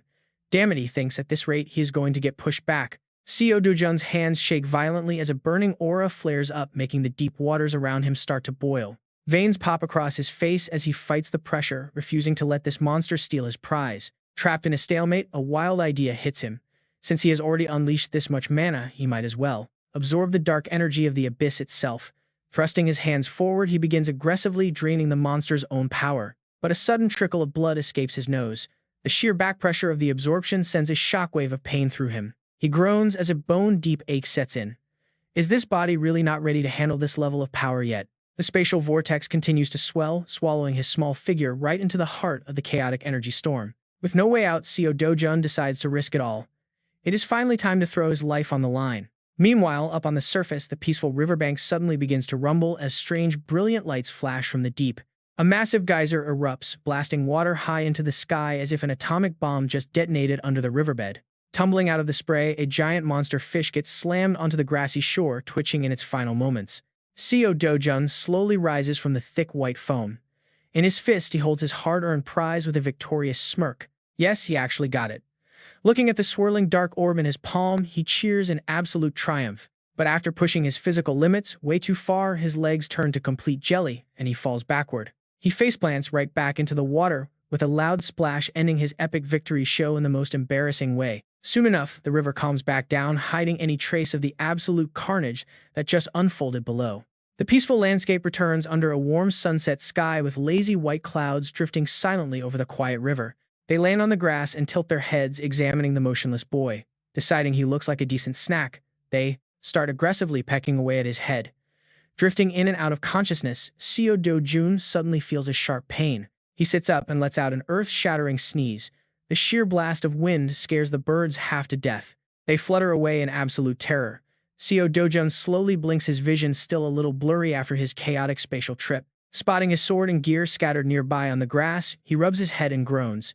He definitely blacked out. Sitting up, he looks at his hands, trying to figure out what actually went down during that crazy fight. He focuses, trying to channel his mana once more. Suddenly, his hands light up with a brilliant, warm, golden glow. Feeling the massive surge of energy, Seo Do-jun nods. His mana capacity has shot up way higher than it was before. It was a massive gamble, but it paid off. Yet his gaze instantly locks onto the glowing purple orb nearby. Crouching down on the grass with a grin, he realizes this pocket dimension is the ultimate jackpot of his life for this entire trip. Right away, the young man starts testing the new feature by tossing his storage bag right into the void vortex. Snagging such a premium item feels incredible. Do-jun stretches his arms and shouts out. The vast, empty wilderness. After clearing the rift from the water up to the shore, Do-jun stretches, realizing there is nothing left for him to do inside this rift. He takes a moment to leisurely watch the sunset, treating himself to some well-deserved peace, before closing it up to head home and relax. Meanwhile, over at the headquarters of the Korean Hunter Association, things are incredibly tense. An emergency meeting is underway, and the atmosphere is thick with tension. Department head Min Hong-ji delivers some rather grim news. It is not official yet, but the deaths of several hunters have been confirmed. Hearing this, the president, Ne Tae-wang, sighs deeply over the devastating loss. We just lost key people we absolutely could not afford to lose. Min Hong-ji then explains the severity of the situation, noting that this phenomenon is only happening in certain specific rift zones. Even while grieving, the president does not forget to heap praise on his star hunter Seo Do-jun, who managed to seal those gates. He is honestly even more formidable than expected. On the other hand, Min Hong-ji is worried about the political fallout, with the Ryoma Takashi incident still hot and the aftermath in England, and Hunter Hunju drawing major attention. Still, the president admits he is thrilled to see a Korean hunter capturing the global spotlight. President Na then shifts focus back to local matters, asking about the status of their domestic rifts. Min Hong-ji quickly reports that everything is quiet with no anomalies like in Brazil. They suspect these are just isolated incidents. But the president folds his arms with a stern expression, warning him not to jump to conclusions or lower their guard for even a single second. Suddenly, his tone softens, admitting he is slightly worried about the young CO Do-jun. A very puzzled Min Hongji asks why, prompting the president to explain that Daniel Lopez, the head of the Brazilian Association, is a notoriously greedy cheapskate who will exploit Do-jun to the absolute limit. But Min Hongji quickly interrupts with a smirk, clearly having absolute faith in their star hunter's ability to handle himself. No way, he laughs. I bet Lopez is the one who will get absolutely cleaned out by Do-jun instead, leaving him with absolutely nothing. The president blinks in utter disbelief, asking what he means, plunging the room into a brief silence. Suddenly, President Na bursts into hearty laughter at his subordinate's sheer confidence. Is that really how it is? After all, Do-jun is no ordinary guy. Meanwhile, in Brazil, the big boss is sweating bullets, facing his worst nightmare. He screams in frustration at the sky-high invoice, demanding to know if this is not a bit too extreme. But Do-jun keeps a completely straight face, casually replying that if it is too much, there is no need to argue. He stands up, getting ready to walk out. Since they have nothing left to discuss, he is taking his leave. Panicking, the Brazilian boss tries to hold him back, desperately attempting to appeal to his sense of morality and duty. He begs Do-jun to think about Brazil's safety, arguing that it is the solemn duty of an S-rank hero. Do-jun simply asks back duty. He slowly turns around, his eyes locking onto the man with a bone-chilling coldness. Do-jun points out he has already cleared 2 rifts himself, asking what other duty could possibly be left. He tells him to talk to the Brazilian hunters who actually failed to do their jobs, adding that their safety is not his concern. If the roles were reversed and Korea was in danger, would you quickly send your top hunters to help us? The boss stammers, completely speechless. Just then, a panicked employee rushes into the room with urgent news. He reports that the situation is critical, with all rifts within a 500-kilometer radius of Santarém completely blocked. They cannot even get close to the anomalies. Hearing this, the Brazilian boss looks absolutely ready to collapse, his face darkening as he realizes the steep price of his greed. If another incident occurs, Brazil is finished. Every eye in the room immediately turns to Do-jun as their absolute last hope. Suddenly, smart Do-jun speaks up. To end this little negotiation game, she tells the president that this actually makes their decision much simpler. The boss stares blankly, utterly confused. She flashes a sweet smile, though her words carry a sharp threat. She tells him to just pay Do-jun's price. Compared to saving the entire country of Brazil, it is a bargain. Under intense pressure from everyone in the room, the Brazilian boss finally breaks. He grinds his teeth and agrees, crying inside over his budget. He agrees to pay $50 million for every single rift Do-jun clears. Hearing this, Do-jun smirks in victory, mockingly noting that he should have just said so from the start. He raises 2 fingers, making sure to collect his back pay first by demanding a deposit for the 2 rifts already cleared. That is $100 million right there. Hyun Jisoo stood beside him, silently judging her teammate's sheer practicality. If this ever got out, the world would brand him as a total money grubber. But there is no way this arrogant Brazilian association would ever dare open their mouths. The young woman quietly glanced at Do-jun's back with a deep sense of respect, a subtle smile playing across her beautiful face. Even if it did get leaked, he is the type who simply wouldn't care at all. That is just Do-jun's classic style. Noticing her friend acting quite strange, the green-haired girl nearby looked over with a thoroughly puzzled expression. Do-jun's eyes flashed with absolute determination. It seemed money was merely a tool for his true purpose. The name Do-jun once again was cemented as an unshakable force.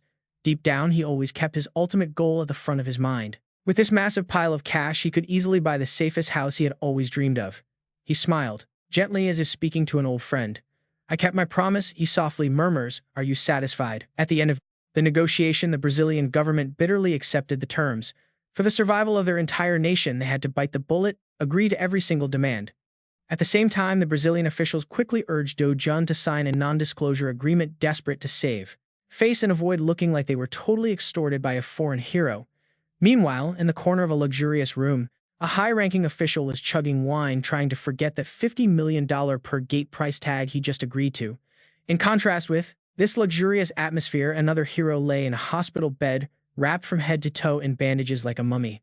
The consequence of messing around with dark magic was severe, and the pain only multiplied upon seeing the long line of coffins at the airport sending off those who would forever remain in that cold rift.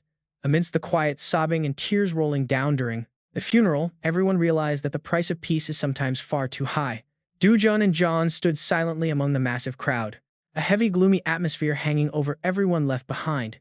Do-jun stood in absolute silence, his eyes hidden beneath his hair, seemingly reflecting on the sheer cruelty of this world. Or maybe he was just calculating his next price list. The scene cuts to a luxury hotel in Brazil where the hero party is temporarily staying to prepare for their next massive raid campaign. At the breakfast table, Inu dug into her eggs and casually asked if he would be coming along to the next rift. Right. In response to her eager eyes, Do-jun just wore an incredibly reluctant face, causing the young woman to burst out. Why do you look so incredibly unwilling? The young man calmly owned up to his practical side. I am only figuring out which option brings me the most profit, he says, leaving her completely stunned. Benefit for you, she asks. He then began outlining an incredibly efficient, high-yield money-making plan. While I clear one rift, your guild will move ahead to the entrance of the next one. Hyun Jisoo narrowed her eyes, trying to digest this bizarre business strategy. And after that, are we going to clear that next rift together? A devious, highly calculating smirk appeared on Do-jun's face. You catch on fast, he says, laying out his ultimate get-rich-quick strategy. While you clean up the aftermath at the mid-level gate, I will run over and clear another one alone. That way, we can easily wipe out 3 rifts in a single day, making the others nearby look over in absolute curiosity. To boost her enthusiasm, Do-jun generously declares that for the shared gates, he will give her a bigger piece of his own reward. Instantly, they all began cheering in excitement. Right after he suddenly acts quite gentlemanly, leaning close to her ear to advise her not to push herself until he arrives. Just focus on keeping your guild members safe, he tells her, leaving the young woman completely frozen in place. But then he completely ruins the moment by asking if she can handle it since she is an S rank after all. Caught off guard, the S rank girl flushes bright red, stammering out that she understands. Behind them, the guild members begin to whisper and gossip with drama-filled eyes, wondering what those two are whispering about. The captain is turning red, like a tomato. They must be dating, they giggle. To hide her sheer embarrassment, Hyun Jisoo barks out orders to regain her authority. We depart as soon as everyone finishes breakfast, she commands, and the entire squad shouts back in unison. The scene shifts to a dense jungle where massive ancient trees completely block out the warm sunlight. Do-jun strolls alone across a lush green meadow, looking as if he is on a pleasant picnic rather than hunting monsters. Suddenly, he freezes. His sharp eyes sense powerful, heavy vibrations coming from right up ahead.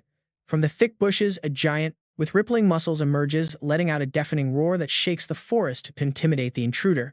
Looking at this massive entity, charging forward aggressively, Do-jun casually comments that it is only a pack of low-level cyclopes. Without a single hesitation, he shoots forward like a lethal arrow, saying it is time to start, leaving the monsters completely bewildered. Next, he thrusts his fist forward with a bright smile, saying it is time to earn some quick pocket money. Lush green forest. The peace is suddenly shattered by violent tremors echoing from deep within. Panic-stricken birds scatter into the sky, signaling a brutal showdown about to unfold between human and beast. Do-jun suddenly leaps high into the air, charging straight toward the giant monster, bearing its menacing, jagged teeth. This one-eyed behemoth is not about to back down either, bracing itself to unleash a devastating heavy punch to crush the intruder. The Cyclops displays a hideous face and a mouth full of jagged teeth, ready to chew up anyone who dares approach. But our main guy simply remarks that the beast is just another typical tank brute. A playful smirk plays on Do-jun's lips as a mischievous idea sparks in his mind. Why not test out a brand new technique? The monster roars, making the earth shake and charges like a runaway truck. In the blink of an eye, Do-jun smoothly dodges, leaving the giant's massive fist to hit nothing but thin air. Instantly exploiting the open opportunity, he delivers a devastating spin kick straight to the monster's face. The brutal strike completely shatters the giant Cyclops' jaw. Monster blood splatters everywhere as the stunned beast reels. Despite the sharp pain, the red-eyed monster struggles to stand, releasing a crushing pressure in a desperate attempt to turn the tide. Roaring in frustration, it prepares to unleash its ultimate move, to wipe this cocky youngster out of existence entirely. Do-jun merely glances back with cold, utter disdain at his enemy's hopeless, desperate struggles. Then he begins to activate his brand new toy, a dark vortex of spatial energy forms in the palm of his hand. When the clueless monster punches straight into the black hole, and then its arm is sucked inside in a bizarre way. Instantly, another spatial exit portal materializes directly above the giant's head, making its eyes widen in absolute shock. And then boom, the giant punches itself in the face, knocking itself flat on the ground in total humiliating defeat. Co Do-juning at his handiwork, Do-jun simply clicks his tongue. This skill is not very practical for combat. The amount of mana consumed is indeed way too high. Meanwhile, at the control center, flashing red alarms blare out frantically. Announcement: the Southern Moru Rift has successfully collapsed. The entire Brazilian Association headquarters instantly erupts into total chaos, with everyone completely unable to believe their eyes. The president sits with clasped hands, sweat pouring down his face, thinking a portal cleared in under 8 hours. That is absolutely insane. The assistant frantically rushes in to report on the payment while the screen displays a sweet notification: $50,000 successfully transferred. Feeling the pain in his wallet, the anxious employee gasps, but at this rate, we could burn through billions of dollars in just a few days. Hearing this, the president rests his chin on his hand, eyes narrowing with calculation to protect their treasury. We cannot let him drain our precious treasury so easily. While the staff member below stares in complete bewildered shock, the clueless assistant asks if they are going to skip out on the payment, wondering if they should delay it. The president snaps back, calling him a fool. What if Do-jun quits because of that? How will you handle it if happens? The devious Brazilian boss cooks up a scheme to secure the gates while saving funds. Summon every nearby S-rank and A-rank hero immediately. We will form a special task force to compete with Do-jun. He outlines a detailed plan to steal the credit, offering a $10 million bounty. Support them fully and push them to close the rifts before Do-jun gets to them. Sweating buckets, the staff member quickly nods, agreeing to do just that. Watching the president's confident retreat, he chuckles in absolute triumph. All right, let the competitive game begin. A legendary battle is about to unfold. It is Do-jun versus the International Hero Alliance to see who can close more rifts and rake in the cash. Suddenly, a phone screen lights up with a message from President Lopez. The captain stares at the message with a smirk. Has President Lopez finally made his move? Meanwhile, the assistant steps forward with his tablet to deliver a situation report. Rumors of S-rank hunters falling in battle are quietly spreading, causing widespread anxiety. Slumping back into his expensive luxury chair, the captain calculates. $10 million is a small sum compared to the manpower required, but since hunting gets easier, it is not a bad deal. He checks to be absolutely sure, asking if they are all grouping up and deploying together. Receiving a nod, he is told, is exactly what we have been told. Sneering at the thought of cooperating, he clicks his tongue in deep annoyance. Working in a team with that bastard Do-jun would be such a massive pain. Suddenly, the assistant stares at his tablet and gasps. Wait, Do-jun's name is not on the list. This startles the boss, who barks out a command to hand it over. Scanning the list, the man mutters in shock, confirming it. You're right. Both Hyun Haeon Ji-soo and Jung In-ju are missing too. The boss's face suddenly darkens as a massive question mark pops up in his head. What on earth is going on? Meanwhile, elsewhere, Do-jun's phone screen lights up with a sweet notification confirming a successful transfer of $500,000. Strolling casually through the forest with his crew, Hoon asks if the association is actually paying them on time. Do-jun casually shrugs and says it seems so. The female teammate analyzes the situation, noting that paying him is probably an incredibly massive financial burden, which is why they gathered all these international heroes together. But she only gets a heavy sigh in return. Then Do-jun lets out a knowing smirk, noting the association isn't as stupid as he thought, leaving his teammates completely baffled. Hyun-won smiles and teases him, asking if he's suddenly feeling generous. Do-jun explains that in a way the association is playing dirty behind their backs. His companion immediately turns to him and asks why with a puzzled look, but Do-jun just strolls on, remaining completely unfazed by all the chaos around them. They already secured the initial payout they promise him, so money doesn't matter anymore. But suddenly, Do-jun's gaze turns ice cold with fierce determination. From now on, he has something far more important to do. And just as the Brazilian Association planned, the fierce competition for views and rankings between both sides yields rapid results. Inside the central control room, staff members type frantically on their keyboards without taking a single second to rest. The screens constantly flash updates. At 1500 hours, Rift A035 was successfully cleared. That was the work of S-rank Do-jun and the Silk Flower Guild. Not to be outdone, the other side reports Rift C012 closed at 1710. That was the Hero Alliance team. However, their victory came at a steep cost, with one S-rank and 5 A-rank slightly injured, while 2 others are in critical condition. Someone calls out to get the medical team immediately.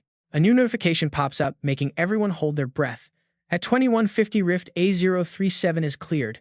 The team deployed was. Everyone's jaws drop, seeing Do-jun slicing through a monster's corpse. They can't believe he cleared it entirely solo. His blazing eyes and terrifying aura look even more monstrous than the beasts crawling out of the rifts themselves. Days pass under extreme tension inside the operations headquarters. An employee hands a canned drink to his exhausted colleague, teasing him that his eye bags are practically reaching his chin. The other guy sighs, thanks him, and admits that even taking a quick nap didn't help. Holding the energy drink, he stares blankly and laments that even though the dark rifts are being closed quickly, other rifts are being left completely exposed and vulnerable, while all resources are focused on the competition. Even though radar screens monitor every corner and agents track these areas 24/7 using advanced sensors, no one knows when something terrible will happen, meaning they must stay on high alert around the clock. Just as the employee takes a sip of his drink, a warning signal suddenly blares above his head. A massive red dot appears in the center of the map, flashing with ominous text. But the moment news breaks, the two duty officers break into a cold sweat, clutching their desks. At the same time, wild cheers erupt from headquarters. CEO Dojun and the heroes have finally done it. The entire room erupts in sheer joy. People hug and jump around in celebration. Rift B041 has been successfully cleared, bringing an end to the crisis. Amidst the celebration, hurried footsteps echo down the hallway, heading straight toward the president's office. The assistant bursts through the door, excitedly reporting that they have cleared all rifts within a 500-kilometer radius of Santorum. Hearing this, the president clasps his hands and closes his eyes in massive relief. It feels like a massive weight has been lifted as he asks if they have finally put out the biggest fire. The assistant nods, confirming that all dark magic-infused rifts are closed, which earns plenty of praise from the boss. He commends their hard work, but before his smile can even fade, a sudden shout calls out to wait. The staff member freezes, eyes wide with confusion. The president leans back in his chair, casually dismissing his concerns. He says a few rifts are left, but waiting another day won't hurt. The bewildered employee asks what he means. It turns out the boss has plans to party under the moonlight. He orders a banquet to reward their hard work, the hardworking heroes and agents. That night, thick, juicy steaks sizzle over the open fire, signaling the start of a massive feast. The atmosphere is incredibly lively as the president walks around. With one hand in his pocket and a red wine glass in the other, he mingles through the elegant crowd. On stage, a band dressed in white suits plays smoothly, creating a chill and high-class atmosphere. Just then, Dojun's group approaches to say goodbye, catching the boss completely off guard. He greets them in return, but Indu immediately drops a bombshell. She confidently announces that they plan to go back home right now, leaving the chairman utterly shocked. Back home so soon, he mutters instantly, glancing sideways to think fast. His brain scrambles for a way to keep this golden goose from leaving. Meanwhile, CEO Dojun stands there with his usual calm, flawlessly handsome face, completely ignoring his boss's obvious panic. Still not giving up, the chairman tries to desperately persuade them, mentioning the remaining rift cracks. Even if you want to leave, shouldn't you finish this campaign first? But their representative bluntly fires back that their team was only responsible for Santorum from the very start, so now they must return. The chairman breaks into a cold sweat. Sensing the danger, he quickly tries another angle, desperately asking if at least the hero CEO Dojun can stay behind. Hearing this, Indu instantly frowns secretly, thinking that the old man actually just wants CEO Dojun to stay. Snapping out of her thoughts, she quickly turns to ask her friend what he thinks, but she only receives a very awkward silence in return. Seizing the moment, the chairman wraps an arm around CEO Dojun's shoulder and pulls him away for a private talk. Watching them leave, Hyun Jisoo crosses her arms and asks her friend if she thinks CEO Dojun will actually choose to stay behind. She figures he already made a fortune and collected rare materials like the green crocodile hearts, so he will probably leave. Hearing this, Indu nudges her shoulder and teases that she simply does not want to be apart from him. This makes Hyun Jisoo blush instantly as she stammers a denial. Meanwhile, in a quiet corner of the lawn, the chairman is desperately trying to negotiate with the young man in the white coat, but their conversation seems completely finished. The chairman rubs his forehead in defeat while CEO Dojun smirked. It looks like he is actually leaving, but Indu only responds with a sad sigh. Suddenly, everyone's attention shifts to CEO Dojun as he stands across the room, holding a glass and talking to a gorgeous woman in a stunning red dress. It is the White Fox herself. Indu shoves her friend forward, telling her to move fast. Hyun Jisoo panics and asks where they are even going. She is told to check on what shady flirting is happening. Hyun Jisoo shyly protests, asking how they could possibly flirt with so many people watching. She gets a hard smack for that. Face to face with a beauty like her. Do you think he even notices anyone else? Indu urges her to make a move before she loses him. Hyun Jisoo just stands there, frozen in sheer embarrassment. Meanwhile, the purple-haired lady narrows her eyes and mutters schemingly, telling CEO Dojun to think it over carefully. She looks at him, believing this is actually a fantastic opportunity for him. CEO Dojun simply stares down at his wine glass, listening in absolute silence. Watching from a safe distance, Hyun Jisoo is dying of curiosity. An opportunity. What on earth is she talking about? Hyun Jisoo keeps muttering, hoping they are not discussing something totally weird. Suddenly, her wild imagination runs free, picturing them living together. She pales at the thought of that woman feeding him. She imagines her offering homemade kimchi. Snapping her out of that vivid nightmare, the White Fox raises her wine glass and smiles elegantly, saying she will wait for his answer. She tells him to contact her whenever he wants. Seo Do-jun gives a slight nod, promising to think about it. Watching his blank reaction, Haeon Ji-soo admits the woman is stunning, yet Seo Do-jun remains completely unfazed. Suddenly, a wild, dark thought crosses her mind and she mentally slaps herself for it.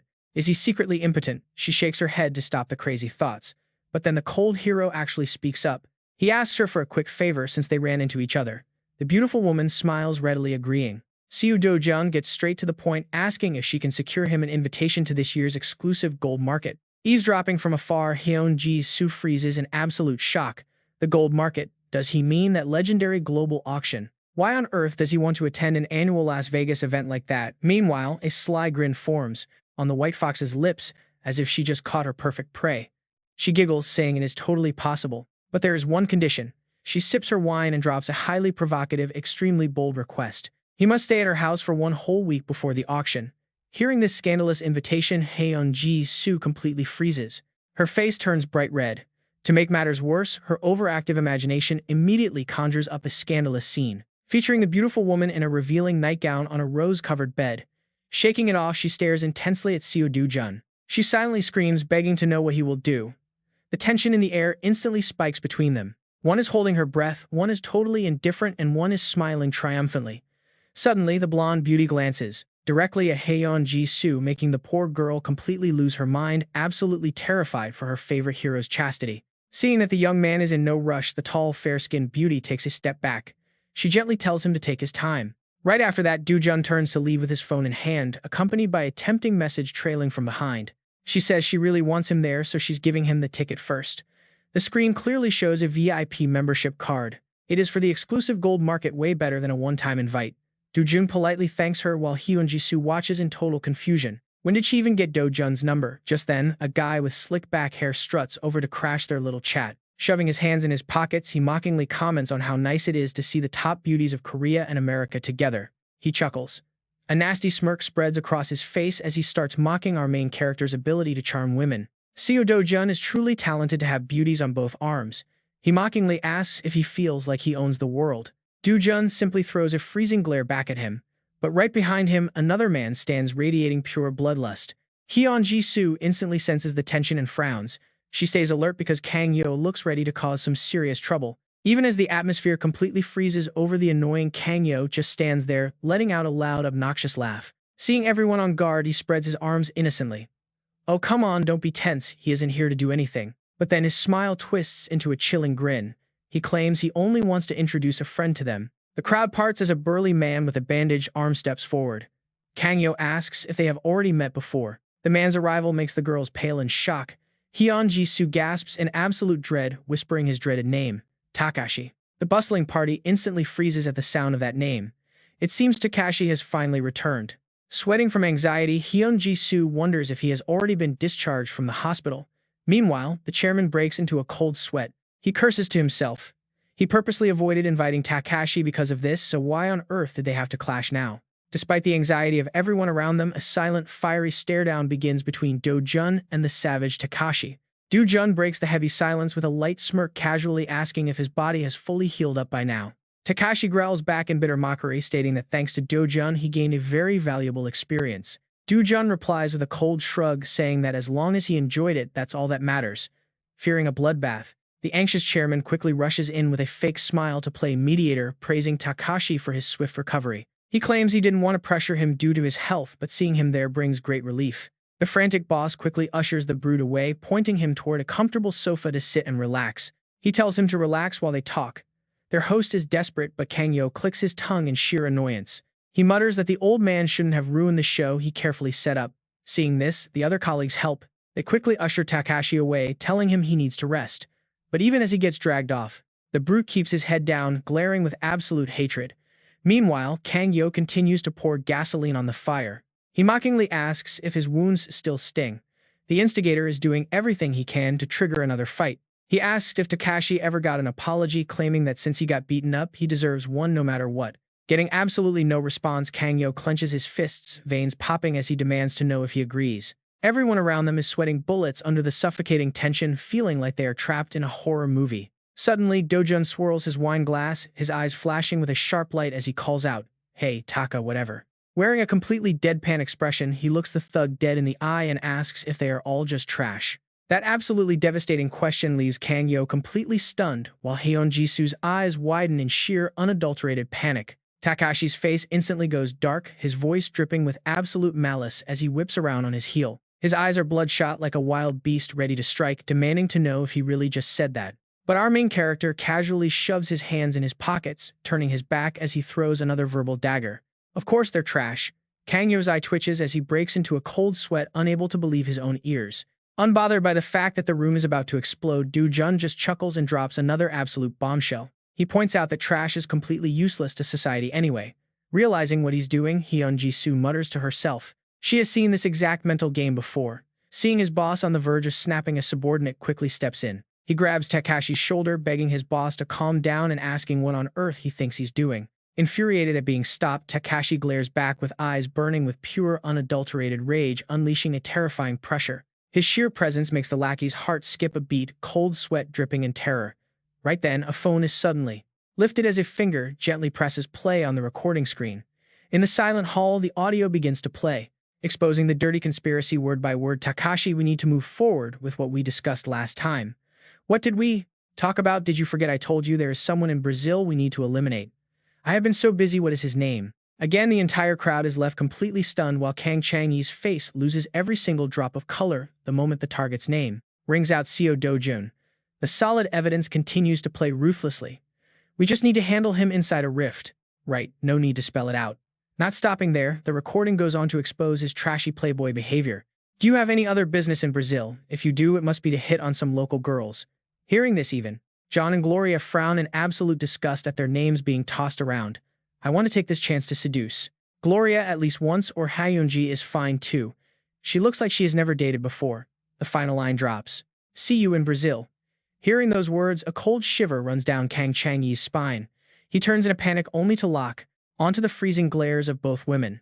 Seo Do-jun's eyes now burn like fire, feeling pretty smug about his new toy. He did not expect the lynx eye to be this effective. Directing a deadly gaze at the mastermind, Seo Do-jun passes judgment. Kang Chang-yi, you picked the wrong opponent. The protagonist walks off into the dark night, leaving behind a chilling curse. From now on, I will make you suffer so much you will wish you were dead. Backed into a corner, Kang Chang-yi panics, sweat pouring down like rain, as he feels dozens of judgmental eyes drilling straight into his sins. In a fit of despair and anger, he lets out a forced, twisted laugh. Glaring at his accomplice, he furiously shifts the blame in his mind. That idiot Yakuza ruined everything.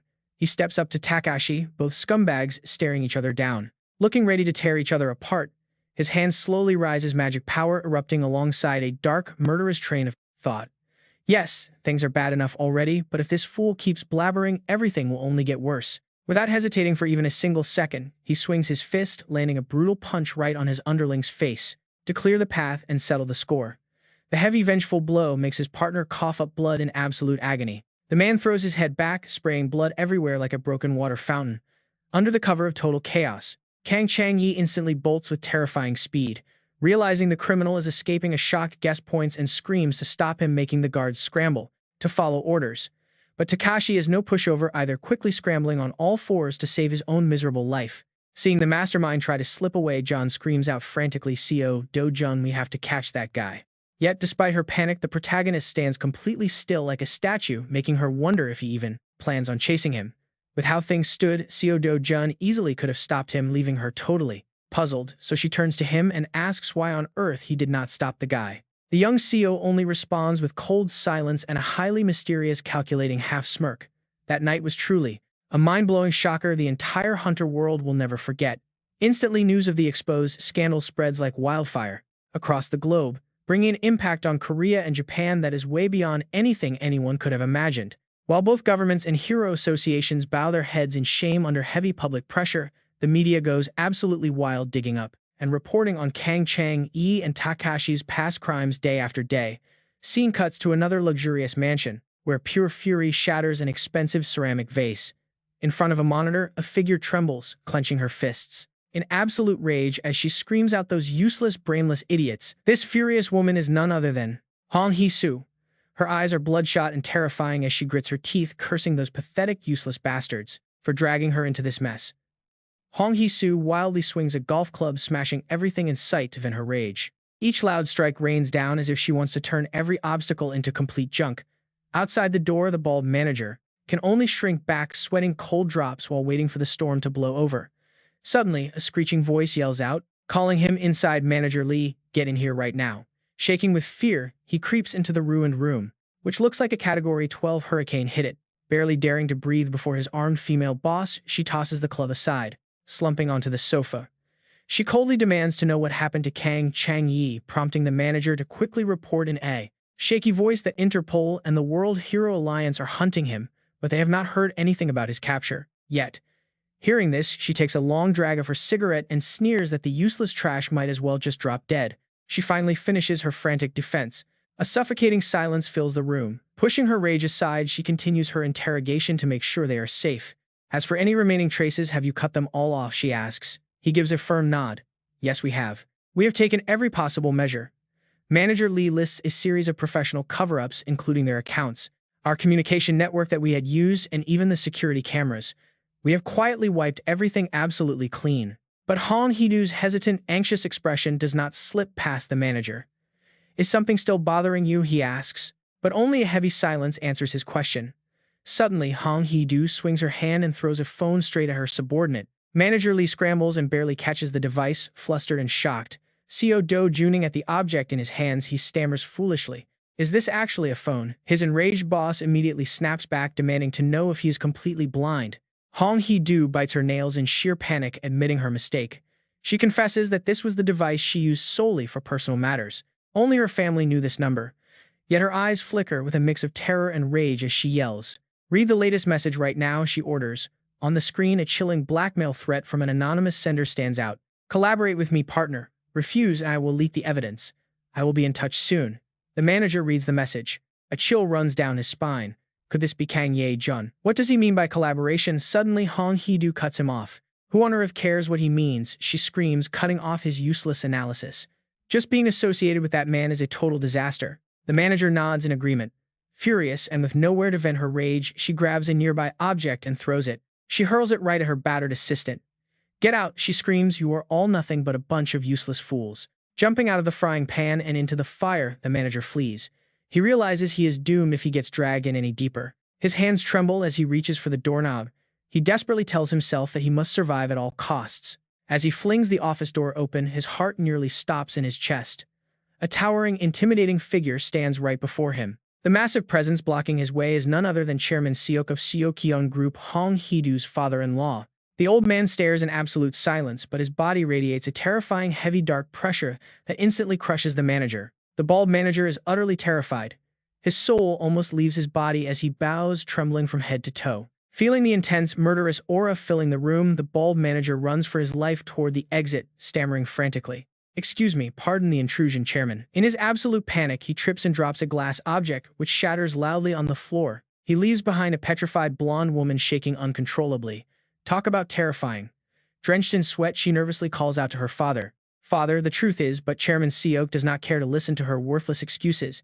He slaps her across the face. The heavy blow sends Hong Hee-doo crashing to the floor. Clutching her swollen cheek, she can only bite her lip in silence. The old chairman glares at her with razor-sharp eyes. Do you think I am just some old fool hiding in a dark room? His panicked daughter stammers, claiming she does not understand. But before her foolish defense can even begin, a second brutal slap lands mercilessly on her other cheek, instantly shutting her up and crushing her excuses. The old patriarch leans in, roaring with rage. Do you really think I did not know you were pulling Kang Ye-jun's strings? She completely freezes in horror. Ignoring his daughter's intense panic, a cold, calculating grin spreads slowly across his face. My own blood created an S-class hero, and I need to bring Ye-jun back home. This bold, cold declaration leaves his daughter wide-eyed, completely shocked to her core, while the chairman silently rejoices over his grand chess game. I could not stand Prime Group acting so smug just because they have Jang Sung-ho, but it seems heaven still favors Seokyeon. Turning his cold, stern gaze back to his useless daughter, he demands that they first decide how she will clean up her mess. Backed into a corner, Hong Hee-doo hangs her head, grinding her teeth in bitter frustration and sweating in sheer helplessness. Grinding her teeth in absolute despair, sweat drips from her face. Meanwhile, as everything around Kang Ye-jun spirals into inescapable chaos, Du Jan and his crew are actually relaxing in the absolute comfort of business class on a direct flight. heading back to South Korea. Sitting comfortably with his legs crossed, Do-jan looks out the window calculating his earnings. This expedition was highly profitable, giving him both the materials for his sword and a mountain of cash. Interrupting his joyful thoughts, Eun-young leans forward from her seat behind him and whispers that she is incredibly curious about something. He gives a lazy, dry response, asking what she wants to know. She immediately asks if he let Kang Ye-jun escape on purpose. A sly smirk plays on Do-jan's lips as the perfect silent confession showing he has absolutely nothing to hide. Without hiding a thing, he turns around and admits his dark scheme. Exactly, he says. That is how we set up the next move. The scene shifts to the towering Lotte Tower standing tall in Seoul, South Korea. Inside a fast food joint, a little girl happily opens her mouth wide, ready to bite into a giant hamburger. Do-jun sits opposite her, watching gently. He softly asks if it is good, prompting an incredibly excited nod and a bright shout that it is delicious. Keeping his sister company, the usually cold and detached young man completely melts, offering a warm smile. Yet hidden right behind that gentle expression, his eyes suddenly sink with a heavy hidden sorrow. It turns out that after returning home and reuniting with his family, Do-jun was hit with a massive shock. Walking into the hospital room, he saw his grandmother's health had taken a drastic turn for the worse. Gripping the bedside, he painfully asks why she did not go to the hospital and why nobody bothered to tell him. But he only gets a heartbreaking silence from his frail grandmother. Seeing her brother lose his temper, his little sister tearfully chimed in, begging him not to speak like that. Shocked, he watches as she hangs her head, hot tears streaming down as she chokes out the truth. Grandma said you told her not to waste any money because every single coin was earned by risking your very life. Hearing this, Do-jun gently places his large hand on his grandmother's head to comfort her. He offers a soft, loving scold, saying that going to the hospital when sick is never a waste of money. Leaning in close to her ear, the young man eagerly boasts about his achievements, saying he went all the way to Brazil and made a fortune. So she should not worry, and just go to the hospital. He wants her to do whatever she needs and whatever she desires. Seeing tears of joy roll down her wrinkled cheeks, he sincerely tells her to stop holding back and just enjoy whatever she likes from now on. Right after, Do-jun immediately admits his grandmother to the finest hospital in South Korea so she can receive the absolute best care. Visiting her daily alongside his little sister Woo Ji-young became his new routine right next to their regular burger joint stops. Watching the siblings happily sharing their meal through the glass window, it feels like the chaotic world outside completely halts for this piece. Cut to another scene where the grand sign of the Gasan Hero apartment complex stands out proudly against the clear blue sky. Stepping into a weapon shop, a shirtless blacksmith looks at Do-jun and praises him, admitting he gets more impressed every time they meet. Holding the material, he marvels at it, noting it is his very first time seeing a green crocodile heart in such perfect condition. Cradling the glowing organ, the blacksmith confidently declares that he can forge a sword that will easily exceed all expectations. Do-jun quickly asks how long it will take. Stroking his chin in deep thought, the smith gives him a realistic timeline, saying it should take about 3 weeks and he will start immediately. Hearing that, Do-jun asks for one more favor, asking if he can craft something else besides the sword. The blacksmith eagerly agrees, promising to make whatever he needs. Without wasting a single moment, the young man pulls a small pouch from his backpack and hands it over to him. Peeking inside, the blacksmith's eyes instantly go wide with pure shock. With a completely calm face, Do-jun explains the top-tier materials, introducing them as Velcara spider silk and a pouch of venom. Holding the rare silk, the smith double-checks, asking if he wants armor made to his own measurements. But the young man immediately shakes his head, leaving the blacksmith completely puzzled. A gentle, doting smile spreads across Do-jun's face. He reveals it is actually meant for his little sister, surprising him once more. Your sister? The blacksmith asks in total confusion. He seriously analyzes the gear, explaining that armor made from Velcara silk offers absurd defense. Countless high-tier heroes would literally queue up just to buy this. He wonders if his little sister is also a hero. Instantly, Do-jun excitedly whips out his phone to show off a picture of his sister and grandmother smiling warmly. He chuckles and says no. Seeing the adorable photo, the blacksmith laughs, noting she must be a truly lovely young lady. Do-jun quickly locks in the design, asking him to make it look like ordinary everyday clothing rather than combat gear. The blacksmith laughs, saying he completely gets it. But as he looks closer at the photo, his expression turns thoughtful. Do-jun notices his sudden serious gaze and curiously asks him if there is some kind of issue with the plan. The veteran craftsman raises a finger to point out a very harsh but practical reality. Kids grow incredibly fast. Even if he makes it right now, she might completely outgrow the custom armor in just a year or two. Still perfectly calm, Do-jun smirks and pulls out a mysterious glass vial, asking how this would work, taking the green fluid. The smith listens in utter shock. Do-jun explains it is a tap extract. Mixing it with fabric increases elasticity tenfold. The blacksmith stammers in disbelief. In his mind, he pictures a basic grass-type monster and gets deeply confused. Is a tap not just some common low-rank plant monster? Having fully solved the clothing issue, Do-jun shoulders his pack and turns to leave, calling out over his shoulder that he is fully counting on the old man's skills. Seo Do-juning and his high-paying customer, the stunned blacksmith, mutters about the previous Cyclops' blood, wondering what is really going on. Where on earth did you learn all of this? Hearing that, Do-jun stops in his tracks and lets out a long, tired sigh. Then he slowly turns around, giving the old blacksmith a bright and highly mysterious smile. That is because this is his second life. Cut to a bright sunny day with massive glass skyscrapers towering high in the air. The bustling downtown. Sharp footsteps click on the pavement, signaling the arrival of an incredibly professional-looking figure. It is a man wearing glasses and a sleek suit, briefcase in hand, strutting down the street with total confidence. He heads straight down a narrow dark staircase, aiming for a door glowing with light at the very end. Pushing open the wooden door marked Paradise Cafe, he steps inside. Hearing the staff call out a warm welcome, he looks around quietly, sizing up the hidden basement cafe. The owner must have some pretty great taste. His sharp eyes sweep across the quiet, peaceful cafe, searching for his target. He is actually quite pleased with this high level of privacy, allowing him to meet his contact in peace. Tucked away in a dark corner is a figure wearing a hoodie, completely hiding his face.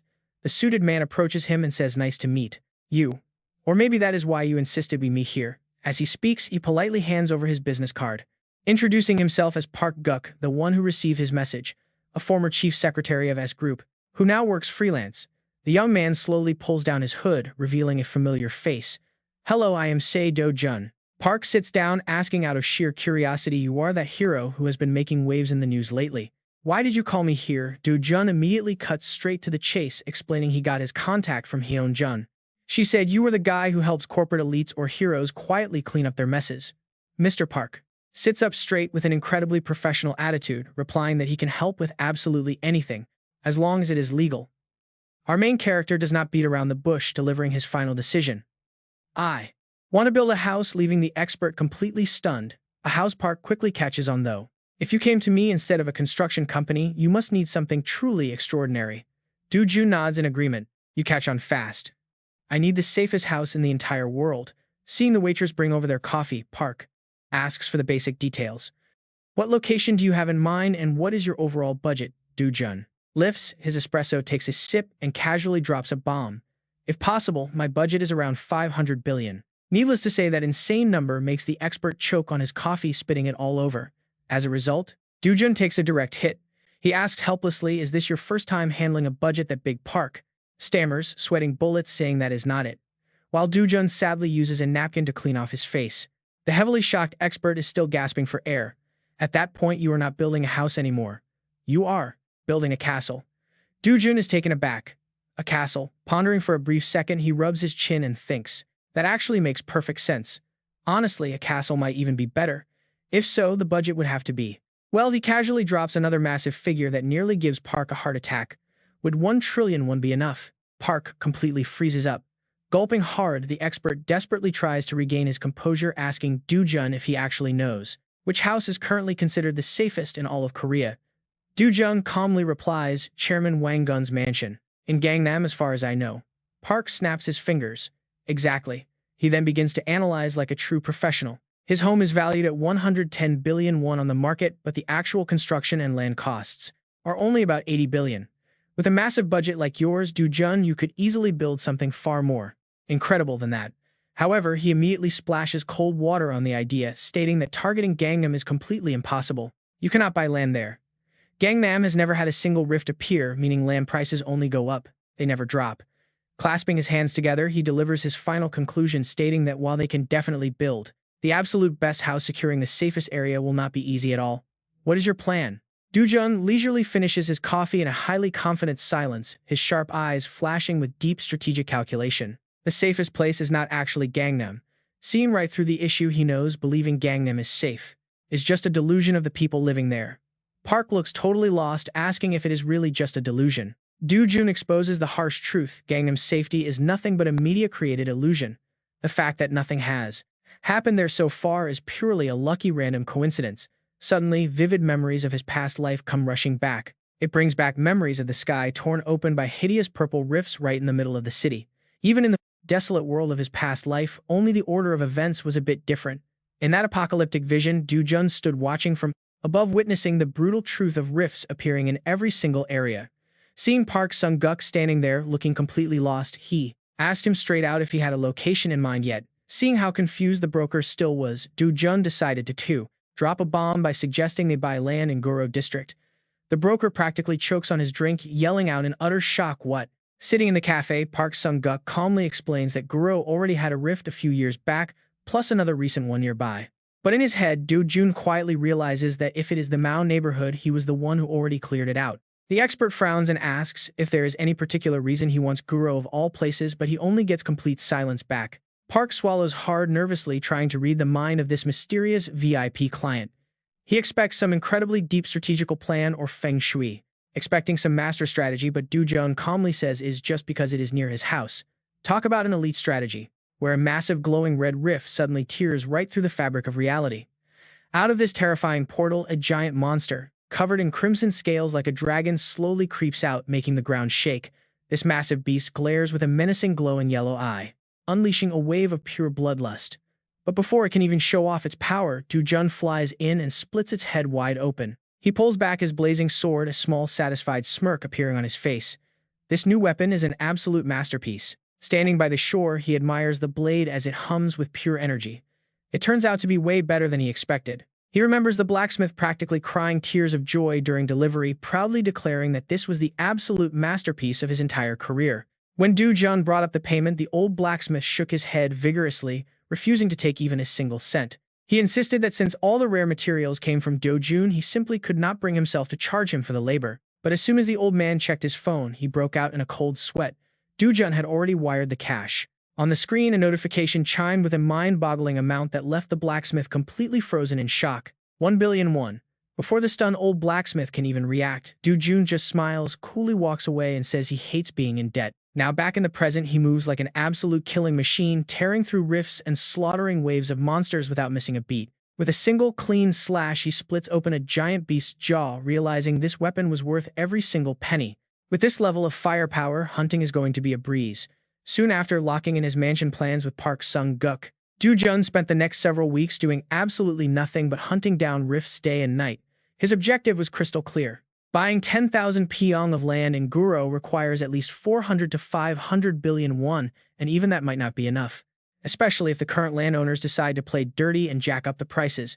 Park Sung-guk suggested downsizing, but Do-jun just keeps slashing. He coldly tells him that he will find a way to earn the money right as his blade pierces and shatters a monster core. After a grueling stretch of non-stop grinding, night finally falls as Do-jun walks home carrying his little sister on his shoulders. She happily cheers about how wonderful it is that their grandmother will finally be discharged from the hospital in just a few days. Do-jun smiles warmly, agreeing that it really is great news. Resting her chin gently on his head, she asks if he is working too hard. He just scratches his head with a sheepish chuckle, admitting he has been slightly busy. But noticing how exhausted she looks, he gently tells her that she does not need to visit the hospital every single day, promising that he will handle everything from here on out. But as they walk, Do-jun sinks back into a quiet, heavily stressed silence. Suddenly, a pair of polished black leather shoes steps right in front of them, blocking their path. A stern man wearing a black suit stands waiting beside a very luxurious, sleek sedan. He asks if he is indeed Do-jun, causing the young man to narrow his eyes in confusion. The suited man gestures politely toward the car. He explains that Chairman S. Guan sent him to bring Do-jun along, adding that he was instructed to make the ride as comfortable as possible. Hearing that deeply resentful name, Do-jun's eyes narrow beneath his hood. A cold, dangerous smirk plays across his face as his expression hardens. Rather than losing his temper, Do-jun stays completely calm. He gently sets his little sister down on her feet. He asks Woo Ji-young to stand down for just a brief second, and she obediently nods as she steps off his shoulders. Once she is on the ground, he softly tells her to close her eyes for a moment, and she trusts him completely, doing exactly as told. In the very next second, Do-jun bursts forward with terrifying speed, his raw power shattering the concrete pavement beneath his feet.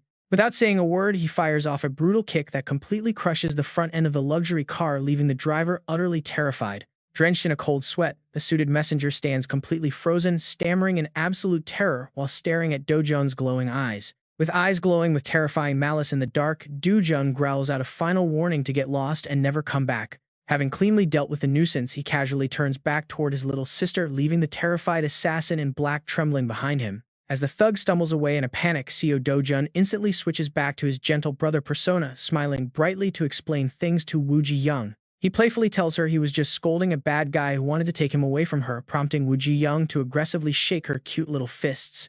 She asks if she can beat up anyone who separates them. He chuckles. No worries, he says, gently lifting her up. Seo Dojun strolls down the road with her. He feels happy. Yet a dark, incredibly cold thought suddenly flashes through his mind. If anyone dares to try taking her, they die. All of them. Meanwhile, the scene transitions to a grand food-filled feast. Suddenly, an astonished voice rings out asking if Seo Dojun is really buying a house in Guro. Hyunju nods, confirming the news. She mentions he is using a contact she recommended, which immediately makes her friend jump out of her seat and start interrogating her about her own plans. The purple-haired Hyunju pauses mid-drink, pointing at herself in total confusion and asking what she is supposed to do, only to get scolded by her elder. Calling her a complete dummy, the older sister Inju hilariously starts plotting. Honestly, you have to love her energy. She plans to occasionally bring him food and knock on his door, which immediately makes Hyunju break out in a cold sweat and yell. Hyunju yells that her sister has gone completely insane, but Inju shoots back. What else is all that savings for? Suddenly, a wild fantasy flashes on screen showing a beautiful woman in a stunning low-cut red dress standing in a luxurious kitchen next to Seo Dojun. With sweet flirtatious whispers about getting a little closer, the ridiculously romantic dream completely overwhelms Hanju, making her face turn bright red. She clutches her head in absolute embarrassment. It could happen. Yes, that crazy dream is actually entirely possible. Dragging her back to reality, Inju continues her analysis, pointing out that Seo Dojun isn't just buying a place, he is building a brand new house. This means he is going to stay there for way longer than a year or two, making Hananju nod in urgent agreement. Back at the table, they both fall into a calculating silence, picking up their food while plotting their next moves with intense focus. Hyunju's eyes light up with pure determination. She decides. Maybe she really should move right next door to Seo Dojun.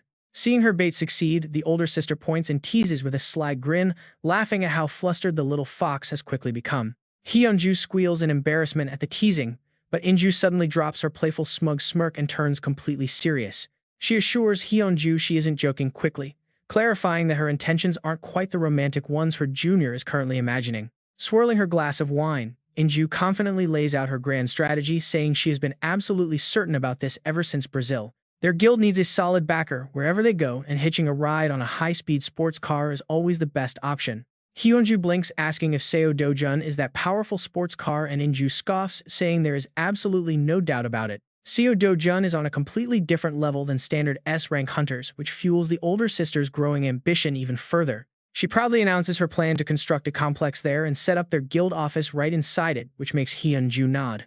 Thinking it sounds like an excellent plan, the two sisters clink their glasses, celebrating their brilliant strategy to ride the wealthy man's coattails. Inju tells Hyunju to hurry up and handle her side of things as the scene transitions to a flashy high-tech skyscraper. Inside, a sophisticated voice addresses hero Seo Dojun, commenting on how exceptionally busy he has been keeping himself lately. The stylish chairman, Nate Hwang, claps his hands with a warm, praising smile, noting that Seo Dojun has cleared 9 rifts in just 2 weeks. He explains that the massive payout prompted him to deliver the news personally, though he also admits he wants to know the reason. Tae Hwang curiously wonders if Seo Dojun is rushing because he predicts South Korea will soon face a dangerous crisis similar to Brazil. Right at that moment, Seo Dojun's phone screen suddenly lights up.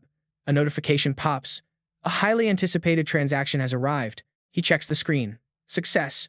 45.2 billion won has been safely deposited into his account.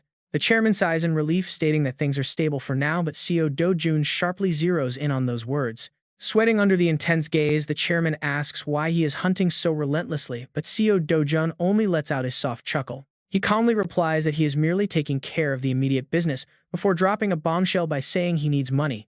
The simple answer completely stuns the older man. Just cash. He expected some grand world-saving mission from the hero. Instead, Seo Dojun makes his jaw drop by revealing the ultimate reason for the grind. Yep, he just wants to build a house. Slipping his hands into his pockets, Seo Dojun gets straight to the point. He has a favor to ask about the construction. From that day on, real estate transactions explode in the very area Seo Dojun is quietly buying up. The gold rush starts with Hyunju and Inju quickly securing land to become his immediate neighbors. Not wanting to miss out, Chairman Na Tae-wang and the members of the Hwoarang Guild join the shopping spree.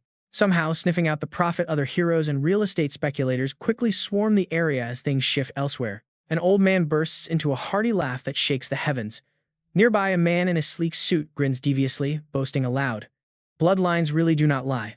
If anyone wants a real investment, it absolutely has to be real estate. He then barks a sharp order to his subordinate, find the exact area that Punk is buying and scoop up all surrounding land. The lackey bows in a hurry, eager to please. Soon enough, rumors breed more rumors, and these wild whispers draw in countless more eager buyers. Before long, property prices in the Guro district skyrocket straight to the heavens. It is a literal downpour of cash.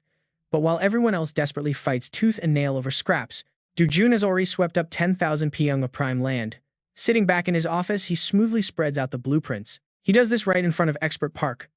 Looking at the plans, Park pushes up his glasses with a deeply puzzled frown. Is this really all there is? He cannot believe his eyes, saying he does not understand. On a massive plot of 10,000 pyong, building a house of only 150 pyong is an absolute waste. Park curiously asks what he plans to do with the remaining empty space. Rolling the blueprint back up, Dujun calmly replies, they must make the house secure, leaving Park utterly stunned. Secure CO Dujuning at the circular sketch. Expert breaks into a cold sweat. It is just a circular outer wall. Are you seriously trying to build fortress walls? Dujun just focuses on his paperwork while Park rambles on. Since no interior work is needed, building will be incredibly fast. But what is the actual point? They need to submit a land use permit to the district office. Suddenly, Dujun flashes a confident smirk. Chairman Na Te-Huang will handle that. Hearing the heavyweight name, expert Park can only stare in absolute shock. He wonders in utter confusion what kind of crazy plan requires the personal help of the Hunter Association chairman himself. The scene suddenly shifts to a massive crack, glowing bright red in a wild forest. As someone casually walks through the quiet woods, a man's voice breaks the silence with a very formal report. Excuse me, did Hunter Do-jun make some kind of strange request to you? Sitting thoughtfully at his desk, Chairman Na Te-Huang nods in confirmation. Yes, it is an incredibly bold request. Meanwhile, Dujun is swiftly dodging deadly attacks from flying beasts deep inside the wild forest. Back in the office, the sweaty employee stammers out taming monsters. Chairman Na clasps his hands and laughs with amusement. Even he was quite startled when he first heard that idea. The gaze shifts to a burning mountain behind Dujun. The employee is totally bewildered. Isn't that completely unprecedented? Taming monsters. Yet it really seems like Dujun is entirely serious about making this crazy plan work. We shift to a deep dark cave, radiating a bone-chilling aura. A dark silhouette holding a sharp sword stands calmly right before the glowing entrance. Interlocking his fingers, Chairman Na's face looks incredibly tense, but also full of expectations. Dujun actually applied for a permit to raise monsters on his own land. Inside that gloomy cave, Dujun stands alone, holding a glowing blue sword, ready for a crazy new venture. Back at the association office, the employee breaks into a cold sweat as Chairman Na drops a massive hint. Do you know what is even more shocking? The beast Dujun plans to tame is just as expected, none other than the legendary giant dragon centipede Kassarian. Yet showing absolutely no fear before this massive towering beast.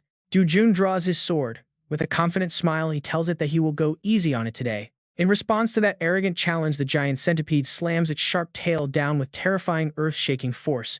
But with incredible agility, Dujun easily rolls aside, dodging the devastating ground-shattering slam. Right after that, he unleashes a powerful counterattack, blasting a bolt of brilliant magic lightning straight into the beast's body. Consequently, the great Kassarian is smashed face first onto the rocky floor before it can even show off. Painful, resentful growls echo endlessly inside the dark cavern. Just 1 hour later, over in the blisteringly hot volcanic region, the once terrifying giant centipede is now completely docile, its glazed eyes stripped of all its former wild aggression. Covered in a cold sweat and panting heavily, it looks just like a beaten puppy.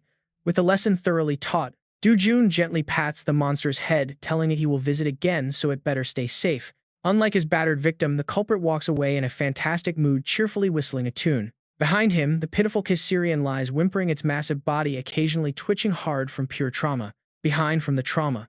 The next morning, the phone sitting on the desk vibrates relentlessly with a call from a familiar named Sun. A slender, tired hand slowly reaches out from under the blanket to grab the noisy device. Dayan is still completely half asleep, her purple hair a total messy nest. She lets out a massive yawn before answering, only for Dujun's voice to echo calmly from the other side. He asks if she is sleeping because he has some questions, making her mumble out a sleepy yes. He immediately hits her with a highly specific business question right after she woke up. Does the Stonum Guild also deal in magic? Stone powder. Dayan is completely dazed, wondering what powder he is talking about. Rubbing her stomach, she slowly drags herself out of bed and grumbles. She explains that nobody would ever grind such a precious magic stone into powder since that would just cause all its energy to dissipate. She asks why he is suddenly bringing this up. Meanwhile, Do-jun is sitting cross-legged right in front of a glowing red rift full of murderous aura.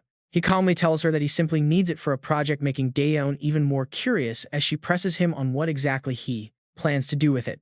But her burning curiosity is met with a mysterious, frustrating silence from the other end of the line. Annoyed, she walks into the bathroom while muttering to herself that she will just go and track down the powder on her own. Seo Do-juning at her disconnected screen, she scowls and grumbles about him talking absolute nonsense so early in the morning. Meanwhile, as for Do-jun, after wrapping up his brief call, he calmly slips his hands into his pockets and strolls right into the dangerous rift like a walk in the park. Over at the construction site, the massive fortress is being built smoothly, with the basic idea being that a strong outer wall keeps a home secure. Once that base is ready, the next step is bringing in the actual defenders to stand guard inside the perimeter as the project nears completion. And honestly, you can just feel the tension rising as the camera cuts right back to Do-jun, whose razor-sharp eyes signal a major battle ahead.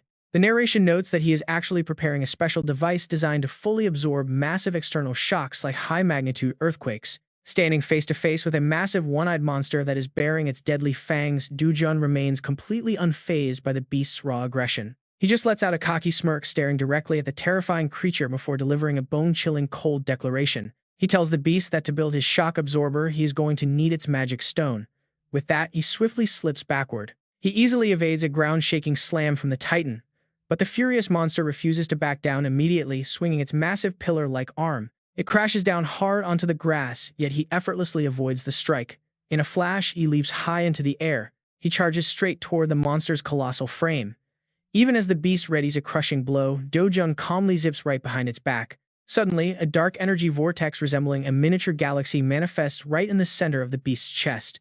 Gliding on a brilliant current of glowing green energy, Do-jun slides back and gets into a swift, ready combat stance. He locks in with ultimate focus, his eyes burning bright as he channels every ounce of his raw power directly into his sword. Whispering quietly, he begins executing the ultimate sword technique of the Ban family, his piercing gaze radiating absolute overwhelming dominance. Gripping the sword of judgment tightly, he prepares the third strike, whispering a deadly fiery spell, Spire Dakat. From the heavens, countless streaks of sword kai wrapped in blazing red fire rain down directly onto the helpless target. Amid the blinding light, the narrator beautifully describes the attack as a vortex of absolute ruin cloaked in breathtaking brilliance.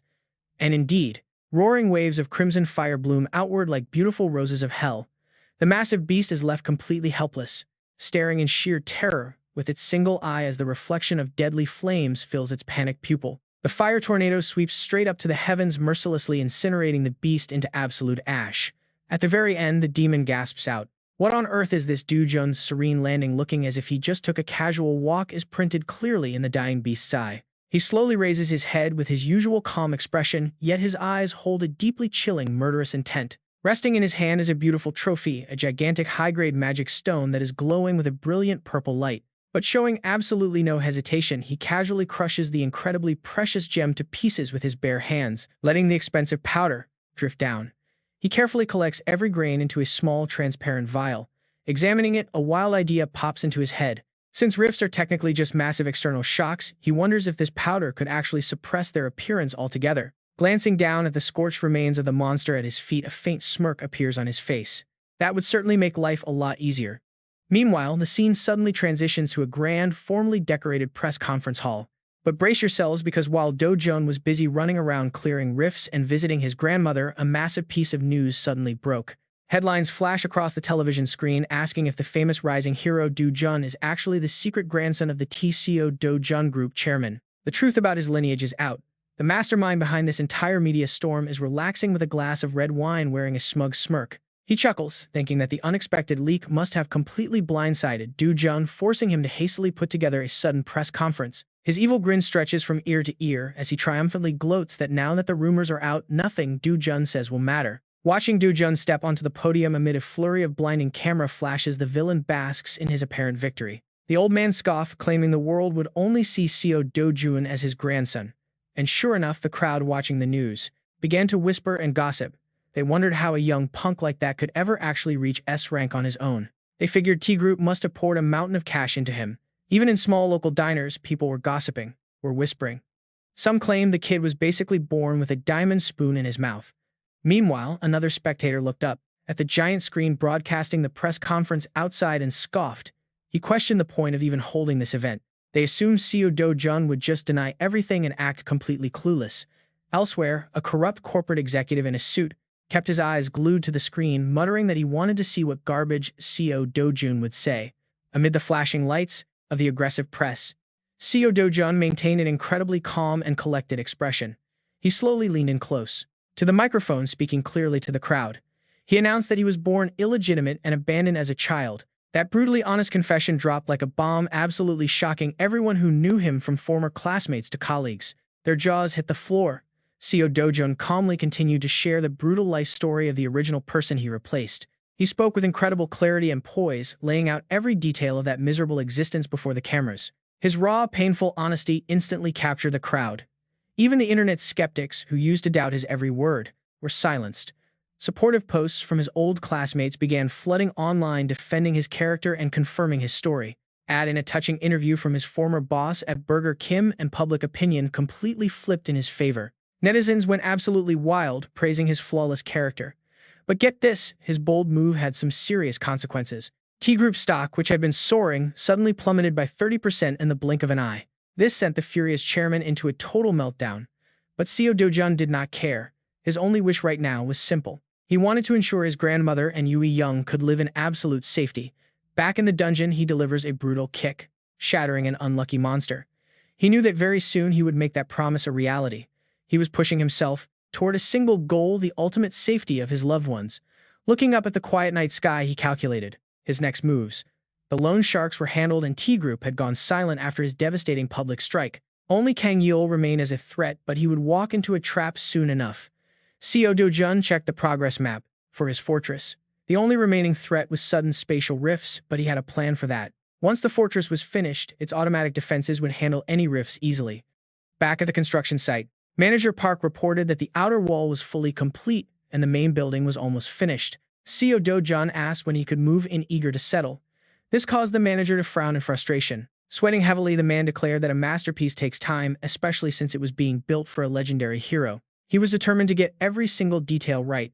But Seo Do-jun instantly shut him up with the magic of money. He casually offered to pay double the construction costs. Hearing that, the manager completely changed his tune. Flashing a big thumbs up, he promised to have everything finished within 10 days. Seo Do-jun nodded in satisfaction. His expression turned serious as he warned the manager not to let anyone enter the site tonight. Soon night fell, and Seo Do-jun walked out alone onto the massive construction site. He stood quietly under the dark sky, prepared for action. His eyes flashed with determination. He decided to dump every single magic stone he had collected into this project. With a wave of his hand, he dropped a glowing purple stone. A massive magic circle instantly erupted under his feet, with 5 elemental crystals locked into key points. As Seo Do-jun lowered his stance to activate the array, magical winds picked up. The heavy gales whipped his coat as pure energy surged. This was going to be an insane defensive setup. The magic stones flared to life, shooting columns of brilliant light straight up into the dark night sky, especially the crimson crystal burning with the most intense heat. Up above, a massive reflecting magic circle began to take shape. The massive barrier expanded to cover the entire fortress. Seo Do-jun looked up at his expensive masterpiece, thoroughly satisfied. The premium magic stones fit together perfectly. But he was not done yet, not by a long shot. He pulled out a bottle of rare magic dust and sprinkled it over the array to eliminate any potential flaws. The glittering particles drifted down to the earth, looking like a blanket of tiny shimmering stars. With the magical foundation now fully complete, Seo Do-jun leaped high into the air under the beautiful full moon. The base was set. Now it was time to collect his guardians. Meanwhile, over at a quiet parking lot, in the dim shadows, a cornered figure screams out in a mixture of rage and terror, asking if he is really KO. He forged IDs to find hideouts and dug up Seo Do-jun's past, snapping that he did everything and should stop with the empty threats. She demands he go kill Seo Do-jun first, her voice dripping with pure hatred as she confronts the heavily hooded figure. Ordering him to bring back the target's head, she triggers a bitter mocking chuckle from the villain beneath his hood. He mockingly reminds her that both her husband and family kicked her out, asking if she expects him to be her punching bag. Glancing at the luxury car nearby, he snarls that he is barely holding back from burying the bastards who ruin him alive. He is currently laser-focused on Seo Do-jun alone, leaving Hong Hee-do shivering but still trying to provoke the dangerous hitman. She stammers out a weak taunt, asking why he has not acted yet and wondering if he is just plain terrified of the guy. The killer coldly shuts her down, warning her to stay hidden because a war between S-rank fighters is no child's play. Cruelty flashes in his eyes as he calculates that kidnapping the old woman or the little girl would make perfect leverage. Unfortunately, the target seems to read his mind constantly, staying glued to his family's side to protect them. Glaring fiercely, he issues a dark warning that they are both far too deep in this mess to ever turn back now. He is ready to wipe out the target's entire family if necessary, leaving her sweating and trembling in absolute dread. With his pride wounded, he angrily demands if she actually thinks Yang Pio, a prominent S-rank hunter, is afraid of some kid. Suddenly, his hand clamps around her neck to choke her, declaring that no target of his has ever escaped alive. Squeezing her throat, he sneers, questioning if she honestly thinks Seo Dojun can keep his family safe 24/7. The second he slips up, they will become easy prey, leaving her gasping in agony under his crushing grip. Pointing right at his useless accomplice, the killer issues one final threat, telling her to shut up and stay out of it. Even without her begging, he promises to personally crush the boy, a twisted, maniacal grin slowly spreading across his face. He will make it happen no matter the cost. Meanwhile, as the villains bicker, the scene shifts to a dark place. A massive rift looms ahead, resembling a creepy dark fortress surrounded by raging thunderstorms as the narrator explains the harsh setting. This zone is occupied strictly by Death Knights lacking any unique boss monsters to defeat.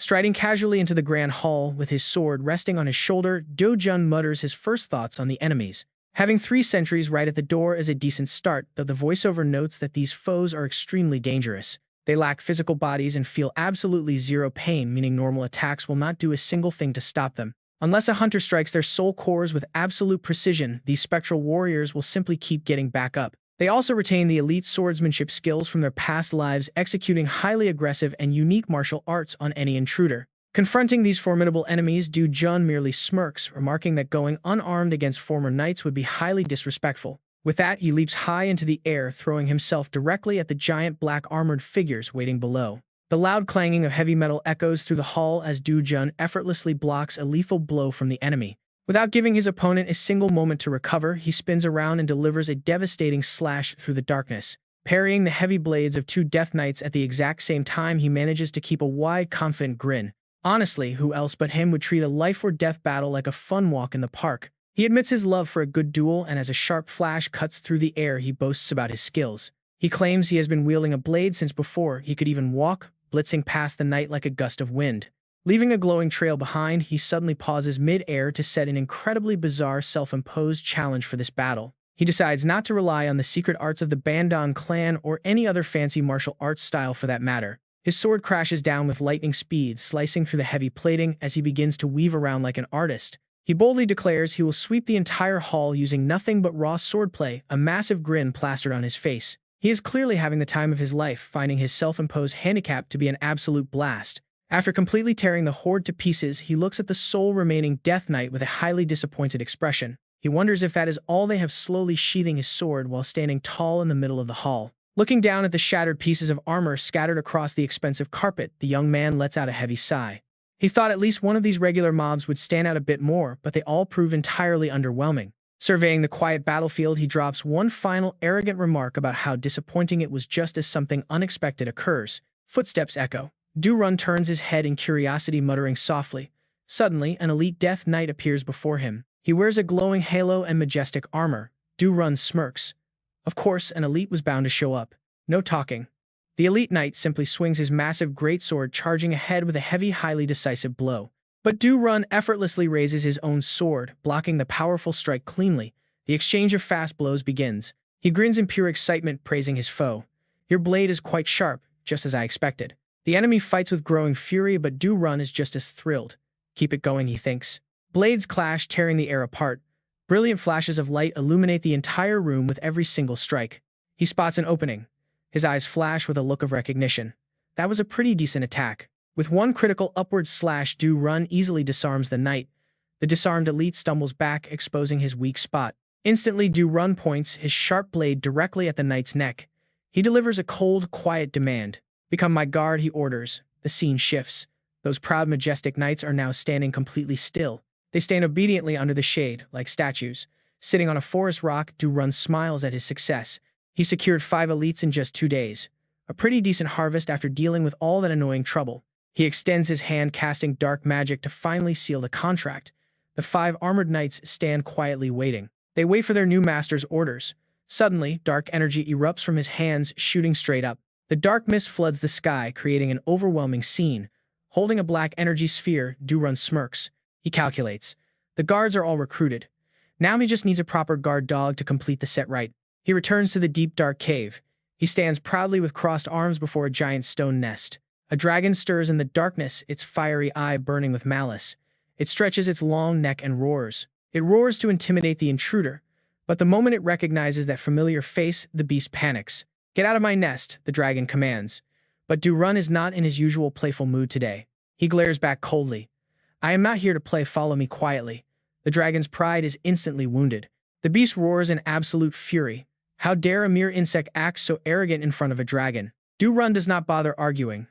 With a chilling, powerful look in his eyes, he utters a single command: die. The giant dragon instantly freezes, breaking into a cold sweat. What is happening? From the beast's perspective, the tiny human now radiates the aura of a god of destruction. He's completely different, operating on another level. He is insanely powerful. Without another word, the giant dragon beats its wings, desperately trying to turn and flee. The giant dragon obediently rockets into the blue sky like a frightened little puppy at the speed of light. Durun stands proudly on his new pet's back. Arms crossed, he calmly delivers his first order. "First, let's exit the gate." The dragon groans in protest, asking why they have to leave its home. Durun does not even bother explaining. He just shoots back a sharp, glowing glare. "Move," he quietly commands. The pet immediately beats its wings, flying high without another word. Meanwhile, in the middle of the busy city, people are busy crossing the streets amidst loud car horns. Suddenly, a massive shadow glides over the crowded road. Several pedestrians look up in genuine curiosity, pointing at the sky. The scene immediately descends into absolute chaos. Terrified citizens point up and shout about a giant monster. Ignoring their absolute confusion, Durun casually rides on. He sits on his dragon, gliding past Law Tower. "Fly carefully," he tells his pet, "do not crash." With its pride deeply wounded, the dragon glares in protest. But Durun quickly shuts that attitude down. "Stop glaring," he warns. "Are you planning to rebel?" The dragon cannot take any more disrespect from this human. The dragon roars in pure rage. "I cannot stand this anymore. Do you even know who I am?" The deafening roar echoes throughout the entire city. Below, terrified people cover their ears in sheer pain. Seeing that its roar still works, the dragon growls triumphantly. "Tremble before my absolute strength," the beast boasts. Smack! A painful hit lands straight on its head, silencing the beast instantly. Durun scolds him immediately. "You are terrifying the neighbors," he warns. The legendary majestic creature is quickly humbled into silence. Now it just whimpers in self-pity, flying quietly. "Just fly in silence," the master calmly orders. The scene shifts to another location. Guam, United States, Mariana Islands in the Pacific Ocean. A massive wave. Massive magic energy sweeps across the island, tearing the area apart. Then with a loud crash, Seo Do-jun's majestic dragon lands in the middle of the smoking ruins. He leaps down. Seo Do-jun lightly jumps off without a single worry. He is ready for his new job. The narrator explains that rifts can appear anywhere. If a rift opens on an isolated island sending out constant waves of raw energy, things get dangerous. Seo Do-jun's sharp gaze sweeps the battlefield. Before him realizing this place has become a literal monster nest, dozens of hideous beasts begin to emerge. From the shadows, shadow bats and aggressive mutants glare angrily at the intruder who just dared to trespass. This place is exactly like that. Seo Do-jun calmly takes a step back, letting his dragon take the stage, go wild. On command, the dragon prepares to strike, but a muscular monster swings an axe, charging forward with a loud roar. Boom! It is over. A massive tail whip immediately crushes the unfortunate monster into the dirt with zero mercy. Finally getting to blow off some steam, the dragon roars with absolute majesty to dominate the remaining beasts. In no time, the battlefield is completely cleared, leaving behind a brilliant pink magic stone on the ground. Seo Do-jun picks up the precious gem. He smiles. "Well, at least you are finally earning your keep around here." He looks up at the blue sky and makes a promise to his pet. "I will take you out more often." A bit of time flows by. Soon after, construction on Seo Do-jun's massive and luxurious new home is finally completed. It is a luxurious grand mansion that looks exactly like a palace, but the flashy exterior is only the beginning. With 3 floors above ground and a basement, the entire place is packed with top-tier technology systems. Grandma looks at the massive estate. She is shocked. "Oh my goodness, this is not a house, it is a palace." As she continues to praise the house, she glances over at the massive green lawn next to them and freezes. A massive dragon is curled up there, peacefully snoring away. Sweating bullets, Grandma asks what on earth that creature is. Seo Do-jun casually gives her a hilariously bad comparison. "You know how people in the countryside raise chickens in their yards? It is basically just like that." Hearing the word chicken, the majestic dragon can only swallow its pride and sigh. Breaking the awkward silence, little Hyun Ji-soo jumps with excitement. Dad, can I go inside? Can I look around? Seo Do-jun smiles warmly. Of course, you can feel free to explore. Grandma quickly chases after her, telling her to be careful. Stay close to me so you do not trip. Soon only Seo Do-jun and Daeyeon are left standing by the garden gate. A heavy silence suddenly settles between them. Daeyeon turns to him with a serious look and calls out his name. Her sharp instincts are definitely kicking in, and she sweats as she asks about the dark aura coming from underground. Are you keeping something else down there besides Yongyong? Seo Do-jun calmly slips his hands into his pockets with a smirk. Do not worry, it is not dangerous. But secretly, Seo Do-jun is pretty impressed by how sharp her instincts have gotten lately. Her instincts are incredibly sharp.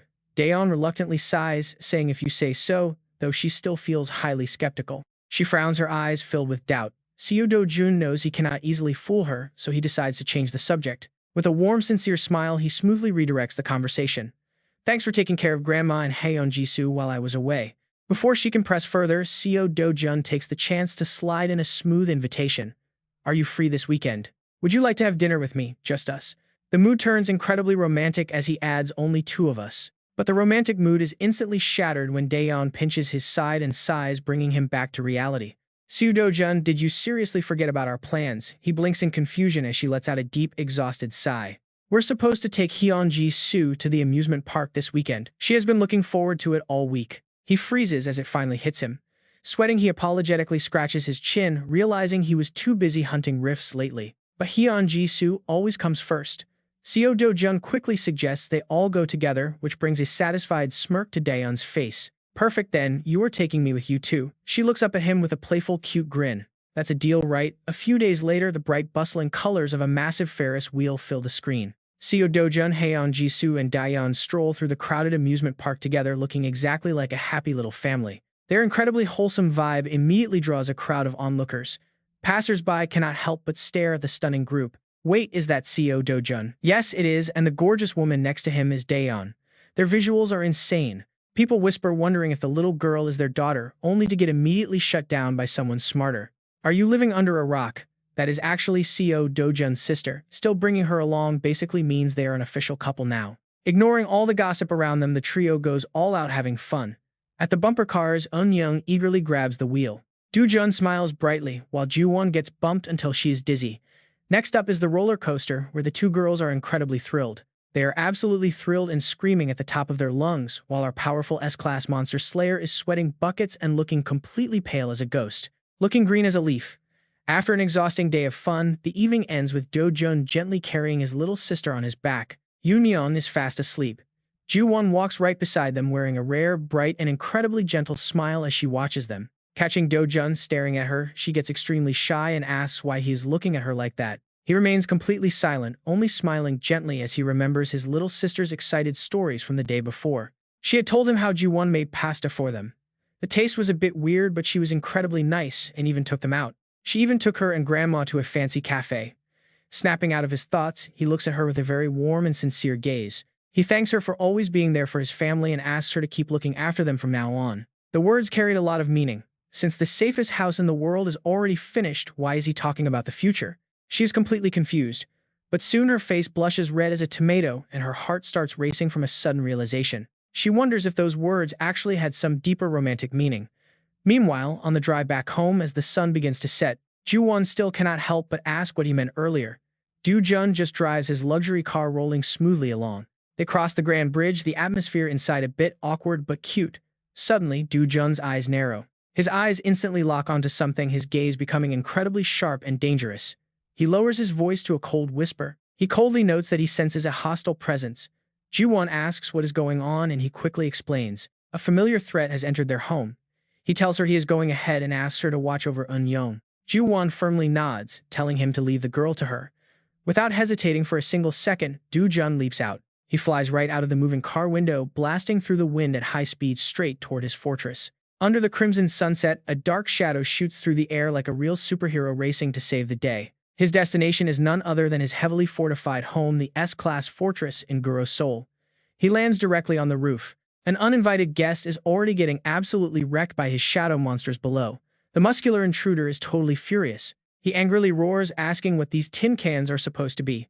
Before he gets an answer, a massive sharp tail swings down. The massive beast pins him to the ground and sends him flying back, leaving him screaming out in pure pain. He looks up in terror at Kaeun, wondering why such a monster is even here, while Do-jun watches calmly from the roof. He mockingly notes that they waited for him and Ju-won to leave, saying that if they were just a bit less cowardly, they would not be here. But they walked right into his trap. With the wind secured, Do-jun raises a finger to call off his beasts. They obediently pull back, leaving the muscular guy completely baffled. But Do-jun is not done rubbing salt in his wounds. He mockingly offers to step in directly so the poor guy doesn't feel humiliated getting beaten by mere guard dogs. Furious, the intruder screams Do-jun's name in pure rage, but our hero just gives him a bored look and tells him to shut up. The muscular guy completely loses his mind, roaring like a wild beast, but a sudden fist straight to the face cuts him off. The heavy blow sends him crashing down, clutching his face in pain, while Do-jun just casually stands there poking fun. He asks if he really couldn't dodge such a light swing before casually kicking the guy back across the yard. He mockingly asks if he needs to go easy on him, leaving the coughing killer sweating in absolute shock. He cannot believe the massive power gap since they are both S-class. Spotting his confusion, Do-jun just grins. With a chilling grin, Do-jun lunges forward with another fist, asking if he should hold back even more this time. The fake S-class takes another brutal hit. Realizing a direct clash is suicide, he pulls out a special trump card. Clutching a bright red potion bottle, the intruder accepts that his pride is hurt, but a head-on fight is impossible. He vows that no target of his has ever survived, planning to take Do-jun's family hostage. Watching him prep the potion, Do-jun is completely unfazed. He crosses his arms and mockingly asks if he is thirsty. The thug sneers as the potion kicks in, instantly transforming him. His left arm swells into a monstrous giant mass of muscle, releasing a terrifying surge of power. But Do-jun immediately reacts. He recognizes the cheat item, calling out the elixir of Oceanus that grants Titan's left arm, clearly a cheap black market knockoff. He asks if it cost all his savings, instantly triggering the broke assassin. His eyes turn bloodshot with absolute rage. He slams his giant arm down right where Do-jun is standing, roaring that he should be protecting his grandmother instead. Titan launches his massive fist forward, a blow so huge it completely shadows the small house below, plotting his attack trajectory. He grins wickedly, calculating. He expects the house to collapse from the shockwave, forcing his target to rush in to save them, but before he can even celebrate, a chilling voice whispers right behind his neck. Seems like you actually have a brain, but it is useless. The villain gasps in terror, when did you get behind me? Meanwhile, inside the house, the grandmother is still relaxing peacefully, on her favorite rocking chair.